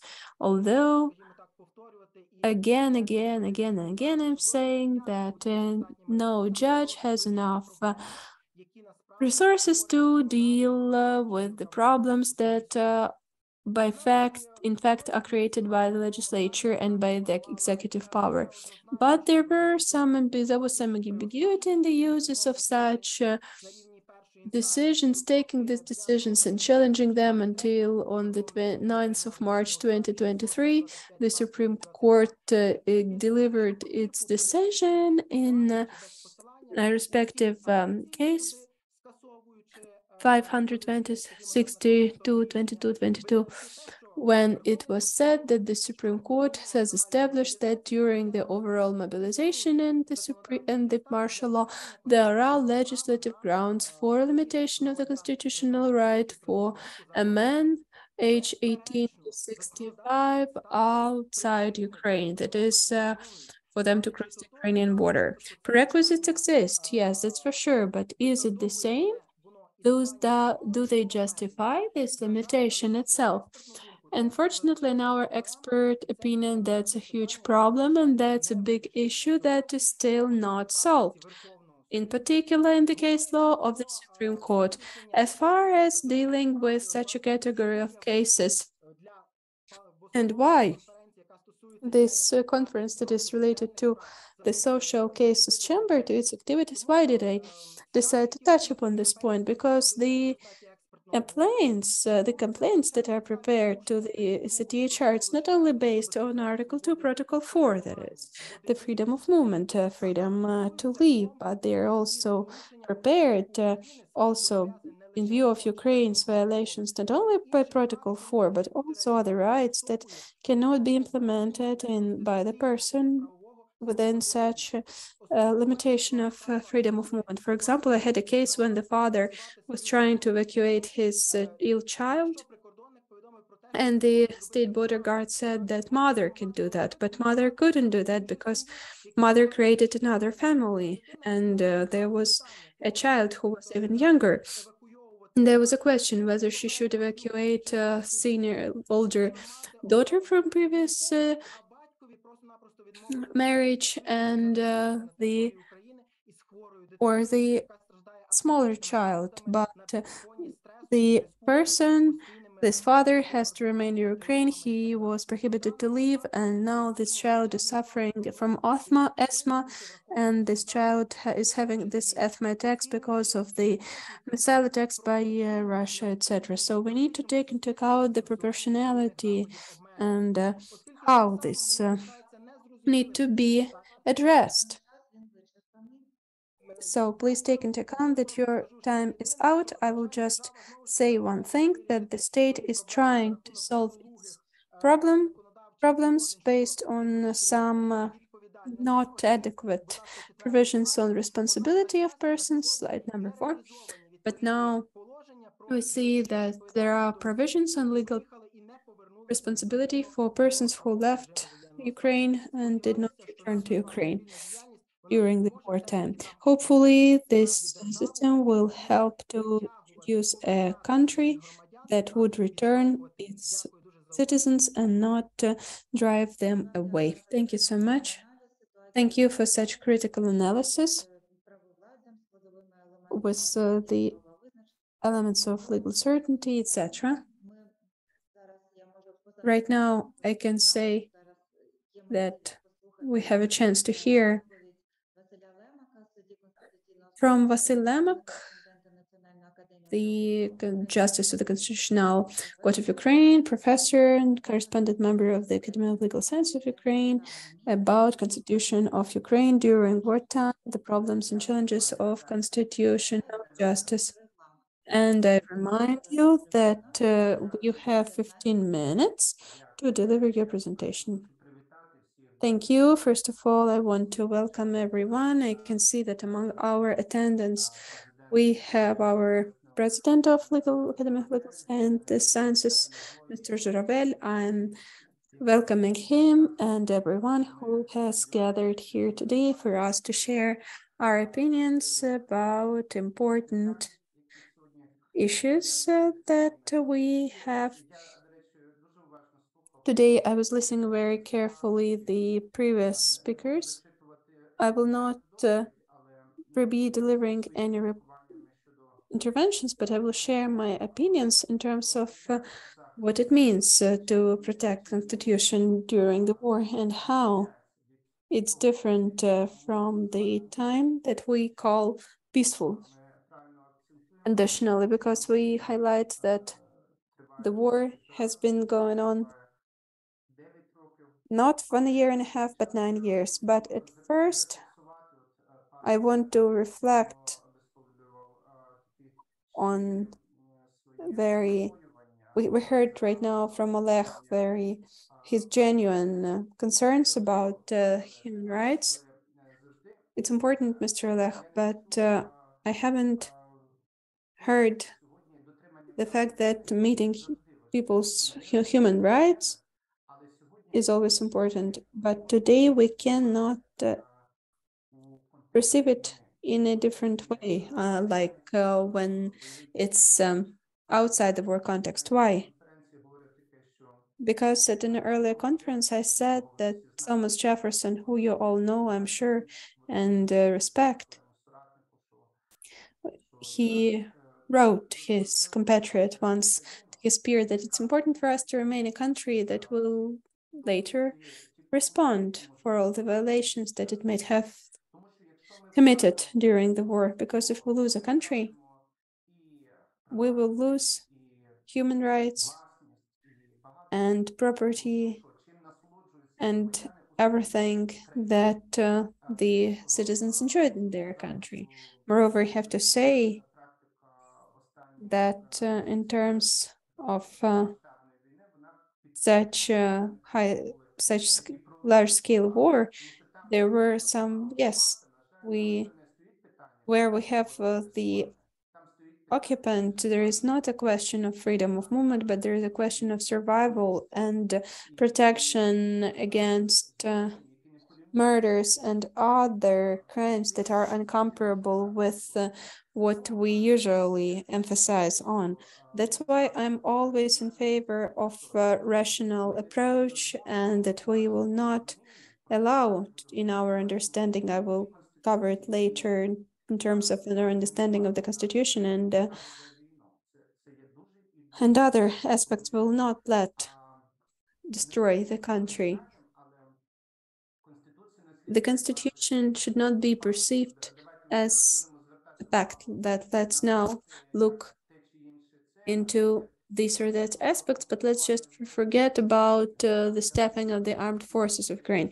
Yes, I'm the Justice of the Constitutional Court of Ukraine, but we need to remember that this actionable and effective armed forces of Ukraine is the factor of protection of constitutional rights and freedoms in context of the previous address. But I would like to here say that during the war, the role of the Constitutional Court and other courts is increasing. We start the judiciary, during the war, starts to build its activities, and there is little experience of how the judiciary should behave in protecting justice when there is real and serious danger for the state itself, for that legal order that has been the basis for the implementation and exercise of human rights and fundamental freedoms. That's why, not having such experience, we are building it. And we need to also take into account the experience of democratic states that have encountered war and that had to function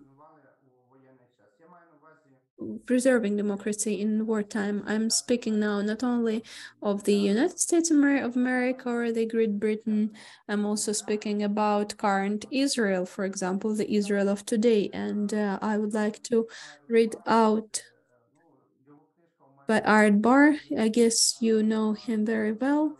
I always have his book on my office table. The book is called Judge in Democracy. So what's the role of the judge in democracy? And there is a special section devoted to civil tour. So Aaron Barr is a very well-known theoreticist and the president of the Supreme Court of the State of Israel. He wrote, right in one of the decisions, judges of the democracy of today, we are responsible for the protection of the democracy from the terrorism that's in their understanding and from the means that the state wants to use to fight terrorism. The questions of day-to-day life all the time test the ability of judges to protect democracies in such situations. When all of these issues come together, especially we have a special dimension of the role of judges. Why does the Constitution require special protection, especially during the war? First of all, I would like to say that, first of all, it's because if we are talking about that in a very pragmatic sense, the Constitution is the one document that specifies authorities and powers of those bodies and public authorities which are right now in the state of war defending Ukraine. I'm talking about those public authorities, political branches of power, which are directly involved into the war, into the successful war. So the Constitution is the source of their authorities and powers, and any encroachment on the Constitution is perceived by the Constitutional Court as encroachment upon the authorities and powers of those bodies which protect our country right now. But I also have to say the other aspect.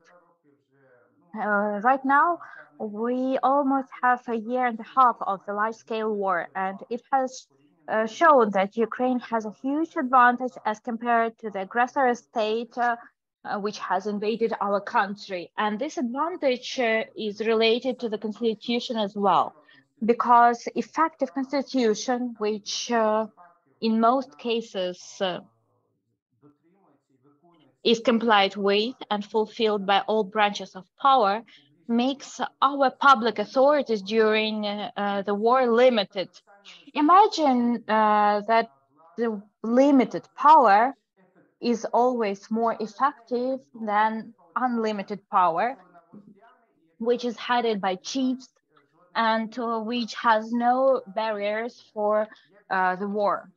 No matter how paradoxical it may sound, but restriction and limitation in the powers in this respect is more disciplined power, which is very, very important during the war.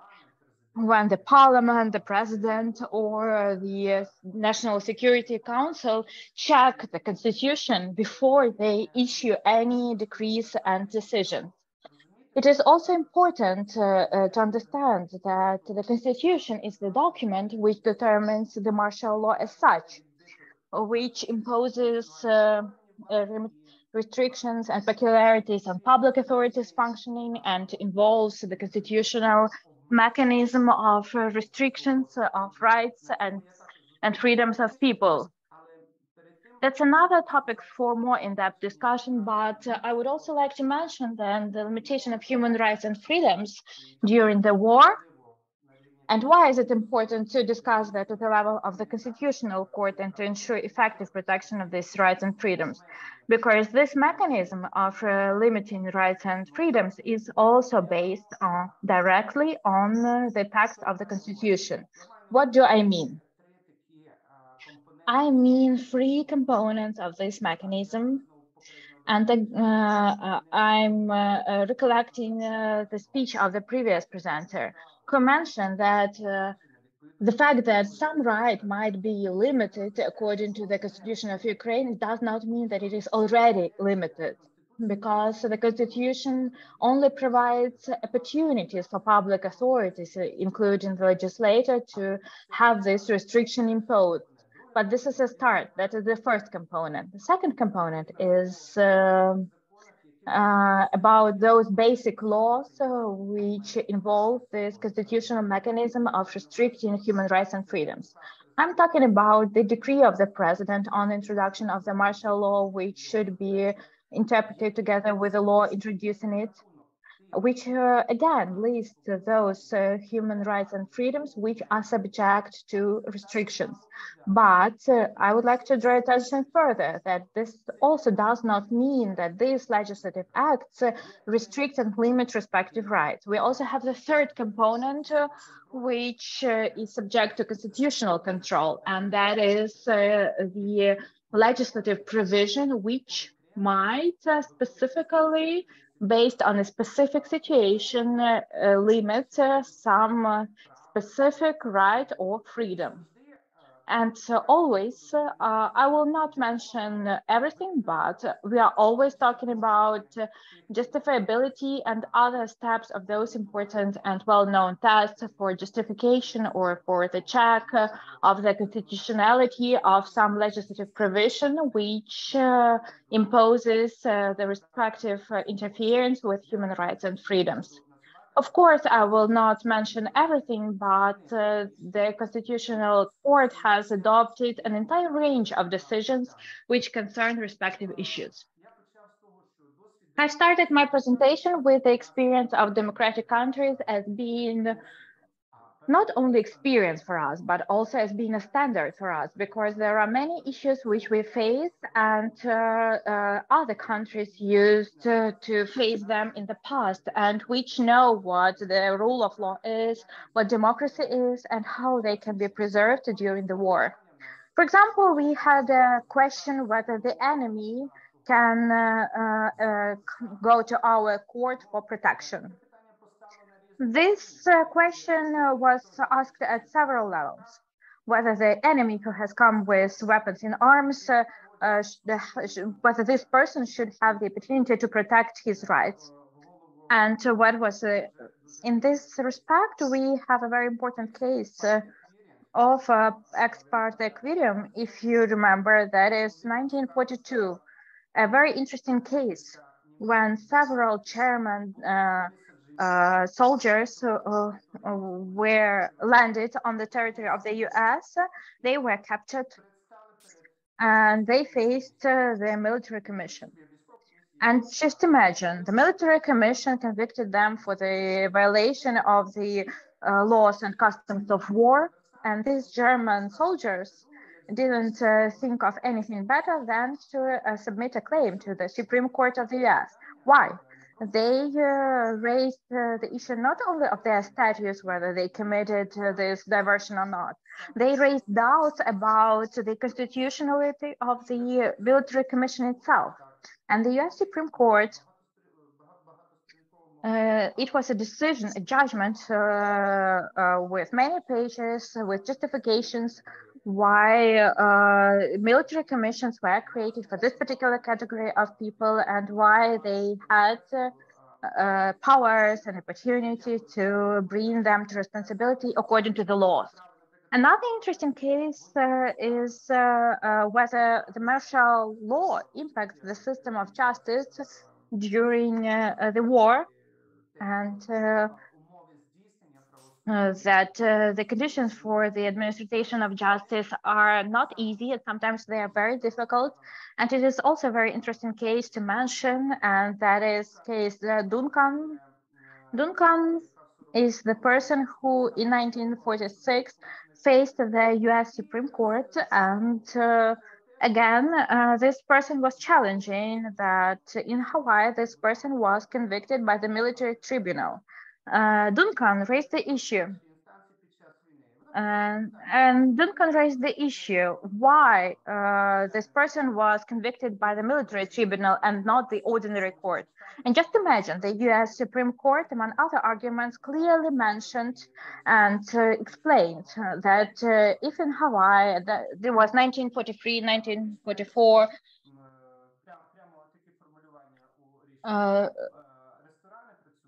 Restaurants were working, bars were working, public transport was working, civil authorities were working. Yes, there was ongoing war, but it automatically does not influence which court had to consider the case of this particular person. Your time is over, and we are asking you to finish. Then I will move on to the conclusions. And I would like to tell that the role of the Constitutional Court is also becoming more important during the war, and that is natural because the distribution of power is attacked by the natural situation that the role of political bodies increases. And it is to preserve the balanced nature of the power belongs to our duty, just like to preserve human rights, because as you all know, how these issues are interrelated. I'm talking about the division of power into branches and the protection of human rights and freedoms. And thank you for your attention. Thank you, Mr. Lamak. It was very interesting to listen to you. I would like to comment on many issues, but we have a very limited time. I think we have the best compliments from our viewers that I read a separate decision of Judge Lamak, and I'm recommending to everyone to read this decision. Thank you. Thank you for your work, and thank you for your presentation. And let's continue with our conference. It is a great pleasure for me right now to pass the floor to my colleague with a topic of disregard of the law by the court between the rule of law and the principle of separation of state powers using social rights protection as an example. And we will listen to Judge of the Supreme Court, Doctor of Legal Sciences, Professor Jan Bernazuk. Please, the floor is yours. And good afternoon. Can you hear me? Yes, yes. Hello, everyone. I am grateful to organize, to Mikhailo, to Andriy, to Natalia for this a nice organization of the event. Thank you, participants, especially to our international colleagues, friends. Thank you, judges of the Constitutional Court, whose presence is extremely important for us. We will always pay attention to your positions. Also, hello to our colleagues from the academia, from our leaders in the academics. Today, many speakers have already mentioned that this day should have been more celebratory, that we should have been talking about the achievements and the purpose of creating administrative courts, the history of its creation, its achievements, but unreasonable attacks of the horde against the civilian population have significantly distorted this day, and this happened in Lviv, in the historical center of Lviv, dozens of injured people and lots of fatalities as well. And I would like to mention that today, it happened that today we said goodbye and farewells to Vladislav Fedorenko. Maybe you know him. He's even among the authors of our thesis for our collection of statements and speeches. So for many years, he was involved in the academic activities in the sphere of constitutional law. And the day before yesterday, he is my, by the way, scientific consultant. I have to say, a day before yesterday, at his job workplace, he passed away, and we said our final goodbyes to him today. But the life goes on. We need to preserve our lives against enemy's attacks and against overloads and plans which we do not always align with our health condition and our physical capacity. But I will not talk more about the sad reality. And yes, really, the event itself and the topic has been, will be, and is topical. And before the start of the large-scale invasion, we had dozens of legal issues relating to the protection of social rights. Now we have dozens of new unresolved issues and problems. And unfortunately, I think that after a quick victory and undeniable victory, we will still have more problems arising.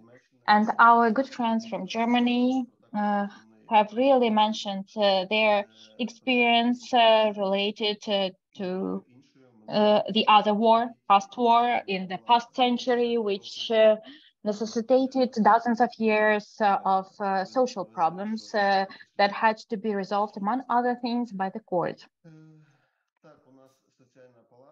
Yeah, our social chamber, or the chamber for the consideration of social disputes, has a lot of disputes related to the protection of social rights.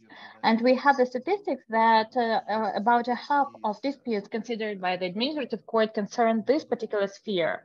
Of course, we understand that in the perfect world, there had to be created the legislative and administrative procedures when we had a minimum amount of disputes which would concern some significant constitutional problems. But unfortunately, the judiciary faces hundreds of thousands of claims in which citizens prove and successfully prove that they have the right for social protection, but cannot implement this right. And the other side of the story is that hundreds of thousands of court decisions are not enforced, are not fulfilled. And I'm talking about these judgments which concern administrative courts judgments, and they are not enforced and not fulfilled because of the lack of funding. And that is a huge problem. And Natalia raised this problem, which we will have during the peaceful times as well. That the state has not only to fulfill the court decision, but also to reimburse these damages and losses inflicted to the citizens by the long period of non-enforcement of court decisions. And this is also guaranteed by the legislator, and this is also has the legitimate purpose and legislative grounds.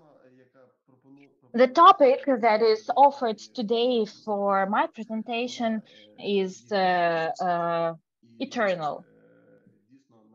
And yes, really, the judges are the ones, and not the ChatGPT or some other AI tools, are responsible for resolving the complicated issue.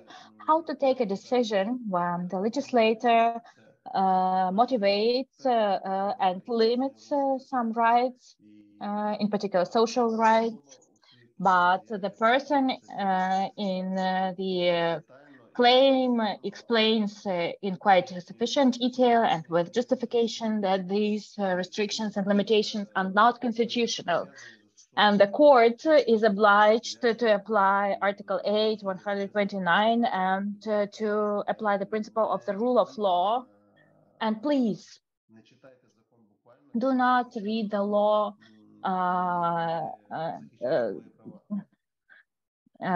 without proper interpretation. And really, Vasil has mentioned and is among those who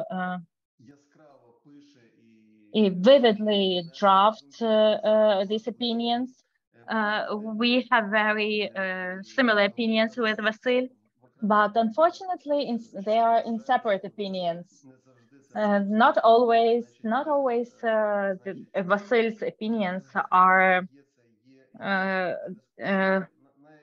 a part of the court judgment, and colleagues know that. The most difficult discussion which we had was related to the payments before the 5th of May, and even looking through our compendium, where you can find dozens of very reputable and honorable academics and lawyers publishing their theses on different topics, we have two drastically different positions regarding the 5th of May. One of the positions mentioned in this abstract is the position of the attorney, And the other position is the position of Tatiana, whom you know. And this is an extremely difficult question. And with dignity and with, I can say that our chamber took the judgment in this case being governed by the principle of the rule of law. With a majority of votes, the chamber recognized that you can criticize the name of this, the title of this payment, but given that this payment, which concerns service members primarily, and I would like to point out correctly that previous speakers have also mentioned that persons who have been affected by the Chernobyl accident and service members have maximum protection. And even during the large-scale war, it is impossible to derogate from this protection because this protection is guaranteed by Section 1, which can be amended only by means of the referendum following the special procedure. If we go back to the topic, and probably I should do that in order to save time for the presentation because it's very valuable. So within the framework of this case regarding the 5th of May, we had a discussion when it is possible to derogate from the law. If the parliament has clearly stated how it sees the regulation of this legal relations, but the court sees that the provision does not comply with the constitution. And this dilemma was raised within the framework of this case.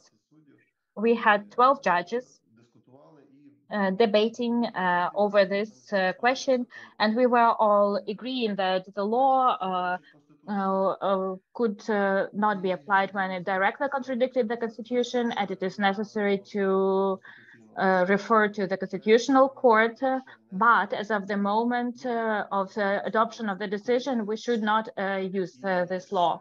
The second instance is when there is a collision and there are two wheels of the legislator, but following the general principles for the resolution of collision, so formed by the Constitutional Court, we can take the special law adopted later. And the third instance is when the law of low quality.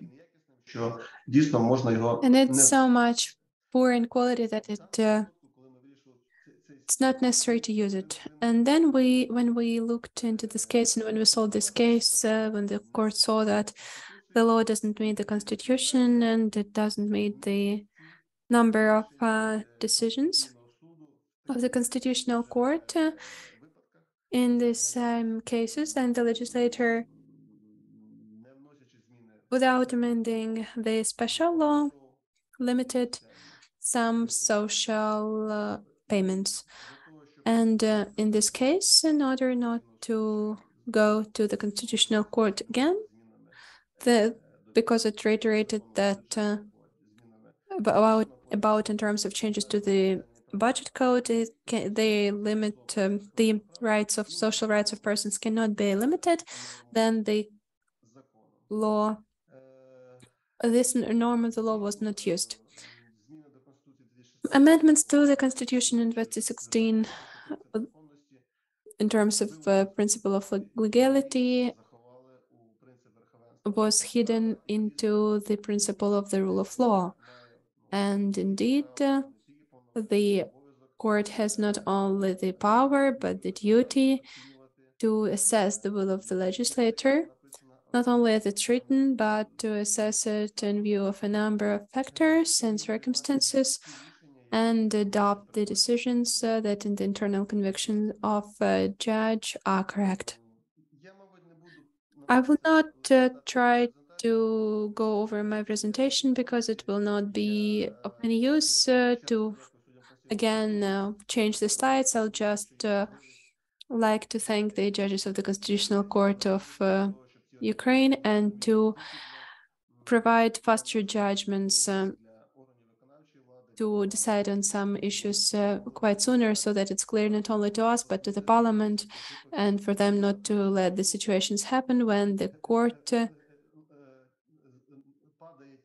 needs to bear the burden of how to divide the budget and take away the money from the defense or to support the citizens who, according to the law, have the right to some payments. That's very hard indeed.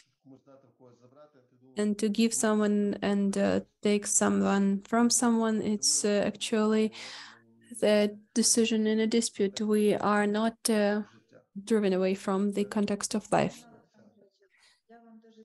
Thank you so much, Jan. You are saving me as a moderator of this session because we are 15 minutes behind the schedule.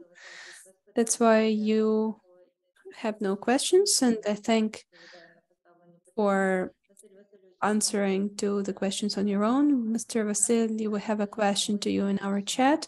We will leave this question and we'll hear it after the intervention of Volodymyr Sokolov, who is the judge of the Supreme Court, Administrative Cassation Court. He will be speaking about international social standards for public officials. Thank you for giving me the floor, dear Natalia. First of all, I would like to thank the arrangers, the organizers of the conference for such high level of top-notch speakers and quite important contribution in the development in terms of science and practical significance. I will be speaking on international social standards of civil servants. During the martial law in Ukraine, we need to look thoroughly into the improvement of the mechanism for the legal and social protection of the civil servants. There are a number of regulations and rules adopted that provide for the protection of the persons who are civil servants. For now, the most important and relevant issue is the standard of International Labor Organization. And in this fact, here we see relevant issues related to work in the authorities, and we see that some standards are being shaped. Among such standards, we can see the insurance of the right to labor. The standards are quite broad, and we see that there is standard of minimum wages, dignity in terms of work conditions, protection against unemployment, and providing good remuneration for their work. According to the convention of the International Labor Organization that was adopted in 1970, ratified by Ukraine in 2005, the convention number 131 gives a chance to review the minimum salary, and the document says that the minimum salary must be determined by law and cannot be lowered, but some violations respectively entail some sanctions. According to the Universal Declaration of Human Rights, there should be some dignity in the person's life and existence from the labor viewpoint, and there are also standards. And in the opinion of the National Agency of Civil Service, we have three-component structure: base salary, some bonuses, and some extra payments for qualification. And among other things, international legal norms have established such standards as prohibition of forced labor, free choice of activity, in particular of the civil service, the protection of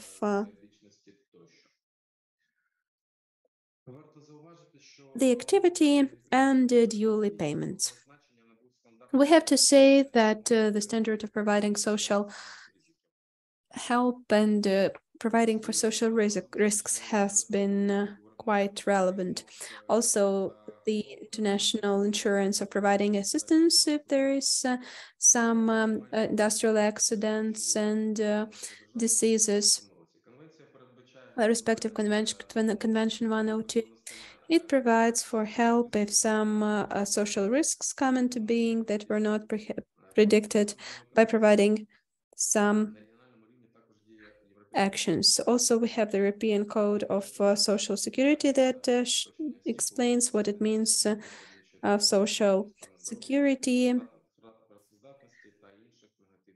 if there is unemployment, industrial accident, poor health, and other factors. The international instruments also take into account a number of professional activities such as disease, motherhood, disability, old age, death of the breadwinner, unemployment, and external situations and extreme situations like war. If there are such improper work conditions, then there is the right of the civil servant.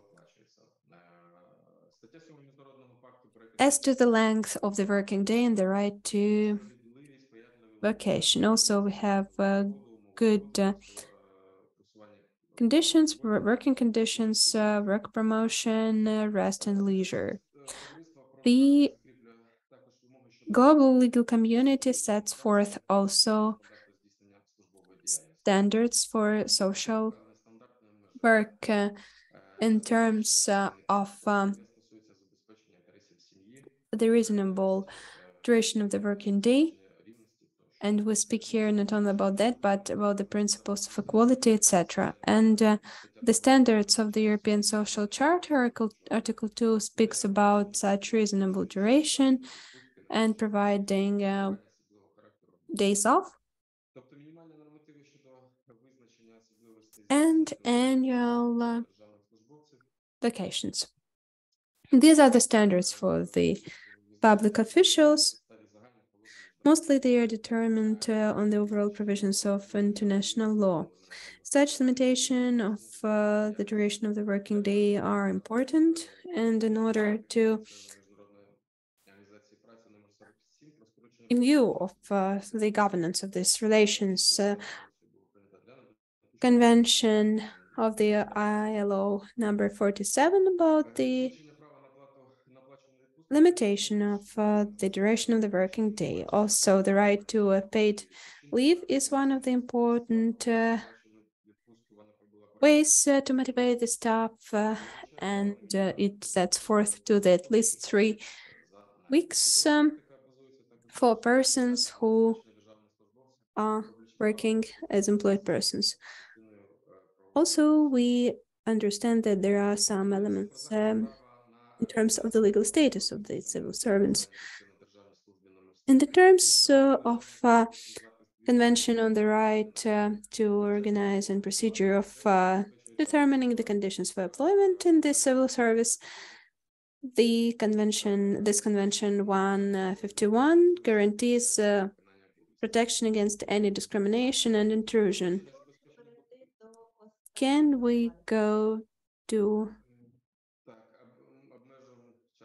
practice? Okay, let's go to conclusions. Time is limited. Okay. So the overall conclusion is that general standards set forth by international and legal and regional documents, in particular the United Declaration of Human Rights, the Covenants on Human Rights, the Social Charter, set forth the conditions, rights, and aspects of activity of the civil servants. Also, special standards and a number of regulative principles are determined in the ILO conventions, European Social Code, and provide for fundamentals for such special rights. And we see that international social standards and best practices are implemented, in particular during the time of war. Thank you so much for your intervention. We are limited in time, and that's a request to all the speakers. Mr. Vasily, please answer within 1 minute how to provide for reasonable limitation of powers during the martial law. to make sure that it's efficient and it's not unduly limited. Very frequently, very quickly, there are two aspects: full-fledged work of the courts, in particular Constitutional Court. The courts, by their activities, need to show that a clear violation of the Constitution and the laws will be stopped immediately. And another, I would say, adequate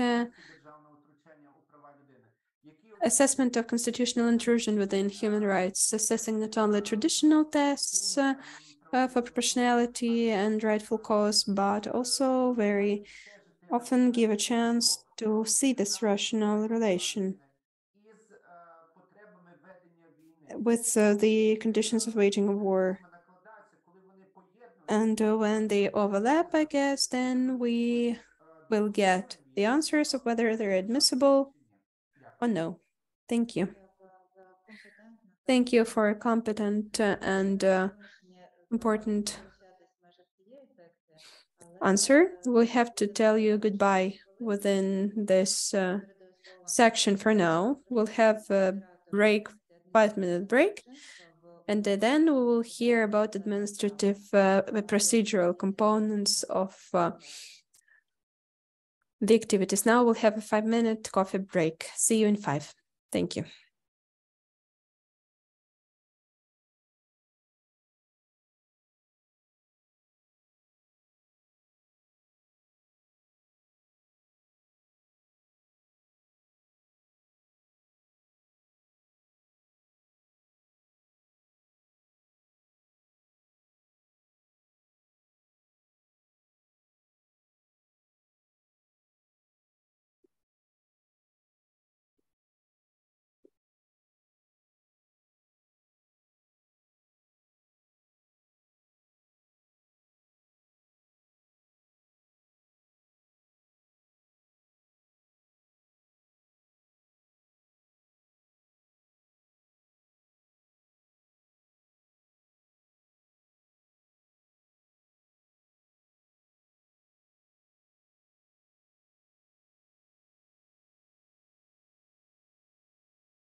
Шановні колеги, знову вмикається. Dear colleagues, we are coming back.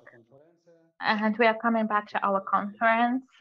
With pleasure, I would like to initiate and announce the start of the third and final session, which concerns procedural law aspects of administrative proceedings. My name is Volodymyr Kravchuk. I'm the judge of the Supreme Court, in particular of the Administrative Cassation Court, and we have additional questions and requests to our speakers. I would like to remind about the time limit, because this is important to be not only raising important issues, but also to be concise. We have about 15 minutes for every speaker, and I will hint for those speakers who want to speak longer in order to be quite on time. The suggestion to increase the time limit for up to an hour for each speaker would be great, but I don't think that the community will support it. So that's why, if some of you believe that it is necessary to study some topics in more detail or to raise some specific issues in more detail, then we will create this opportunity during our next seminars where we will invite speakers whom you will sort of like and follow. And maybe we will also share the presentations with you, and stay with us, please. Our first speaker, whom all of you know very well and whom I should not advertise anymore, Mikhailo Smokovich. And please, Mikhailo, the floor is yours. Thank you, Volodymyr, for this opportunity. The topic of my presentation today is judicial protection of social human rights in Ukraine, challenges of administrative proceedings. Dear friends, today we have the 498th day of the large-scale war of Russia against Ukraine. And we see that what is going on and what is happening. We see casualties inflicted to the civilian population. But if we are talking about the situation overall, unfortunately, we have the active phase of the large-scale war in Ukraine overall for more than a year now. And this terrible war brings new challenges into our daily lives, in particular the ones relating to the protection of social rights of people. The right for the social protection accompanies the person during the entire life, since birth until death. The Constitution of Ukraine establishes the obligation to ensure special social protection for at least 10 categories of people, including service members and their family members, people who have lost the breadwinner, people who have the status of unemployed people, people who have been affected by Chernobyl catastrophe, and other categories of the population.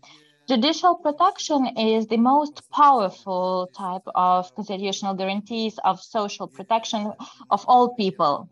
And it has been a pleasure for me today to listen to academics, practitioners, specialists who were mentioning human rights and who were mentioning that the key component of the right is protection of this right, judicial protection of this right.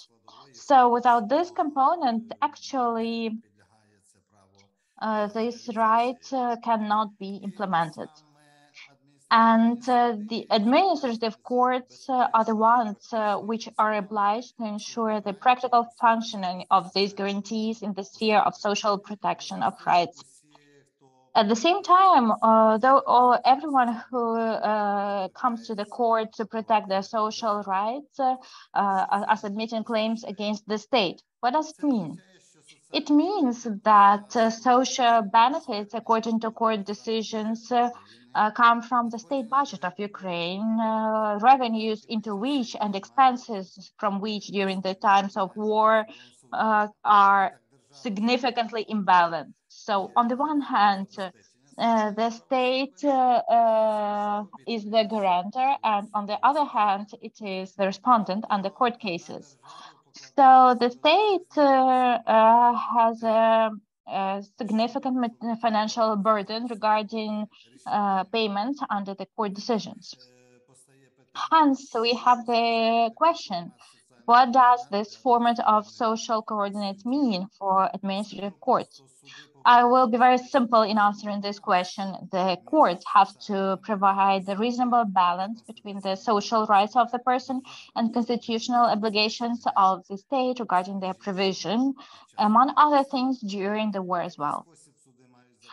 How can courts ensure this balance?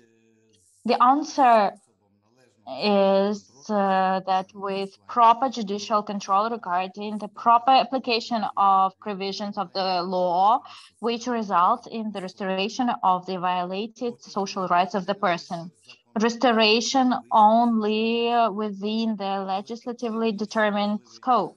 But in this respect, we also have another important aspect. Courts are public authorities which function according to the law.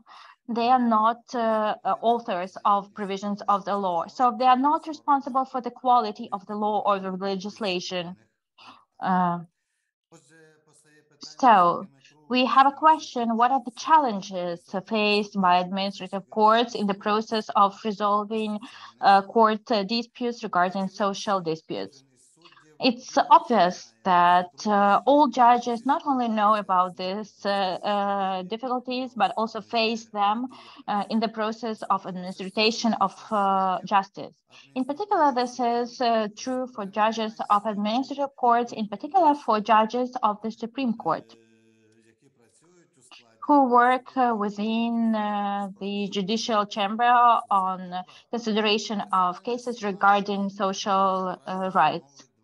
Right now, the chamber consists of 12 judges who have organized their work within 4 panels.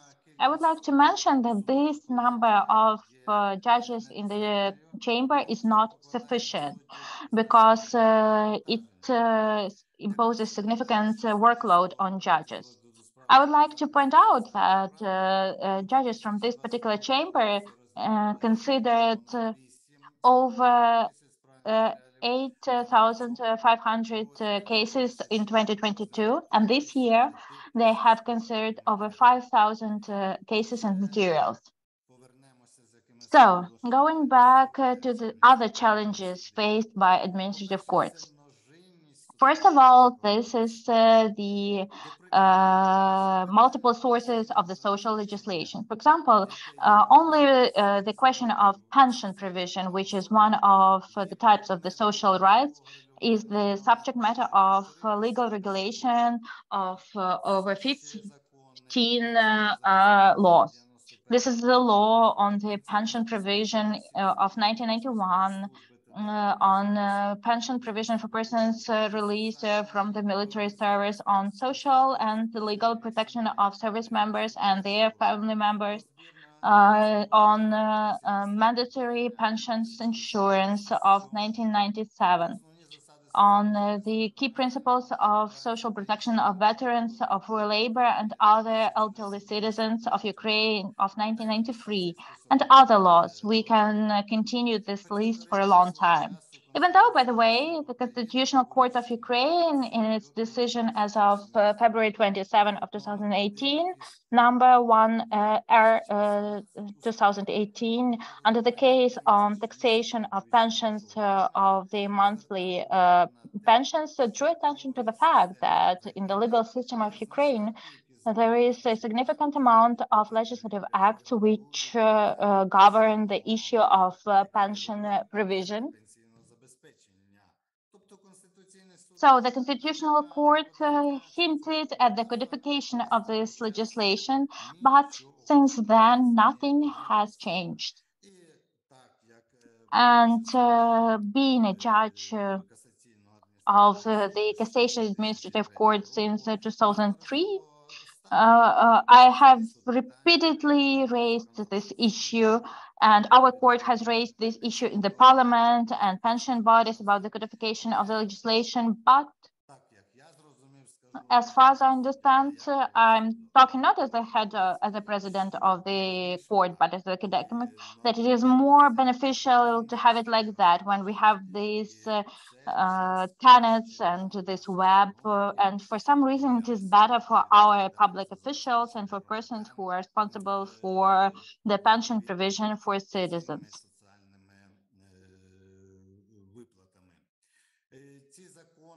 These laws are amended all the time, complemented all the time, and not always they are aligned among themselves. So therefore, it is not easy to follow the principle of legal certainty, which is the key issue in terms of the rule of law understanding, and which sets out that the rules of law have to be aimed at ensuring certainty in the situation and legal relations. This variability of the social legislation, in my opinion, does not allow citizens of Ukraine to be sure about their legal expectations with respect to which particular law will be used as the basis for the provision of, for example, pensions for these persons. At which age, in which amount, or when the pension amount will be recalculated, indexation of payments, etc., etc. So therefore, we have problems regarding this particular aspect. And in my opinion, besides, we have many social laws, and they have to be updated and revised. For example, the law of Ukraine as of November 18 of 2004 about social protection of children of war concerns citizens of Ukraine who were below 18 as of 1945. And in our opinion, it should not exist in this particular format anymore, which is primarily related to the current situation with Ukraine being in the condition of war with Russia for the 10th year in a row. So how many children of war we already have, and how many more we will have? So we have the question about the quality of the social legislation as well.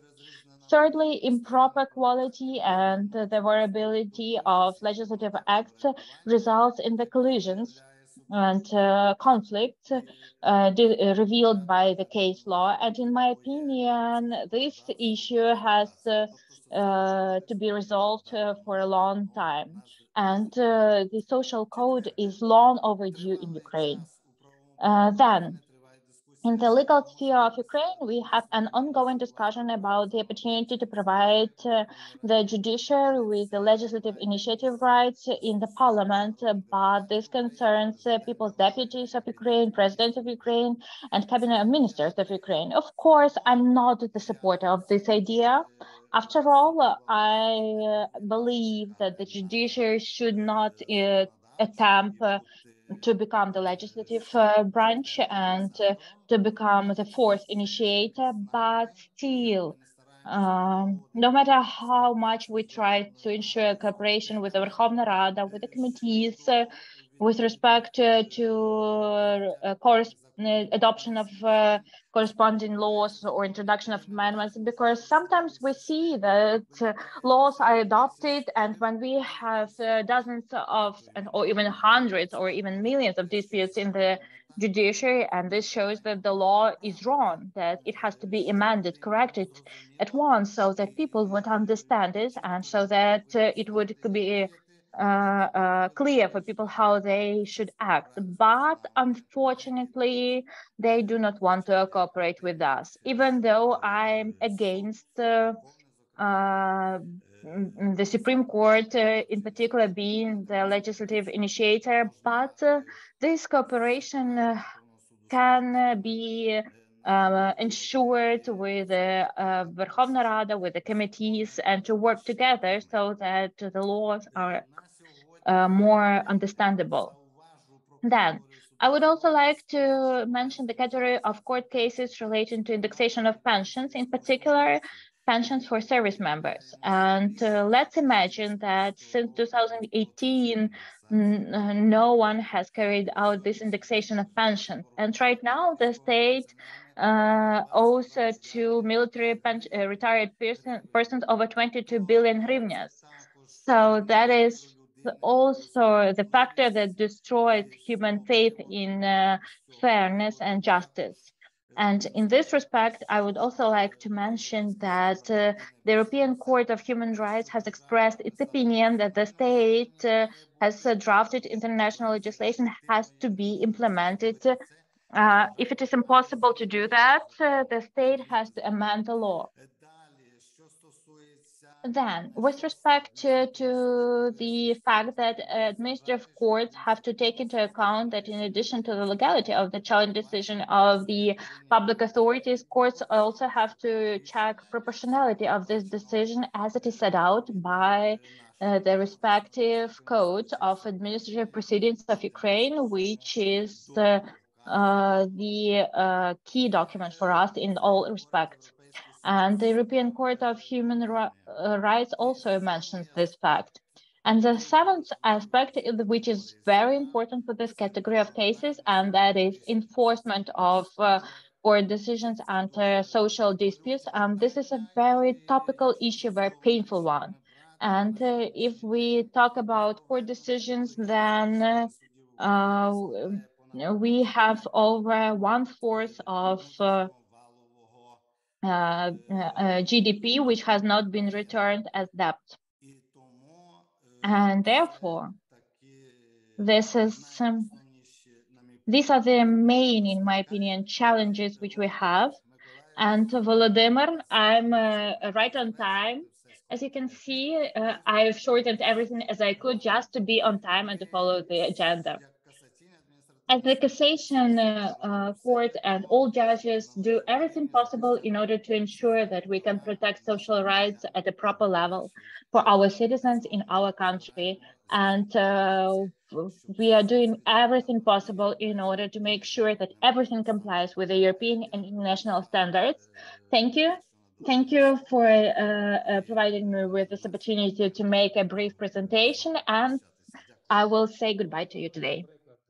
That is a great example showed by Mikhailo to all of the other speakers regarding respect to everyone and to all the participants, and what is more important, even to other speakers.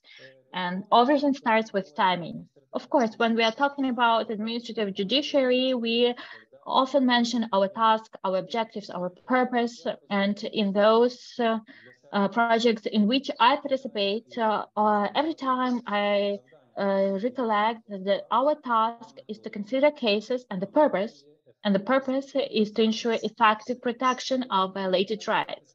So the issue of effectiveness, efficiency is in the focus of our attention. Of course, this is a cross-cutting issue which concerns not only the administrative jurisdiction, but all jurisdictions. And what remedies are effective? What are European standards and we will hear about that from Ms. Hanna Hristova. Ms. Hanna, are you with us? Yes. Yes, hello. Hello. Thank you, dear colleagues. Thank you for this opportunity to participate in this event and to make a presentation. I will try to follow this example showed by Mr. Mikhailo. And please also stop me if I exceed my time limits. And I can only say that after this wonderful presentation, which concerned those issues which I was going to talk about, I have only a few words to add and really to show the corresponding European standards, which of course are well known to our colleagues, to our judges, to academics. And still, every time it is important to mention them once we have such a wonderful group of people together. Мого виступу полягає саме в тому, щоб The наголосити purpose of my intervention is to highlight three criteria that are related to the exercise of the effective remedy. That is used in the official translation of the European Convention on Human Rights and Fundamental Freedoms. We speak of Article 13 of this convention. But it's relevant to start with and remember the beginning of today's conference, where we were speaking of justiciability of the social rights when our panelists mentioned that in broader sense, social rights are such as, according to the general recognition, are subject to judicial protection and that have respective legal remedies. It means that all the standards set forth to effective remedy must be applied, even when protecting social rights. And especially it has to do with the protection of social rights for persons who suffered because of the war. And that's what we will be speaking about today. Right now, my main purpose is to draw your attention to a highly positive practice of Secretariat of the ECTHR that's actively working to make sure that the standards developed by the ECTHR are accessible and easy to use for judicial jurisdictions within member states. And such positive experience used is the experience of drafting so-called guides that can be understood as in a very broad sense, handbooks that are prepared by the Court Secretariat, where the ECTHR Secretariat accumulates the key cases, the key legal positions, and the so-called well-established case law. It's very important to understand that as far as case law is concerned as the source of law in Ukraine, because Ukraine was very brave to say that it's the source of law in Ukraine. Then we speak of the application of such legal positions as in the established case law, in the so-called well-established case law. So the ECTHR and ECTHR Secretariat accumulates this jurisprudence and prepares very thorough and detailed guides on each of the articles of the convention. One of them was renewed on the 31st of August 2022 on Article 13 of the ECTHR that protects and contains the right to effective legal remedy. That is about 100 pages of fine print together with thorough references to ECTHR case law. We have translated this document. We'll be happy to share this document with all the relevant partners for the Cassation Court justices and for you to make it easier to have reference to the ECTHR case law when exercising national jurisdiction. Also, we translated a very detailed, thorough guide on Article 1, Protocol 1 that protects peaceful ownership of property, and an article that is actively used for the protection of social rights. That's the key announcement. This document will be there today, published in respective sources, and hopefully you will be able to use it and it will be useful for you. My task today is to draw attention to important points stressed in this document.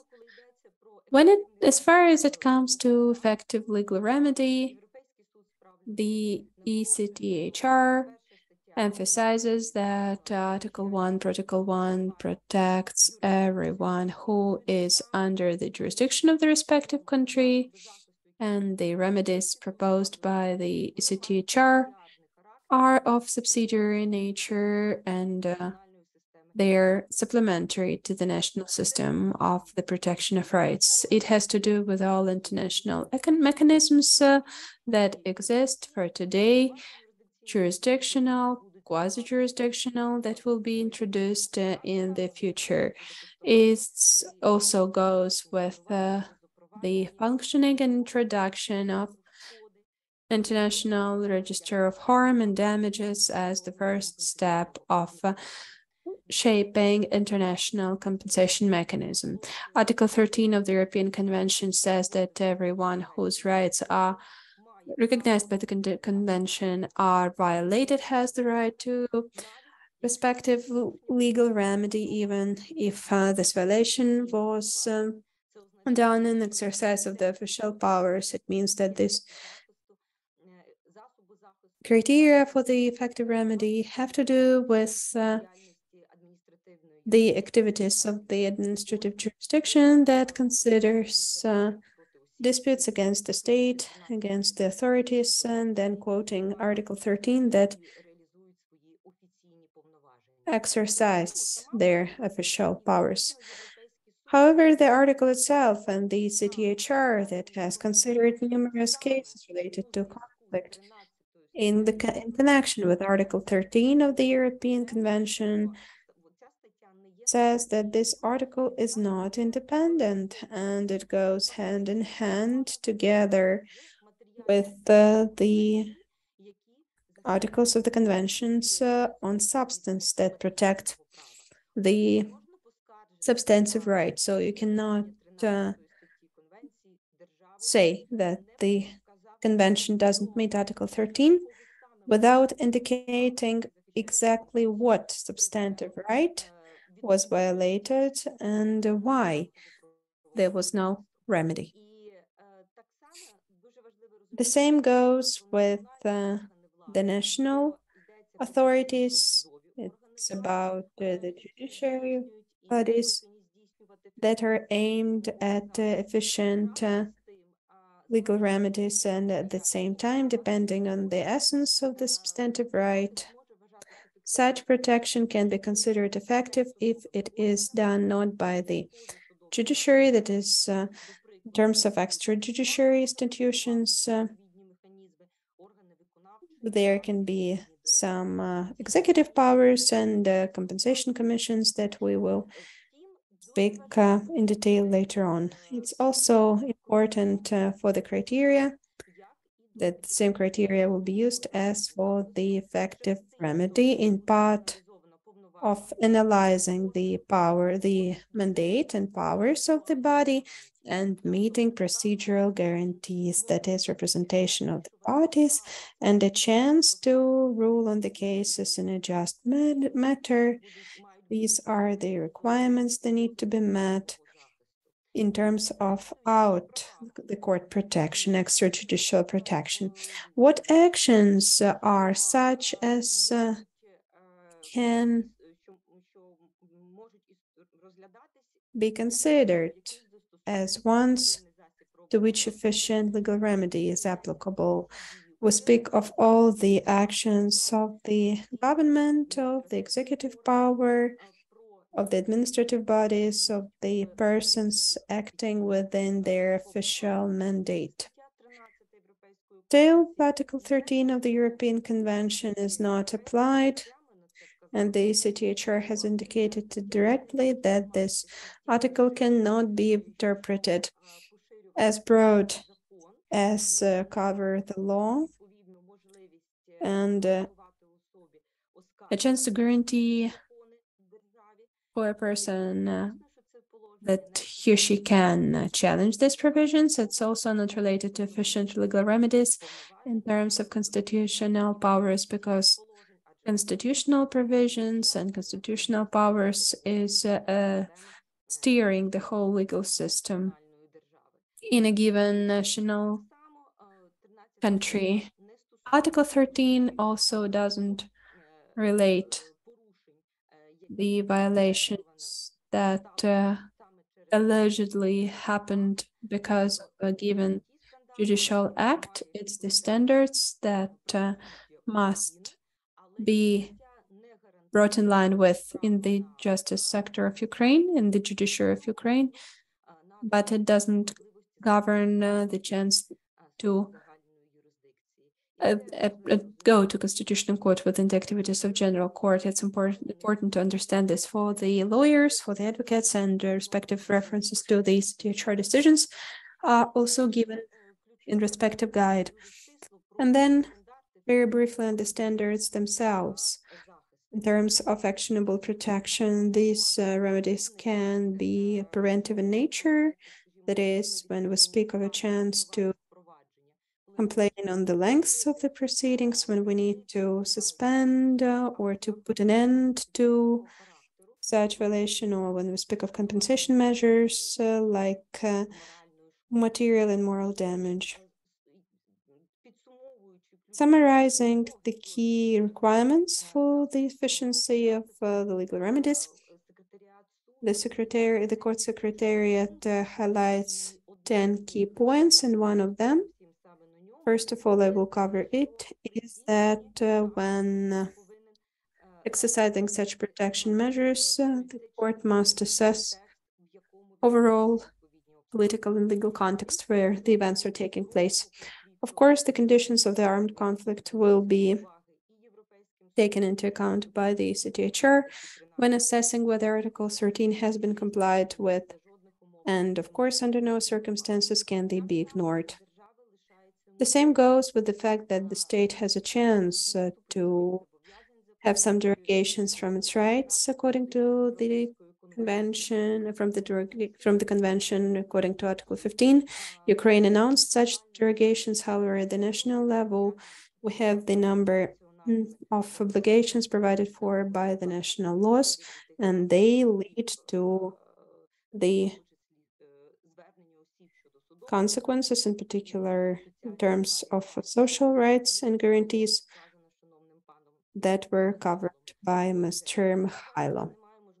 Unfortunately, I don't have a chance to quote specific examples right now, but I will just say that these categories of Cyprus and Turkey, some cases in areas, Pridnestrovsky areas and Karabakh areas, when we had conflicts in the European continent, the European Court of Human Rights clearly indicated that the very presence of conflict is taken into account when assessing how the obligations of the state are complied with, but under no circumstances can it be considered as a complete indulgence not to introduce effective remedies. And that is very important, that this is understandable and this is perceived by the national authorities of Ukraine, and Ukraine is taking a number of measures aimed at protection of persons who have suffered because of the armed conflict. One of the brightest examples in this regard is, it goes without saying, that high-paced dynamics of the legislation in terms of damaged and destroyed property, the basic law that was adopted this year and came into force also respective cabinet of ministers of cabinet of ministers resolutions that have determined the procedure for such compensation for damaged and destroyed property in terms of such immovable property objects. And now we see that new regulations are being prepared that would give rise to a number of challenges in terms of its implementation. This is very tough experience, and these are the cases that will arrive at administrative justice and that will be considered there. Another important point is initiatives in terms of legal aid, increasing the social payments that is an evident need to support persons who have suffered most because of the armed conflict, but it can lead to such bad situations that such legislative provisions cannot be implemented, or if the judiciary finds that administrative bodies failed to comply with such decisions. For example, we speak of the law that came into force in May about one-time payment for the damage for critical infrastructure staff and officials of municipal self-governance bodies. There are one-time payments if a person dies 1 million, and then depending on the level of disability, 18,500 and 200,000. It could have been considered as a due compensation for damage. The other question is how much the state budget is how much it can actually enforce and put in place such limitations. And then we understand that there will be it taken by from the aggressor state in terms of regress powers. I understand that I'm short in terms of timing, but I'd like to list key requirements to the remedies that are established in terms of persons who suffered because of the armed aggression and that have to be applied when shaping respectively. I have no chance to explain them. I will just name them. First of all, it's the fact that the legal remedy can fix the situation being challenged.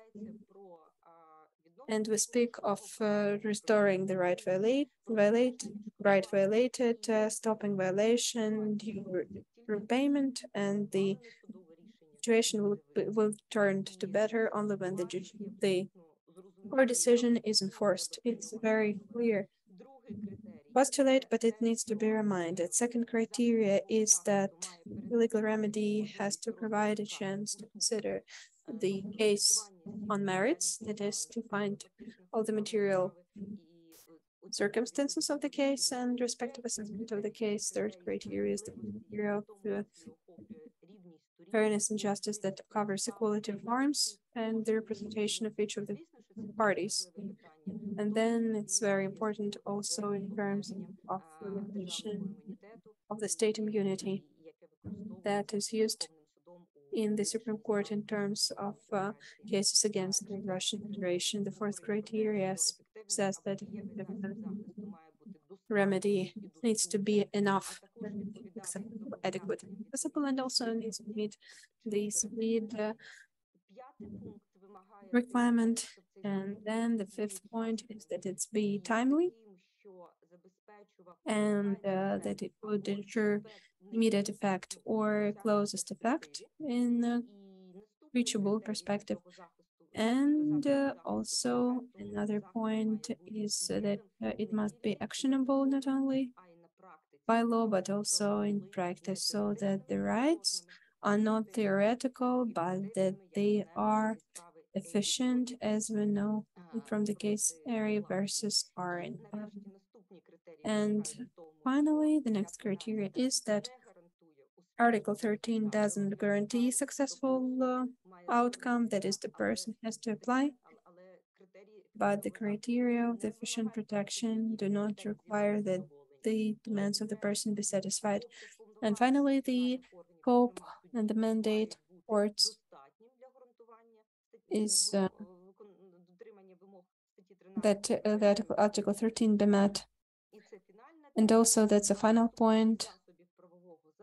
The overall set of legal remedies provided for in the national legislation meets the requirements of Article 13, and each of them can be not enough to meet it. But if the cumulative effect works, it means that the state has complied with its obligations even in times of toughest, most hard war in Europe after the Second World War. Thank you to the moderator. You could have stopped me, but still you gave me a chance to finish it. I will just cut time from all the upcoming speakers, and that will be our discipline. Dear friends, we are moving on.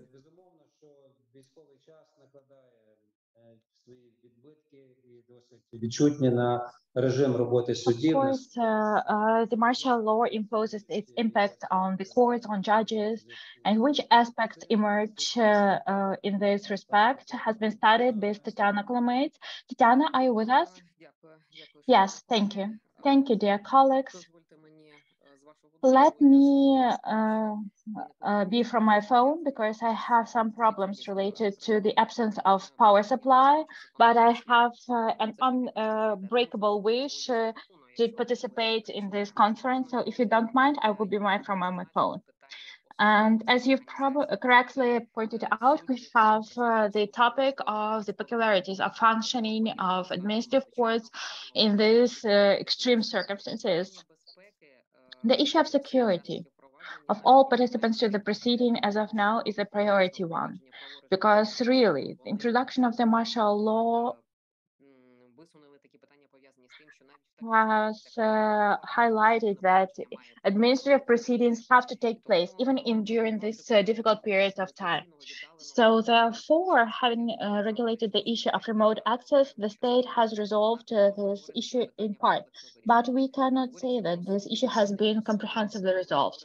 Talking about the court employees, about judges, we need to say that the opportunity of remote participation for them becomes even more topical because participation of these individuals is a prerequisite for the consideration of cases, constant alarms, destruction of damages, security issues impose other problems which emerge as well. This also causes problems that we need to have the regulatory framework which will ensure the opportunity to participate of these individuals from outside the court building.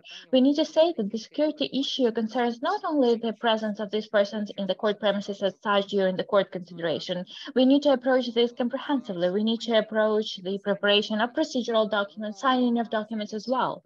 So on the one hand, the question of security exists. It's topical, it has to be resolved. We should approach this so that these particular persons, these particular entities have to be provided with an opportunity to participate in court hearings remotely with the right to ensure their personal safety and to ensure their functioning, and during the court hearing as well, and during the preparation and signing of procedural documents. But at the same time, it also raises another issue, which is compliance with the reasonable terms for administrative proceedings, because the security threats cause delays, postponement of case hearings. And I would like to remind you again that during the martial law, the compliance with the reasonable terms for the administrative judiciary proceedings has to exist. So these problems of the necessity to find this regulatory model which would resolve all of these issues at the same time has been very topical for a long period of time, and it's great that the legislator has paid attention to this problem. And Mikhailo has been the driver of the resolution of this issue, and he has created a circle of people, including academics, who have joined this process. And we know that we have several options now in different formats, and I would like to focus on one of the formats suggested right now, which clearly states the special mode of work of courts, which provides a comprehensive overview of the option that can be considered as the one which provides the balanced model. We are talking about 9151, that is the draft law, which considers the introduction of the special mode of judges' work during the emergency and martial law. This model is not the model which substitutes the normal one.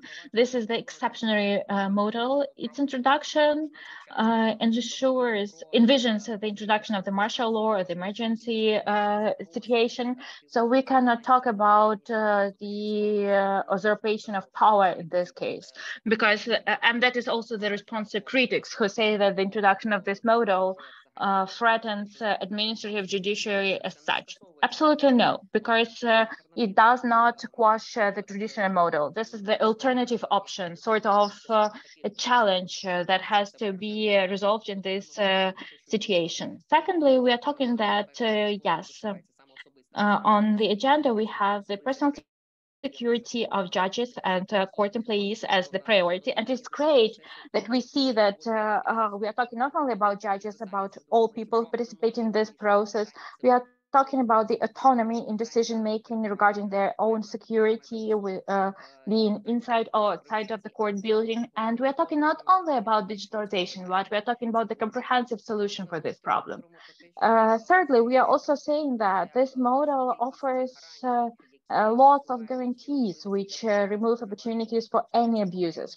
Again, this is collective decision making. Even if when we are talking about the fact that the decision is taken by the president of court, then we have an entire algorithm whom we should notify and when. And there are also wide powers for the Council of Judges that it is possible to revise this decision and to get back to the previous model. So we have this comprehensive approach to the system of guarantees for the exceptional nature of the use of this mode of functioning of courts.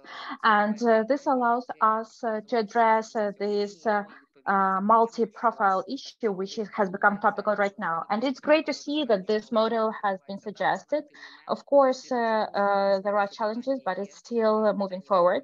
We need to understand that this problem exists. This problem is of practical nature, and we have some achievements in this direction. So colleagues, as a member of the working group of the Verkhovna Rada on the preparation and discussion of this draft law, I want to have this issue resolved, and I believe that the adoption of this draft law will allow us to resolve this topical issue which we have right now. Thank you.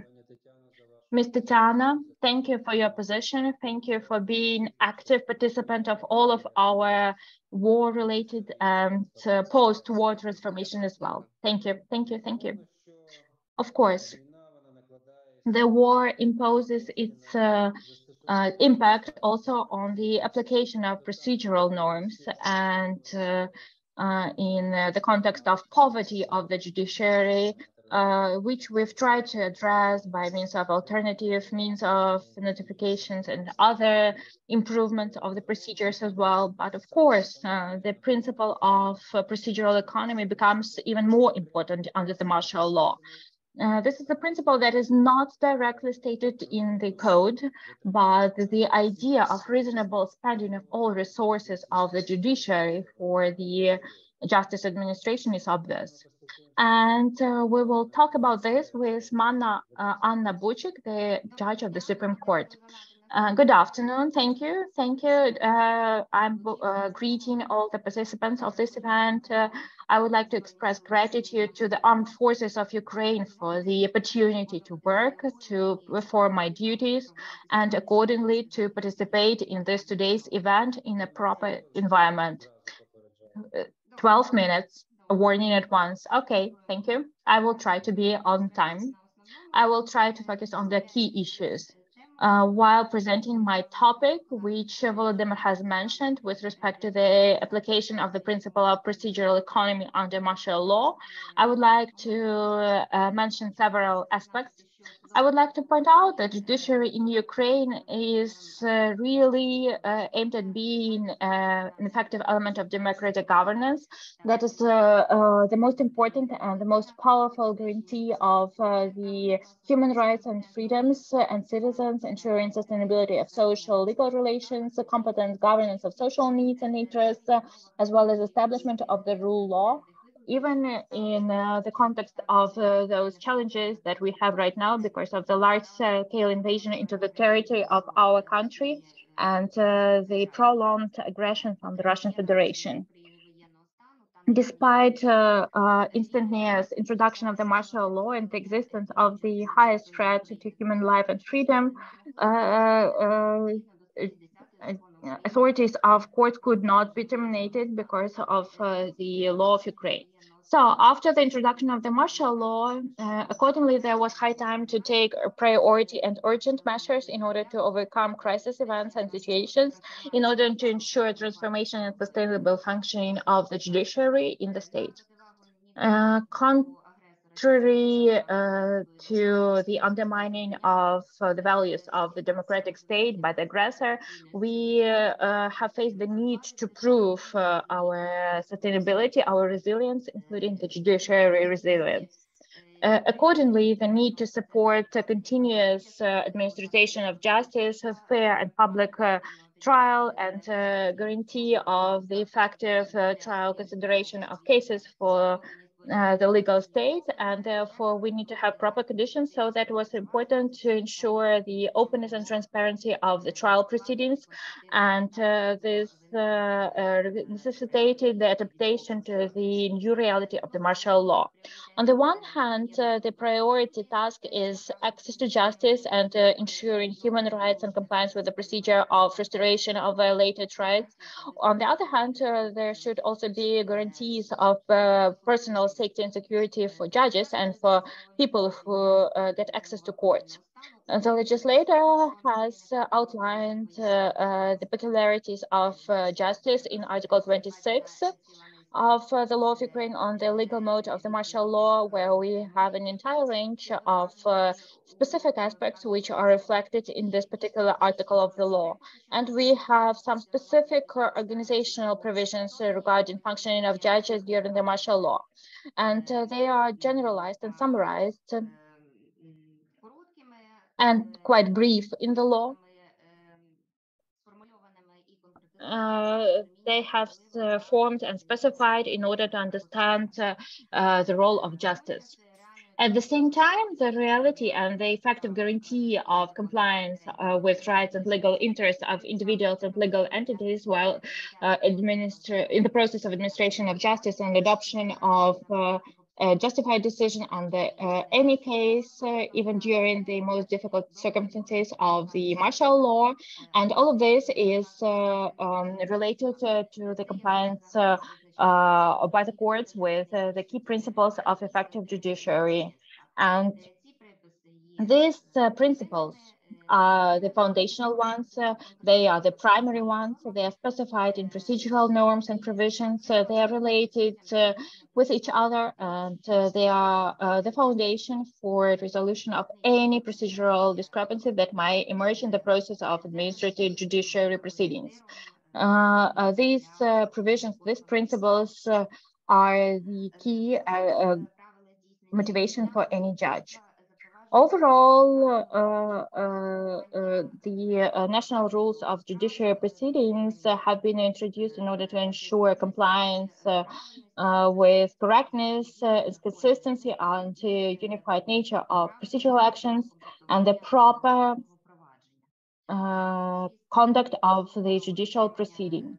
The importance of strict compliance with established rules, identification and removal of obstacles for the administration of justice consists in the need to determine the most effective methods and means for the administration of justice, adaptation to the current situation of the martial law, to adapt them to the current needs of the population, as well as for the rational use of resources.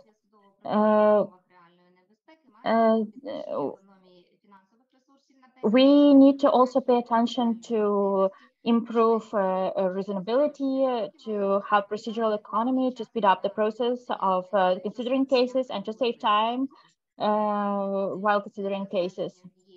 This transcends the idea of the development of administrative judiciary proceedings, and that concerns the idea of procedural economy, which is aimed at proper fulfillment of needs of our society. At the same time, the administrative process has to be not has to be optimal, first of all. The delay of processes can undermine the results. So on the one hand, it is necessary to limit the administrative proceeding in time, but on the other hand, it is necessary to provide opportunities for the fulfillment of rights and interests of all the participants of the proceeding. So we see that there is a tight interrelation between the reasonability and the economy of procedural economy. So this principle is aimed at ensuring optimization of judiciary proceedings, making the administrative process cheaper by means of getting rid of unjustified complications, complexities, proper use of technologies, introduction of the variation and diversification of the form, while at the same time complying with the guarantees, rights, and freedoms and legal interests of participants to the proceeding. The ongoing processes of the privatization at the current level of the judiciary during the martial law emphasize that the principle of the procedural economy is one of the effective tools. We should consider the need to consider e-justice introduction, which is also an integral element of the successful judicial reform. The consideration of court cases usually takes place with a direct participation of people in the court hearing, and in the current conditions with a lack of security makes these people face higher risk. So this causes the need to introduce the e-justice at a quicker speed. Introduction of e-justice is represented in the form of the Unified Court Information Documentation System, which is a set of subsystems which ensure automation of processes of activities of judges and courts, bodies and institutions in the judiciary system, including workflow, automated distribution of cases, exchange of documents between the court and participants, recording of the court hearing, participation of participants by the video conference mode, as well as preparation of reports, provision of information support to judges, as well as automation of processes which ensure financial, organizational, staff, information, communication, and other needs of users.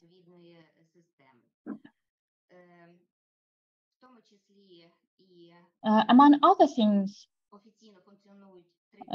we have three subsystems which officially function. That is e-court, video conference mode, and account. The subsystem of the personal account allows registered persons to use the e-court, which opens the opportunity to pay court fees online, to submit documents to the court, and to get documents in the electronic format from the court, as well as to monitor the flow of documents under the case. Participation in the court process in the video conference mode using personal devices outside of the court is very convenient for users as well. The next progressive element which will have a positive impact on judges, that is introduction of the electronic workflow introduction of decisions into the unified system remotely. It is necessary to govern challenges, summons, and notifications, messages, and because of the change of the place of residence by means of sending messages, emails in different messengers. This will show that the procedural economy is functioning. It will also allow to save time and money. It will speed up administrative proceedings as well, and it will also speed up, as a result of that, the resolution of court cases. Dear participants, thank you for your attention. That's the end of my presentation. I hope I'm on time. Yes, and I'm ready to answer your questions as well. Thank you, Anna. Let's move on. We have a question also which concerns the practical fulfilling the perception of the martial law about the functioning of courts of the first and second instances. In this respect, we would like to invite Oleg Zawarucha, the president of the 8th Administrative Court of Appeal. And please, Mr. Oleg. Good afternoon. Good afternoon, dear Volodymyr, dear participants of the International Scientific and Practical Conference. Indeed, this is a more practical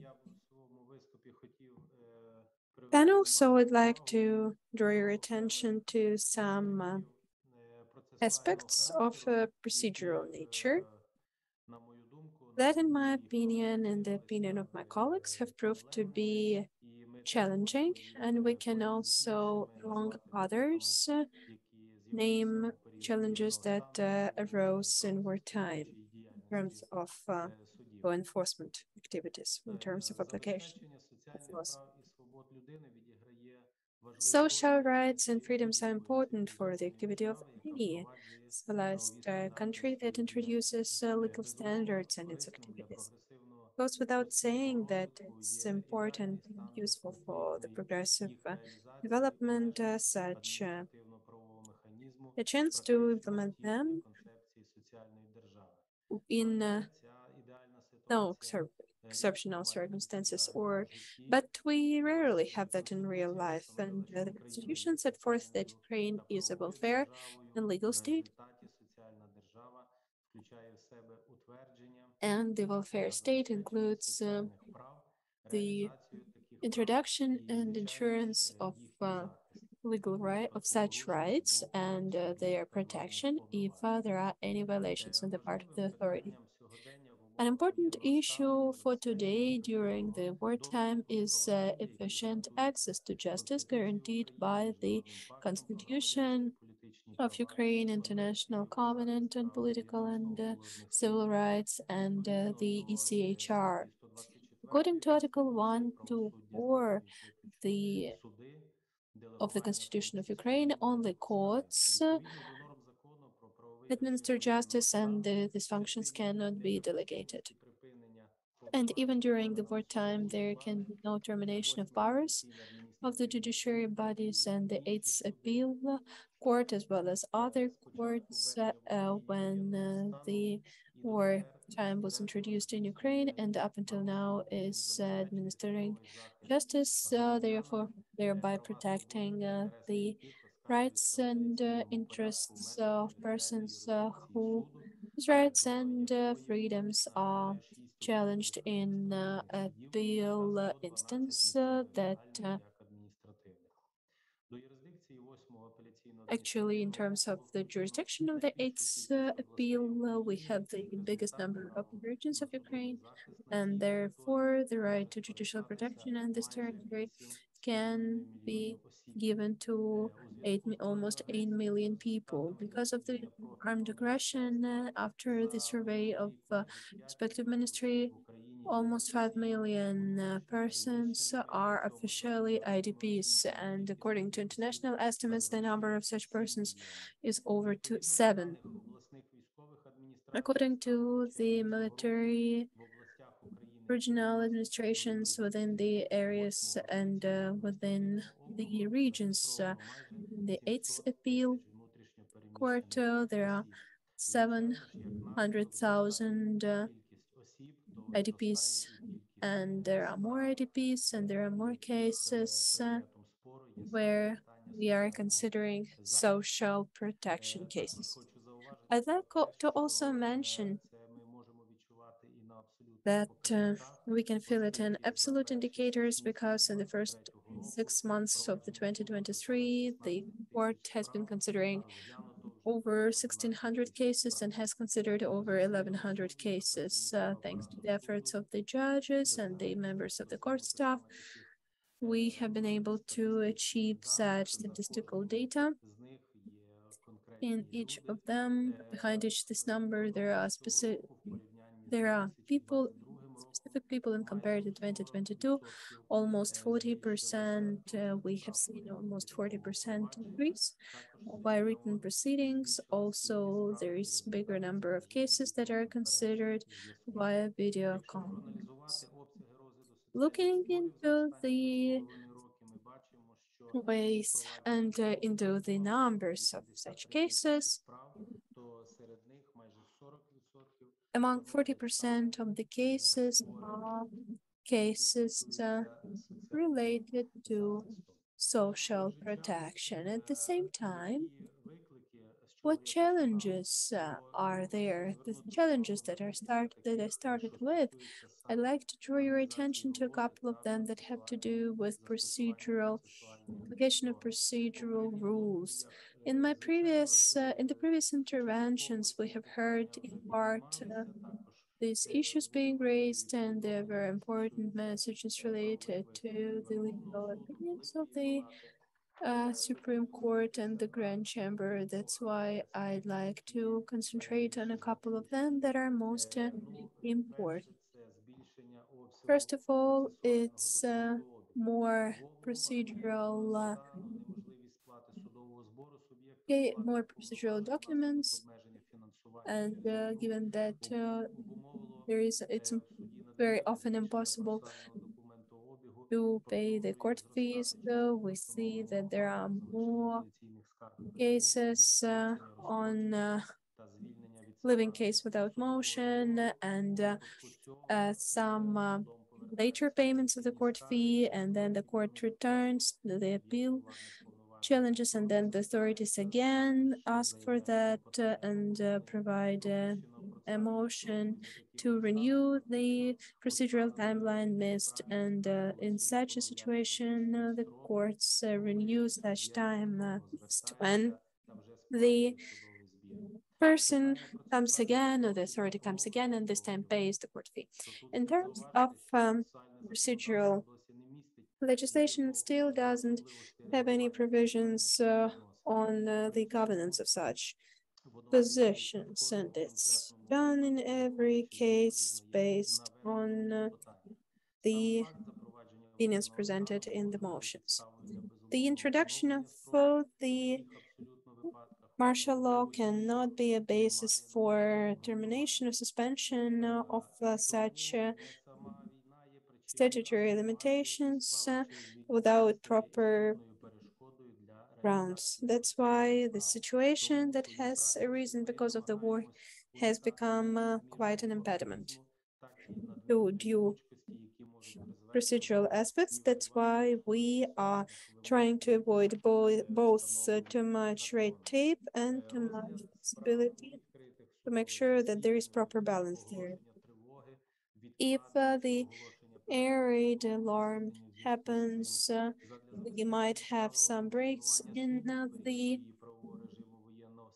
court sessions, and this is done in order to make sure that the judges and court staff are secure. That's why we need to take some management administrative documents that must result in a real standard operating procedure if circumstances because of the wartime happens, like be it air raid or the air raid siren or some capture of the building port. So it can be used, and it should be done by training, and therefore in our activity we are guided by respective procedures that were approved by the court president in 2022. Another one is providing information to parties to social disputes, which is done both by post and electronically by e-court according to the requirements of Article 6. The lawyers, advocates, private notaries, and so governance bodies must register official emails and digits in our e-court system. However, in practice, we see a little bit different system, and It so happens that during 2023, there was such official emails among the with such local municipalities that do not register their mails, and we incur huge costs only for postage because of such.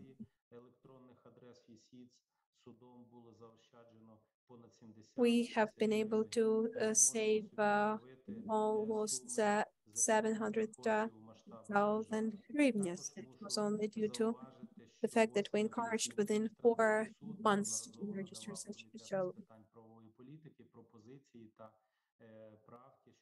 positions, and that's actually a shame to. It's actually we should make sure that there is proper use of official addresses in widgets that is aimed at electronic document exchange between the parties to the case and court. And on the 29th of June 2023, this law was adopted to govern this situation. Finalizing, I want to say that in fact the implementation of laws by the courts, law enforcement has been facing with real challenges. Ensure access for everyone and to ensure that there are real guarantees for the work of courts, for the work of judges and members of court staff, and also the participants of the proceedings that need to get quality service irrespective of any of the circumstances. That is hard and complex procedure. That is a very complex question that was started last year, and then we will need to make sure that there is time monitoring and a proper procedure for the managerial, legislative, and financial decisions, so that the regulations of the law meet the reality of our lives today. More time and to make sure that there is proper law enforcement activities by the court. Thank you for your attention. Thank you, dear Oleg. Courts are working, and we see that the western part of Ukraine has become a hub for so many families. Of course, this has an impact on the amount and the complexity, however, not on the quality, as we have seen. According to the statistics, your court is like one of the most one of the most courts that really meets the law. I guess we will hear very interesting to hear to what Natalia Blazhivska has to say. That has been very thorough in terms of digital transformation. We'll hear about AI and other things that can be read only in some special English-speaking sources. Natalia, the floor is yours. Very dear colleagues, we indeed have more, and sometimes we might ask a question, is it really relevant to discuss questions?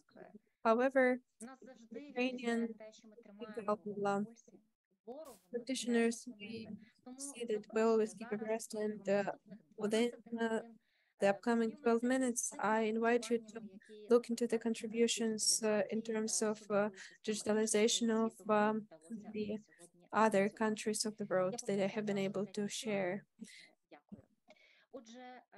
So, irrespective of some similarities in line words and ODRs, that is, alternative dispute resolution, are different, using software and algorithms at preventing further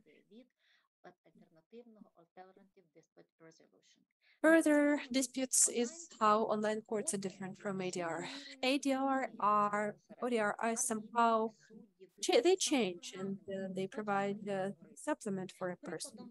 And the example of an ODR is eBay. Every year, this platform considers over 60 million disputes via their ODR system. That is more than the number of cases that are considered by courts of UK.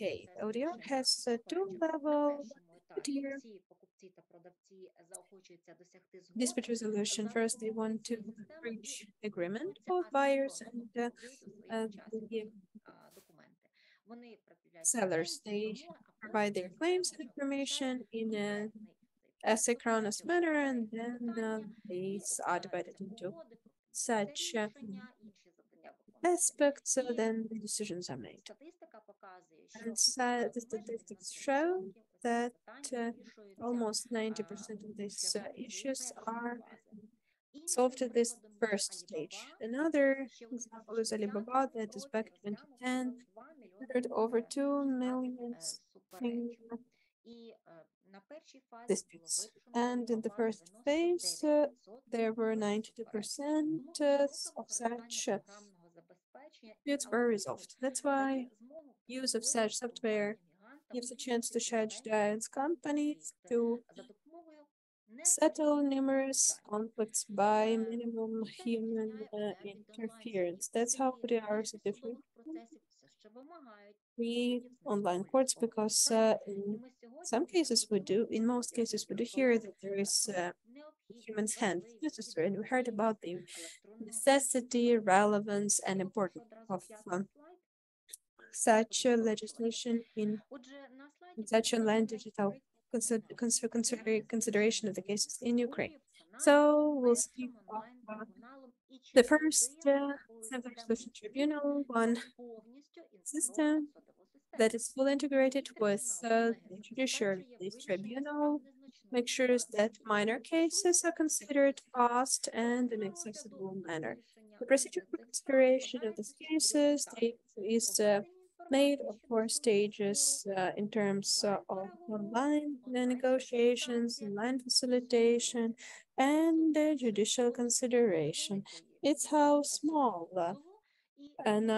all cases are dealt with, and it's not about such cases where the defendants can be authorities or where the statutory time frames are violated. This is somehow similar to arbitration for you. One of the leaders in implementing technologies is also Great Britain. That in particular has this project Money Claim Online. It's a service that is positioned as safe and secure way to file a claim or counterclaims via internet claim that can be initiated via Money Claim Online. They need to meet a number of criteria that include some insignificant in the opinion of Great Britain.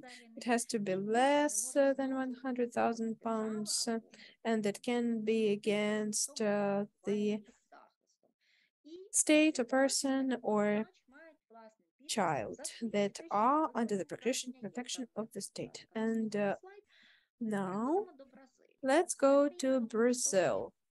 This country uses Victor, that is a system used by Federal Supreme Court about some repeated court for automatic filtration of repeated court precedents.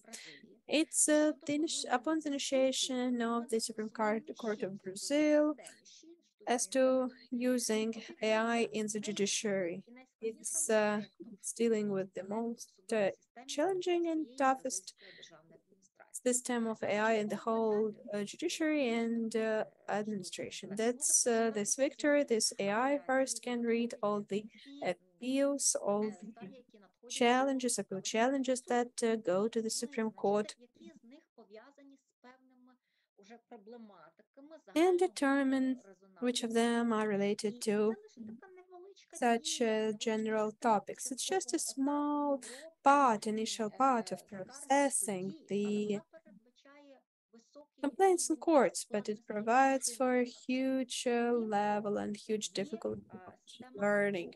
And there is also a TOS system that is used by the High Court of Justice for indexing the jurisprudence Also, a Socrates system is used for uncovering judicial precedents. Another system that is used by the High Court of BMT6 exists for a system that is used by Senara, used by the third level for identifying such paragraphs and helps to do such search. Therefore, we can say that Brazil is used in almost half of the courts. Оголосив про розробку власної системи на основі ChatGPT. Has announced the development of its own system, titled Savia, based on the ChatGPT. Next slide, please. And now we can see Singapore. In 2013, they launched an updated system titled e-litigation. Law firms you can submit cases, read electronic documents, get services, and manage cases in this e-litigation system. But only some specific public authorities, law firms, can subscribe to this system, and they have to get a special license for that.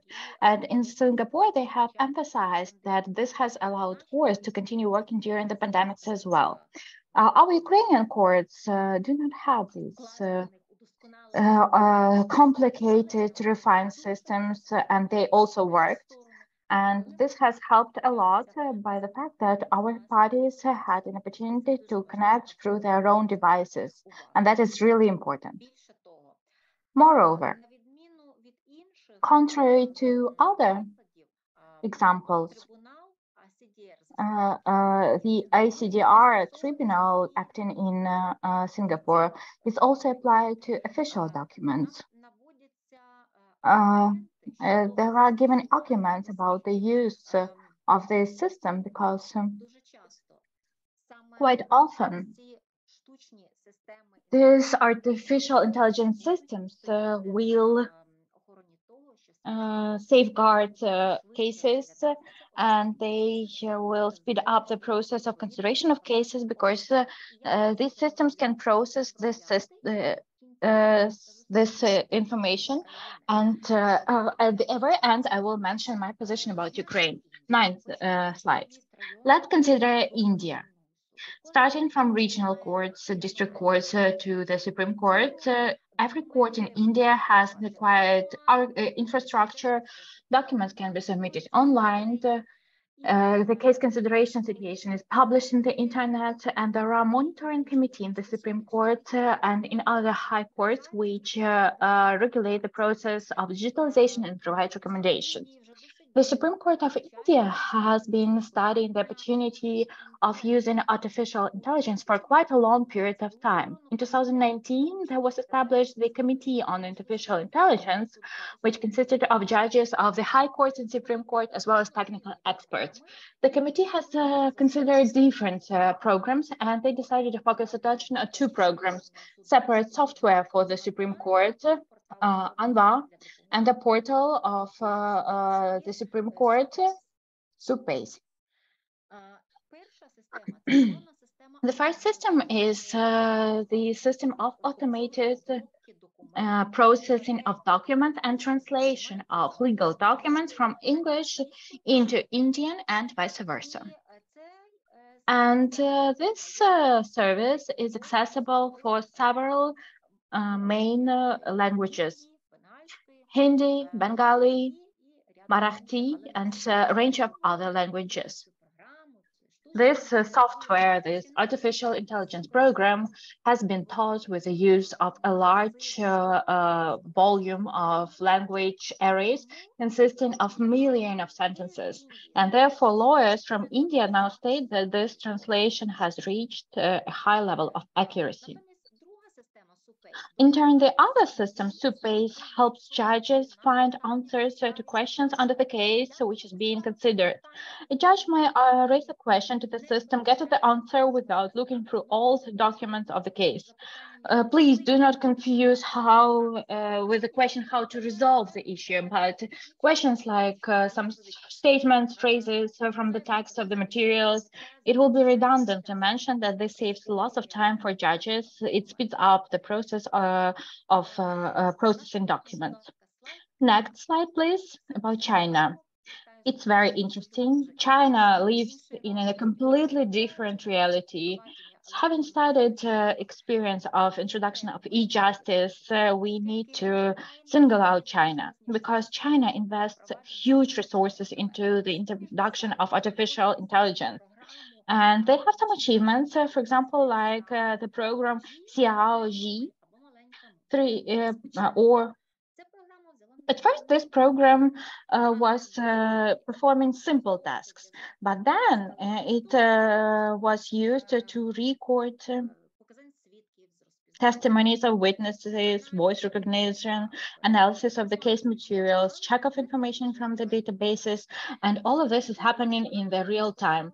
And right now it is mainly used on the cases on some financial disputes.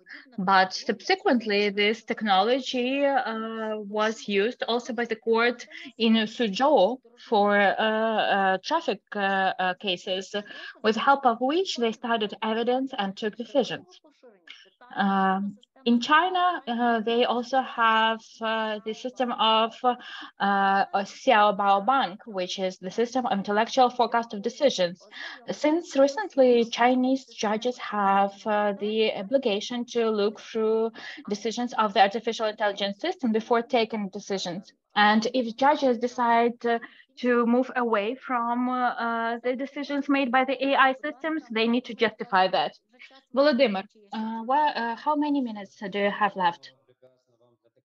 For your great presentation, you have 2 more minutes. Okay, thank you very much. Tesla case.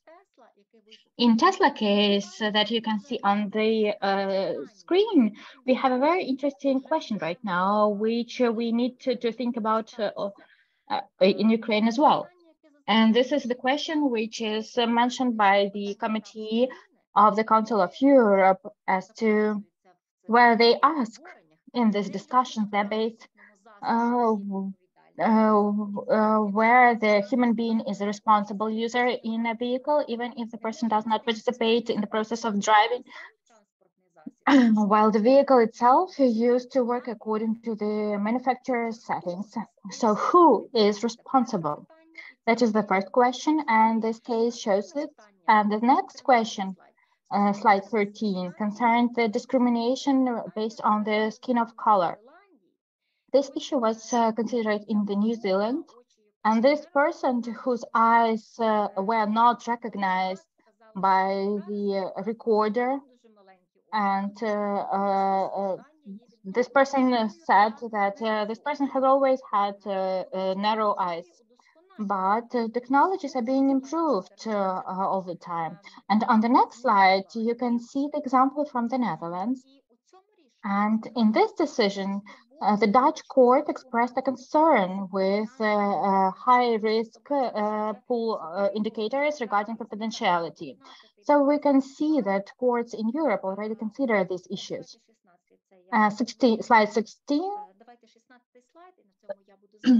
And that will be the end of my presentation for today. We have the UK, face recognition in public places and the right to privacy. The person complained about the use of a facial recognition system in public places by the police, and the person stated that this violated the right for confidentiality. The decision that is available, maybe it will be reconsidered subsequently, but back then, the decision that I could find shows that there were significant shortcomings in the legislative basis, and it means that the police had to stop using facial recognition system because the rights of the person were really violated. I will skip the next slides, dear colleagues. Please move on to the final slide about the conclusions. Undeniable advantages for the use of this digitalization transformation of the judiciary with the use of artificial intelligence consist in the increase of access, simplification of the process, saving time and resources for the consideration of cases, as well as in provision of the unified nature of the case law. So what are the risks? Risks of discrimination and biasness. The violation of confidentiality principles by means of leakage of information, large-scale monitoring. Not all citizens have equal access to technologies. The increasing number of unjustified claims, so the absence of empathy, the inability to show the motivation in the decision, as well as high costs for the introduction of the digital systems. We should also point out that UNESCO adopted the recommendations about the ethics of the artificial intelligence, and the Committee of Ministers of the Council of Europe also issued recommendations in 2021 about the mechanisms of online dispute resolution in administrative and civil cases. And the European Commission on Effectiveness of Judiciary has officially adopted 5 main principles titled European Ethical Charter about the use of artificial intelligence in judicial systems and in the respective environment in which we have respect for human rights, transparency, security, impartiality, and fairness, and the principles under the control of the user in order to ensure that users are informed and guarantee their choice. And besides, in 2022, there was voiced the idea of digitalization for the better justice. In our working group, we've used these achievements in order to convince our parliament about the necessity of changes mentioned by Tatiana. I would like to end as to how I see the use of artificial intelligence in Ukraine. Article 127 of the Constitution of Ukraine states that the judge is the one who administers justice. Therefore, I'm convinced that in the near future, in our reality, a judge is the person who has to master these technologies, and these technologies have to work to help the lawyer and the judge, but they should not substitute the judge and the real human being. Dear colleagues, thank you, and you can see more details in my presentation, and sorry for taking more time than expected. Thank you, Natalia. Yes, really, there is a huge range of questions to discuss, and I'm always delighted to get new information, and to your topics which you raise are always sort of new and innovative, and this increases the authority of you as the speaker, so you are our honorable speaker. I have a very quick question. Can we somehow implement at least something following the Indian and Chinese experience, or do we have to reload everything, or maybe we can have some technical cooperation and try out something? I'm convinced, and our consultations with our colleagues from Poland, from other countries within the framework of the task force, which has developed amendments to the procedural codes. We've consulted with SGA. We've even discussed that with our international colleagues as to how we have these deliberations during the online hearing. We've even received invitations to attend these hearings from our Polish colleagues, who, regardless of the end of the pandemics, have the legislative draft in order to be able to implement that in real life, because everyone sees advantages in that. In fact, we can effectively implement the majority of elements. Let's remember that Ukraine has the unique application DIA, and we are proud of having this application. Technically, we can do a lot, even today. And we can implement lots of these subsystems, but we need to have the will of the parliament. So we need to do everything possible to convince the parliament that we are not only ready, that this is not merely a requirement of the time. This is not just some fashionable tendency. That is the sphere which really helps make justice more accessible. That is the most important. The question of high technologies and of high fashion. So therefore, next time, once we meet in a year during this forum, I would really love to listen to you as to the achievements in Ukraine, whether we've managed to somehow follow this direction. Thank you. The topic has been really great. Our next topic from our colleague, judge of the social chamber, because I see based on the topic that is basically the comment on the problem that has been a really serious dividing issue for us. And that is how decisions of the Constitutional Court influence the change in the case law, how do we have to implement that, etc. The topic has been extremely interesting for the entire chamber. So I'm inviting Alexander Taroduk, judge of the Administrative Cassation Court, to present this topic. Alexander, the floor is yours. Thank you. Can you hear me? Yes, we can hear you. Thank you. Greetings to participants of the conference. Really, the topic of my presentation, of my speech, has been explained by the case which we consider, that is about the payment of one-time benefit to the service member, and this took place after adoption of the decision by the Constitutional Court about the strengthening of social protection for the service members, with the application of the 2-year term to the payment of this benefit. So, in this presentation, I would like to raise the following 3 issues. Whether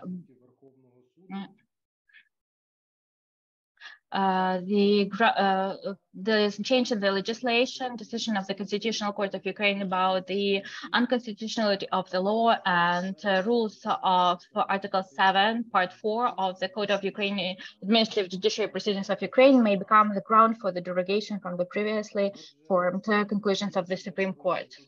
So the Supreme Court is the highest interest court in the system of the judiciary of Ukraine, which ensures sustainability and unified application of the case law following the procedure and in a way determined by the procedural law. Formation of the unified case law is the main task delegated to the Supreme Court. At the same time, formation of the case law requires changes in the interpretation of the law, in approaches to the law application, as well as formation of the new conclusions about the application of the provisions of the law. The code sets out requirements to a court decision. These requirements include compliance of the court decision with the principles of the rule of law, as well as legality and justified nature of the court decision. Adoption of the court decision according to the provisions of the substantive law in compliance with the procedural law are the criteria for the legality of the court decision. At the same time, we have a rule that while applying provisions of the law to disputed relations, the court has to take into account conclusions of the Supreme Court. These procedural rules of the law application are aimed at ensuring formation of the unified case law, and it concerns judges of the first instance, the courts of appeal, and the Supreme Court as well. Contrary to the previous version of the code, which was valid by December of 2018, does not set out the right of judges of the first instance and appellate instance to derogate from the position given in the opinions of the Supreme Court. For the Supreme Court, we have such a tool as derogation, and this derogation is possible only by means of considering the case by the court chamber. According to the current procedural legislation, this right is granted to the Supreme Court while considering cases following the cassation procedure. For the implementation of these authorities, the panel of judges transferred the case for the consideration of the chamber. The procedure and the grounds for derogation overall are phrased in Article 346 of the Code of Administrative Proceedings of Ukraine, which sets out that the panel of judges transfers case consideration to the chamber if it believes that it is necessary to derogate from the opinion about application of the provisions of law in similar legal relations. At the same time, the law does not set out, does not specify some specific grounds for the derogation from the conclusion about the law application. These grounds may be determined based on the duties specified for the Supreme Court. And so the main task is the cassation revision of court decisions by the Supreme Court. Following the general rule, the grounds for the cassation revision of the court decision by the Supreme Court include the incorrect application of the procedural norms and provisions.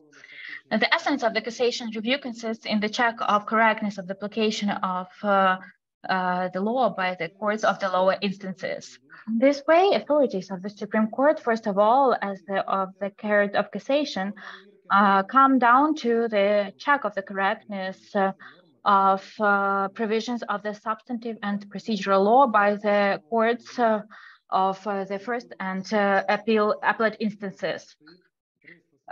These authorities and rules of Article 346 of the Code of Ukraine Administrative Proceedings find out that the necessity to derogate from the previously formed conclusion and opinion of the Supreme Court may be related exclusively with a disagreement with the previously formed conclusions of the Supreme Court about the correctness of the applications of provisions under similar relations by the courts of the first and appellate instances.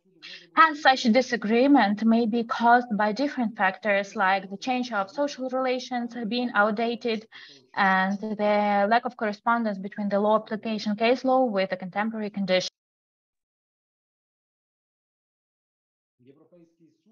The ECTHR in its case law also admits that under some conditions and circumstances there can be derogations from the previous opinions and conclusions, in particular to ensure that the mentioned interpretation reflects social changes and meets the requirements of today. In the Grand Chamber regulation, it was mentioned the overall conclusion that in order to ensure unity and stability of the case law to derogate from legal positions, there should be decisions. They must be either erroneous, inefficient, or the approach used there is obsolete. Also, there might be some disputes where the parties and the courts and both court in such case shape opinions on their application of these norms, and according to such norms they provide for a decision and making sure that it meets the criteria of legality. According to mandatory positions of the Constitution of Ukraine, namely Article 58, further amendments to legislation, there is no retroactivity in terms of the new law or entrances of changes to and corrections to acting laws. And here we can say that such rules that are in place, it means that they cannot serve as a ground for derogation from the previously formed conclusions of the Supreme Court, or there may be new conclusions about application of the new legislation. Maybe that's an evident opinion and conclusion, but we needed to deal with all of these discussions when considering them in our chamber. Also, the need to derogate from the opinions of this court can be related to rendering unconstitutional the laws of Ukraine that, according to which the Supreme Court acted at a given time, especially in that had to do with the rights of the military. If a law is rendered unconstitutional, it means that certain legal norms will stop acting. It doesn't mean the Constitution, but Article 152 of the Constitution Court of Ukraine says that the unconstitutionality of laws can only be for the future, not for the past. So the norms that were used at a given point and that were later rendered unconstitutional before the renderance of the constitutional, this will still be in place. In terms of the review of a case upon such positions, the presence of a decision of the Constitutional Court of Ukraine does not change the legal regulation of the legal relations under dispute and does not prove the fact that there was a mistake made by the court when deciding on a case. Apart from that, at the point when the legal relations under dispute arose and at the point when the decision by the court of the first instance was made, if they were valid and they were applicable. Also, the Grand Chamber regulation that were adopted, where it was mentioned that there can be some derogations after a constitutional court renders some positions and some laws. In such a case, if the relations happened before the decision was made, then they must not be changed. In terms of unconstitutionality of some norms of the legislation, cannot be given retroactivity, and because otherwise it would have negated the concept of the non-retroactivity of laws in force in the legislation of Ukraine. That's why, if such a way is amends some legislation, can also be ground for derogation under Article 346 of the Code of Administrative Justice of Ukraine. Unlike the previously rendered decision in the opinion of the Supreme Court. In such a case, if there were some changes because of a decision of the Constitutional Court without such a constitutional court decision on the invalidating a given law. Moreover, another ground for derogation is provisions of Article 7, Part 4, Code of Administrative Justice, according to which, to this administrative proceedings, if a law or another legal act is not in line, contradicts the Constitution of Ukraine, then we need to apply the rules of the Constitution and their direct applicable.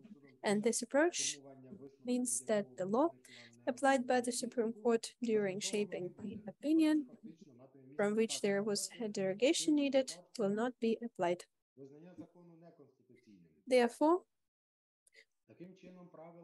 the rules of Article 7, Part 4 of the Code of Administrative Proceedings cannot be a ground for derogating from a previously made opinion of the Supreme Court. At the same time, it doesn't mean that the court cannot question constitutionality if there was already some decision before, but it will be a new one without the question of constitutionality, and therefore without derogating the previous conclusions of the Supreme Court. To summarize, we can say altogether that legislative amendments, because of unconstitutionality, shows new challenges, and it means that there will be new opinions by the Supreme Court and not derogating from its previous opinion. I tried to deliver my speech within time slot allocated. Should there be any questions or comments, I'll pick to answer. Dear colleagues, you finished your report, right? What about a joke? That's a joke. That's a joke because we had a talk with Mr. Alexander that he's the best joker in Ukraine, but he was quite modest in regard. That's why thank you, Alexander. That's indeed a very essential problem because for the Supreme Court and for the Grand Chamber, we'll be coming back to it again because its constitutionality, not constitutionality, will be alongside us and alongside our jurisdiction all the time. Now we are finalizing our section. We have been a little bit delayed, sorry for that, but in terms of our moderation, will be finalized by now I give the floor to Mr. Andrea. Are you with us? Yes, I am. All good. I can hear you well. And I'm grateful for all our discussions for today. I will not take any of your extra time to divert people from their a little bit tired after they're a little bit tired after everything they have heard and have digested. We are finalizing our event today. Now it's time to summarize. Thank everyone, all the participants, and somehow respond to these discussions. If you remember in the very beginning, I said that I hope that today's event will become a productive step on the way to efficient protection of social rights. And I think that we today have been able to emphasis where they belong, hear each other, irrespective of some negative feedback that have been raised from some participants in the chat. That can also be the case. Not everyone thinks the same. Not everyone likes some format or some approaches, and on the other hand, for us, an impetus to improve. I have quite mixed reflections upon today's events, today's topics, and for sure it was interesting. We, as the ranging party, have been trying to make sure that people can hear something interesting. And I guess that this is the target audience for today. We had no people who are not aware of what's going on. And you have seen how difficult it is to see this law enforcement, especially for administrative court. Happened with challenges even before the active phase of the war. And there were a lot of questions related to the legal culture in the broad sense, and that have to do with the policy shaping, with the lawmaking. It also was a huge influence on all of that projects and processes where we are involved. And I remember what Mr. Mikhaila was saying about huge workload and about changeability of the legislation and about some differences, conflicts of laws, etc. That's what we have to do every day. And we are looking for ways out from such tough situations and to make sure that there is balance between private interests and public interests. We heard today interesting opinions about that. One of our speakers mentioned one of the American presidents who said Let's keep the state first and think about how it has to meet its obligations later, because if there is no state, there will be no one to respond. It's such philosophical and legal dimension of all the problems and challenges of what we are doing. And it's not a secret to anyone that this active phase of war has made all of these tasks difficult, and these tasks have been hard all this time, and even before that, because we need to give such answers even under more difficult circumstances. That is, how to ensure these challenges and tasks that the state is facing, and to make sure that there are interests of private persons who also individuals who have been faced with such challenges. And what's more priority? Hard to say for sure, but I think that we will be able further. We are now trying and we will be able to find a balance between public and private. And the event that we had today has been helpful to us. The presenters, the panelists that we have heard from in the third session have mentioned some procedural aspects and a lot of questions, especially now when we speak of some differences and that they need to be effective.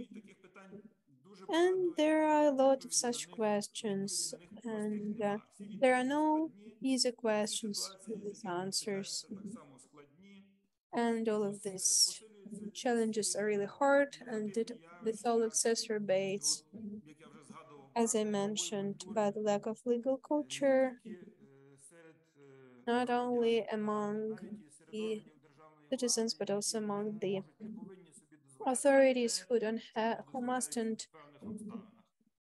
do what they do sometimes when there's total ignoring of their person's rights without going to court, without some basic situations when the citizens cannot exercise their rights. It's what we are working on. It's what we'll be working on, and by joint efforts we will be able to do a lot. We will be able to join this theory and practice to achieve the desired goals, the desired results. And now I'd like to thank everyone. I'm sure that we are finalizing this event, and people who have joined actively. There are people who we haven't seen, but who actively joined arranging this event, who ensured that it takes place at a good level. And I want to mention them and thank them for active cooperation, for active support to this. I thank the Office of the Council of Europe in Ukraine, Olena Litvinenko, heading this institution, EU project Prava Justice, Brivska, the country manager, ARZ, the German Fund for Legal Cooperation, and the person of Hertig Wolfram, Academy of Legal Sciences of Ukraine, Mr. Vladimir Zhuravel, President, Institute of the Law and State, Name of Tokoretsky, Mr. Alexander Kryptynuk, head, and our international experts, Edith Zeller, judge from Austria, Karol Shinzik, head of court from Czech, Dirk Birsburn, from Kassel, Marian Trenchan, deputy head of High Administrative Court of the Slovak Republic, our judges of the Constitutional Court of Ukraine, Alexander Shevchenko, Vasily Lemak, And special thanks goes to the representatives of Sun, Микола Козюбра, Наталія Онищенко, Михайло Савченко, Тетяна Коломоєць, Олег Рівницький.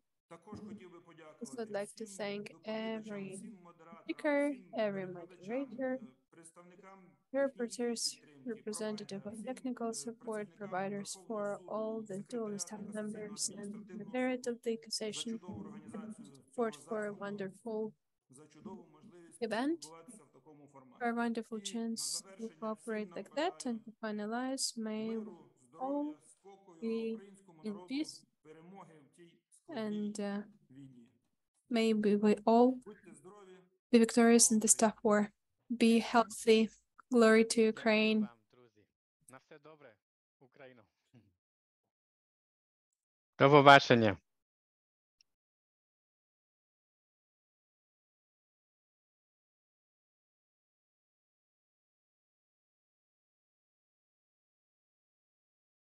Була дуже приємна. До побачення.